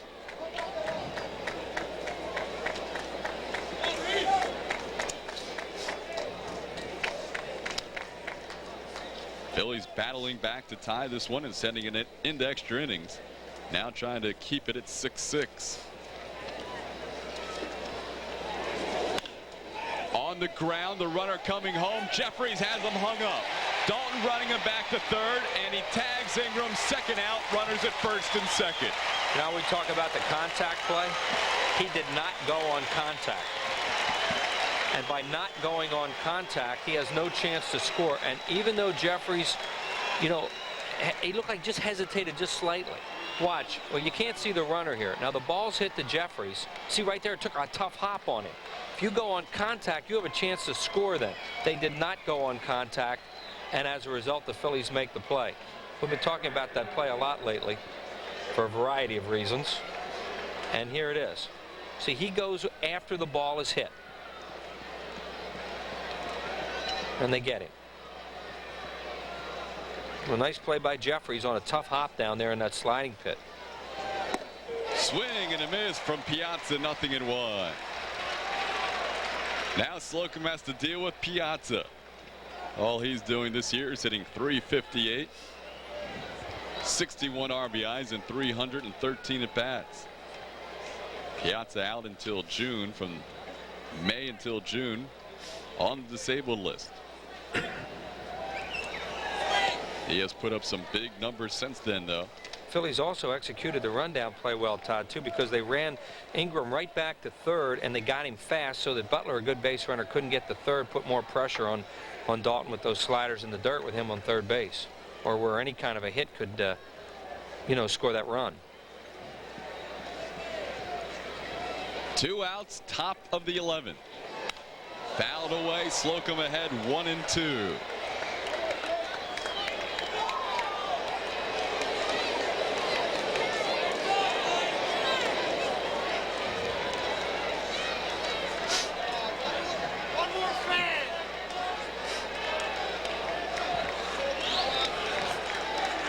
Slocum trying to escape from a first and third 1-out situation. Swing and a foul tip caught by Dalton. He gets out of it, does Heathcliff Slocum. We're heading to the bottom of the 11th. No runs, 1 hit, 1 walk, 2 left on. Houston, this is Apollo 11-7, and we've just spotted some Astros headed for Philadelphia. Please confirm. Roger, copy Apollo 11-7. The Houston Astros will be in town Friday, September 8th at 8:05, Saturday, September 9th at 7:05, and Sunday, September 10th at 1:35, when fans 14 and under get this red knit ski cap free, courtesy of Campbell Suits. Call 463-1000, but you want to keep it short because this will be a very long-distance call. Dear foreign car owners, when it comes to fixing brakes, foreign cars aren't foreign to Midas. That's why we offer same-day brake service and guaranteed brake shoes and pads for as long as you own your car. そして今あなたがお持ちの国産車外車をマイダスへお持ちいただくと Get 25% off guaranteed brake shoes and pads. That's 25% off brake shoes and pads for any car at the Midas International Brake Sale. Vilket språk man än talar, detta är ett erbjudande värt att bromsa för.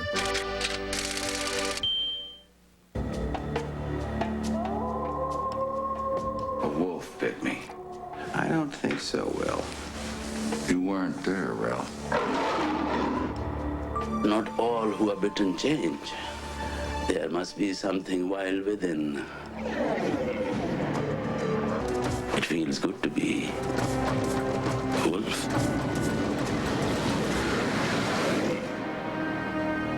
Don't look so scared.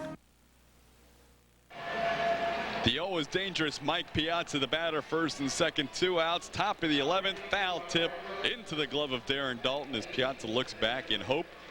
But Heathcliff gets him and gets out of a dangerous situation. Dodgers had first and third, 1 out. Offerman grounds out, Piazza strikes out. And that sends us to Pedro Astacio, the 6th pitcher used by the Dodgers tonight. Astacio takes over for Todd Worrell, who blew the save in the 9th, allowing the 1 run. Came back with a shutout 10th, and he will leave with a no decision. Astacio, the 5th man out of the Dodgers bullpen. Started the year in the rotation, did start 11 games for LA, but now he's been used out of the bullpen primarily. Also pitched in that game on Tuesday when it seemed like the entire Dodger bullpen went. 23rd appearance out of the pen. He's 5-8 with a 4.52 ERA. Astacio in that game on Tuesday went 3 innings, allowed a couple earned runs on 4 hits. Cummings, Guthrie, Osuna, Worrell all pitched on Tuesday. The only man not used tonight in the Dodgers bullpen, Rudy Cienez, and he hasn't been used in a week. Mark Whitten, Darren Dalton, and Charlie Hayes, the first 3 to face Astacio. 6-6 ball game, bottom of the 11th. Fastball, called strike, 0-1. What a game for Whitten. He's been on base 4 times. Couple of doubles, a single, an RBI, 2 runs scored. 1 ball and 1 strike.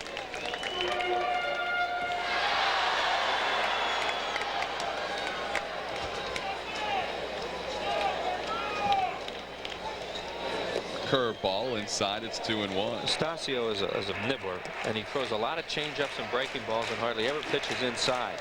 Phillies have seen a lot of him over the years as a starter. He made his major league debut against the Phillies, pitch a great game.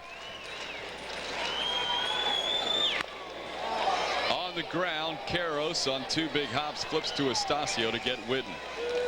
Whitten retired for just the 2nd time tonight. 1 out here in the 11th.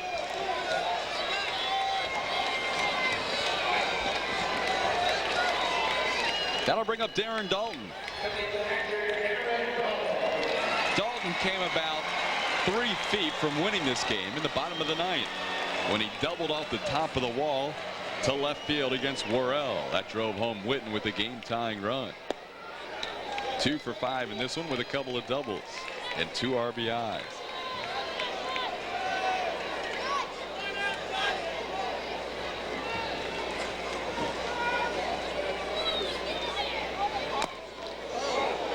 Foul tip, 1-1.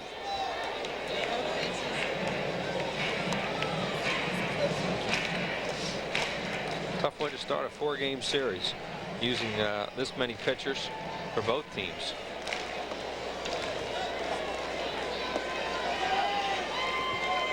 Dodgers used all these guys on Tuesday night.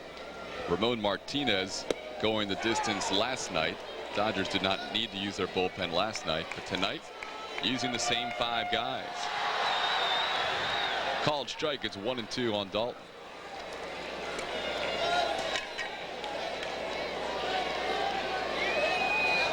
Phillies using Michael Mims for 4 innings last night. 2nd night in a row they've used him, so he is not available.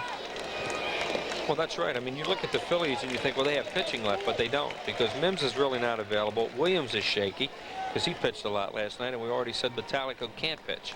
So basically they have Paul Fletcher after Slocum, who you know will not pitch, well, you wouldn't think would pitch more than 2 innings. 2-2 the count to Dalton. Up the middle. How did he catch that? Astacio didn't see that ball till it was in his glove. No, he just trapped it against his body, it looked like. 2 outs.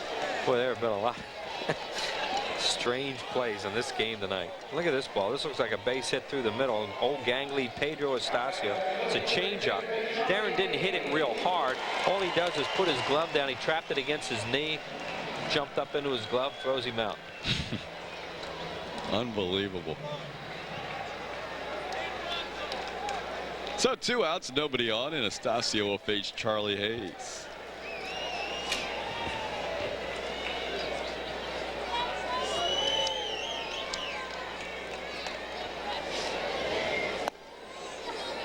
Up high, ball 1-0. Hayes was the batter in the bottom of the 9th. Dalton on second, nobody out. Phillies had already tied the game, and now Pedro Estacio is going to draw a visit. Well, he was stretching out there after that play. I mean, he might have pulled a muscle when he made that sudden movement, or else that ball hit him on the knee. Because yeah, that would be the right knee that the ball would have hit, because he would have been turned that way. And that's what he's touching, is that right leg area.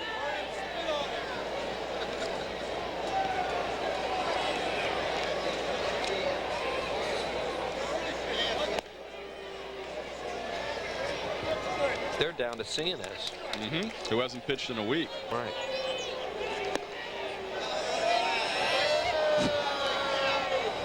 Do you see the name on that bat? It says Gene Harris, who of course was a pitcher here early in the year. Charlie may have the entire National League. They just made a change. Estacio has to leave this game, and the Dodgers are out of pitchers after Cienez comes in. Assistant trainer Charlie Strasser out there with Estacio.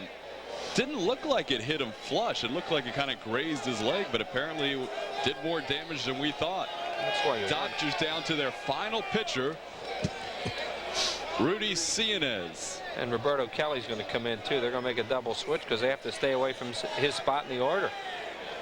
It's your ball game, Rudy. There's no one left in the bullpen.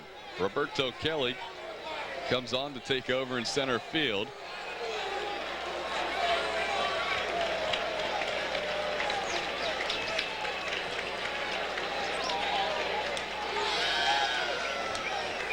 Fergosi's probably saying to him, he already made the move to the bullpen. How can he make a double switch? Doesn't he have to come to you first and tell you? And now they're going to go to Frank Pulley, who's the crew chief, and talk about it, because if he didn't go to him first, which it didn't appear that he did, it appeared that he made the pitching change and didn't put the double change in, they shouldn't be allowed to do that. Because you have to go to the umpire Sure, first. You have to go to the umpire first. If the double change is allowed, it's going to be a funky one. It's going to be Kelly to left field, Rick Parker into third, and Tim Wallach will probably play short. And we're going to discuss the situation. I think the Phillies might get this one, because it appeared very obvious that he pointed to the bullpen. Well, we'll see. They're going to confer. Joe West is in on the conversation right now. It appeared that he pointed and then said the double change after all that happened, and now Frank Pulley is going to discuss it with Tommy Lasorda. So let's wait. We'll see. They may not be able to do this.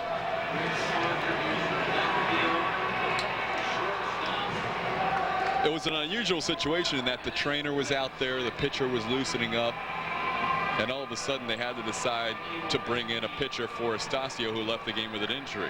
I think if you read Frank Pulley's lips, I mean, that's basically what he's telling them. You didn't come out here first. So you pointed to your bullpen, you're saying. And Lasorda's point is that he had an injury and he just knew he had to bring in the pitcher. Dave Wallace in there on the conference as well, because Wallace was the one who made the motion to the bullpen. Right. But yeah, Gary Darling made the motion after that. It'll be interesting to see what happens. So you hear Frank? You can always hear him. He's saying it now. You can't do that. He's saying you can't make that. Uh-oh, watch it now. Turn that volume down. I kind of enjoy it. It's cable. There it is. I mean, that's just what we've been talking about. Now you hear the umpire say, once he points, that's it. Yeah, can't do anything about it.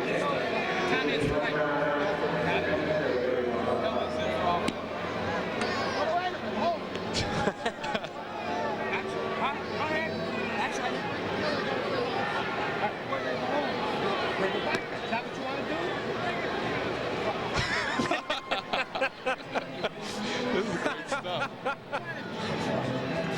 This is good. If your kids are up, just warn them they may hear something that isn't after hours. He wants to know if Frank wants to know, what do you want to do? You want to leave the guy that you just put in the game and let him hit that other spot or not? Because you're not going to get a double switch out of this. Tommy wasn't sure. Right. I don't think he would want to bring Kelly in that case. No, he's going to have to go with the pitcher batting in the spot vacated by Estacio, which is what, the 8-hole, correct? Oh, he's always entertaining. I don't know. That was good. I'm glad we knew what was going on in that anyway. And they picked right up on it in the Phillies bench and went out and that microphone that we had down there kind of confirmed what was going on in a descriptive way. The final pitcher for the Dodgers, Rudy Cianez. He's the 7th pitcher in the ballgame, the 6th out of the bullpen. That's all the Dodgers have. You look at their rotation. Ramon Martinez pitched a shutout last night. I think you know by now that Hideo Nomo's pitching tomorrow. They only have 2 other starters. Ismael Valdez scheduled to pitch Saturday. And then their Sunday starter, Kevin Tapani. So Tommy is down to Rudy Cianez, who has not pitched in a week. And we're in the 11th of a tie game. So Rudy's going to have to suck up some innings, it appears. Yeah, and also, you know, they'll get to his spot quicker if this game goes to another inning. And that's what Tommy, of course, was trying to stay away from with a double switch. Cianez is due up 5 from the top of the order. Karros, Mondesi, DeShields, Wallach, and then the pitcher. Yeah, they were taking Butler out of the game, and they were going to bat the pitcher 1. Well, they're going to take Offerman out, actually. Or Offerman, I mean, yeah. 2-0 the count to Hayes. Long drive, it might not matter. Deep left field. This ball and the game over. Charlie Hayes wins it with a home run, 7-6 in 11 innings.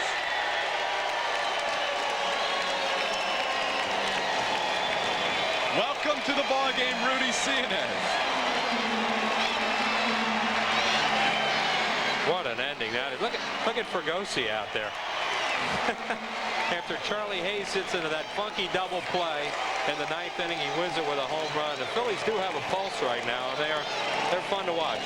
This was a team that was in the depths of the biggest funk you could ever be in baseball for 2 months, and all of a sudden they're scoring runs. They're coming from behind. They have won 6 out of 7 in this homestand. They pick up a half game on Houston, who was idle.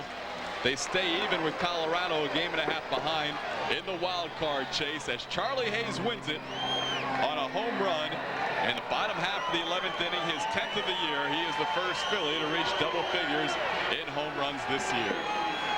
Hayes wins it, bottom of the 11th home run, and here's how it happens. Boy, he crushes this ball, a 2-0 pitch. And that might have, I don't know if it was a breaking ball or a fastball that just sat up there, but it looked like it had a little tail at the end. A little breakaway, and he hit it way out. And Larry Rosen tells us that was Gene Harris's bat. That's what we said earlier, that he was using different bats tonight, and that looked like a Gene Harris model. The Justice model didn't work. He switches to his old buddy Gene Harris's bat, and he wins the game. Phillies win it 7-6 in 11. At Lexus, we'd like to thank you for making us #1 in customer satisfaction for an unprecedented 5th year in a row.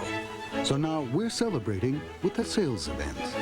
With Lexus corporate support, you can now get the best values of the year, whether you buy or lease an ES300 or any other award-winning Lexus model.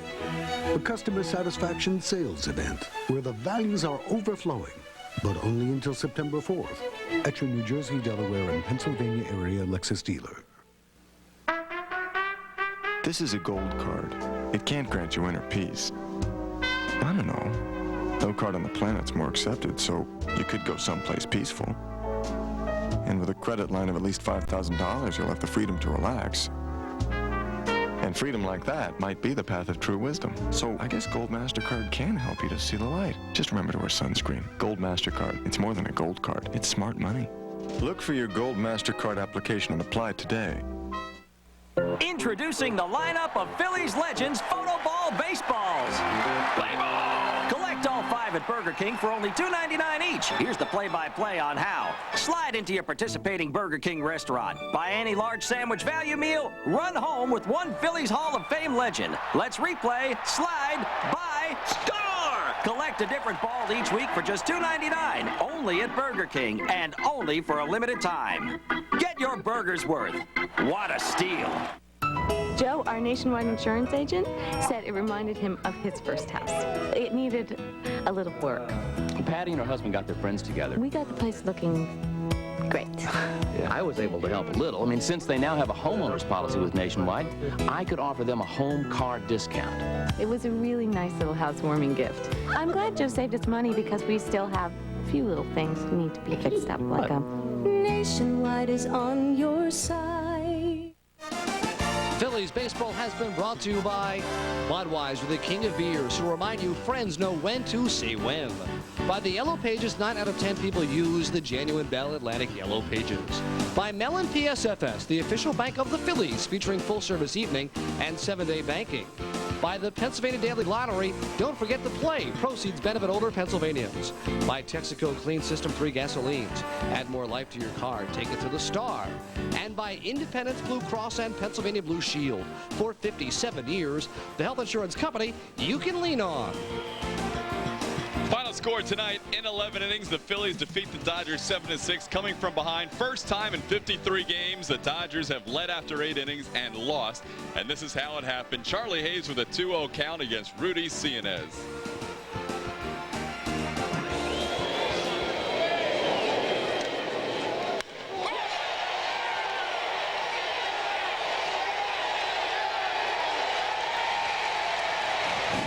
That's how Charlie Hayes became our Texaco star of the game, Todd. And after watching that replay, I think it was a slider. Looked like a high breaking ball out over the plate to him. Cianez pitching just 2 pitches, came in with a 1-0 count, went to 2-0 on Hayes, and then hits the home run. Does Charlie his 10th of the year to win the ball game 7-6. Phillies have now won 8 out of 10. The final tonight once again 7-6. Heathcliff Slocum, the winner, he is 4-5. Rudy Cianez, the loser, pitching just 2 pitches. He is 1-3 as Pedro Estacio had to leave the game with an injury in the 11th inning. Tomorrow, Hideo Nomo will pitch against the Phils. We're back with you the day after. Ismael Valdez against Sid Fernandez comes your way Saturday. 7 o'clock game. Larry Rosen with the Game Time pregame show at 6:30. A wild one tonight from the vet, Gene Harris. In America, anyone accused of a crime has a right to their day in court. I grew up with scum like you.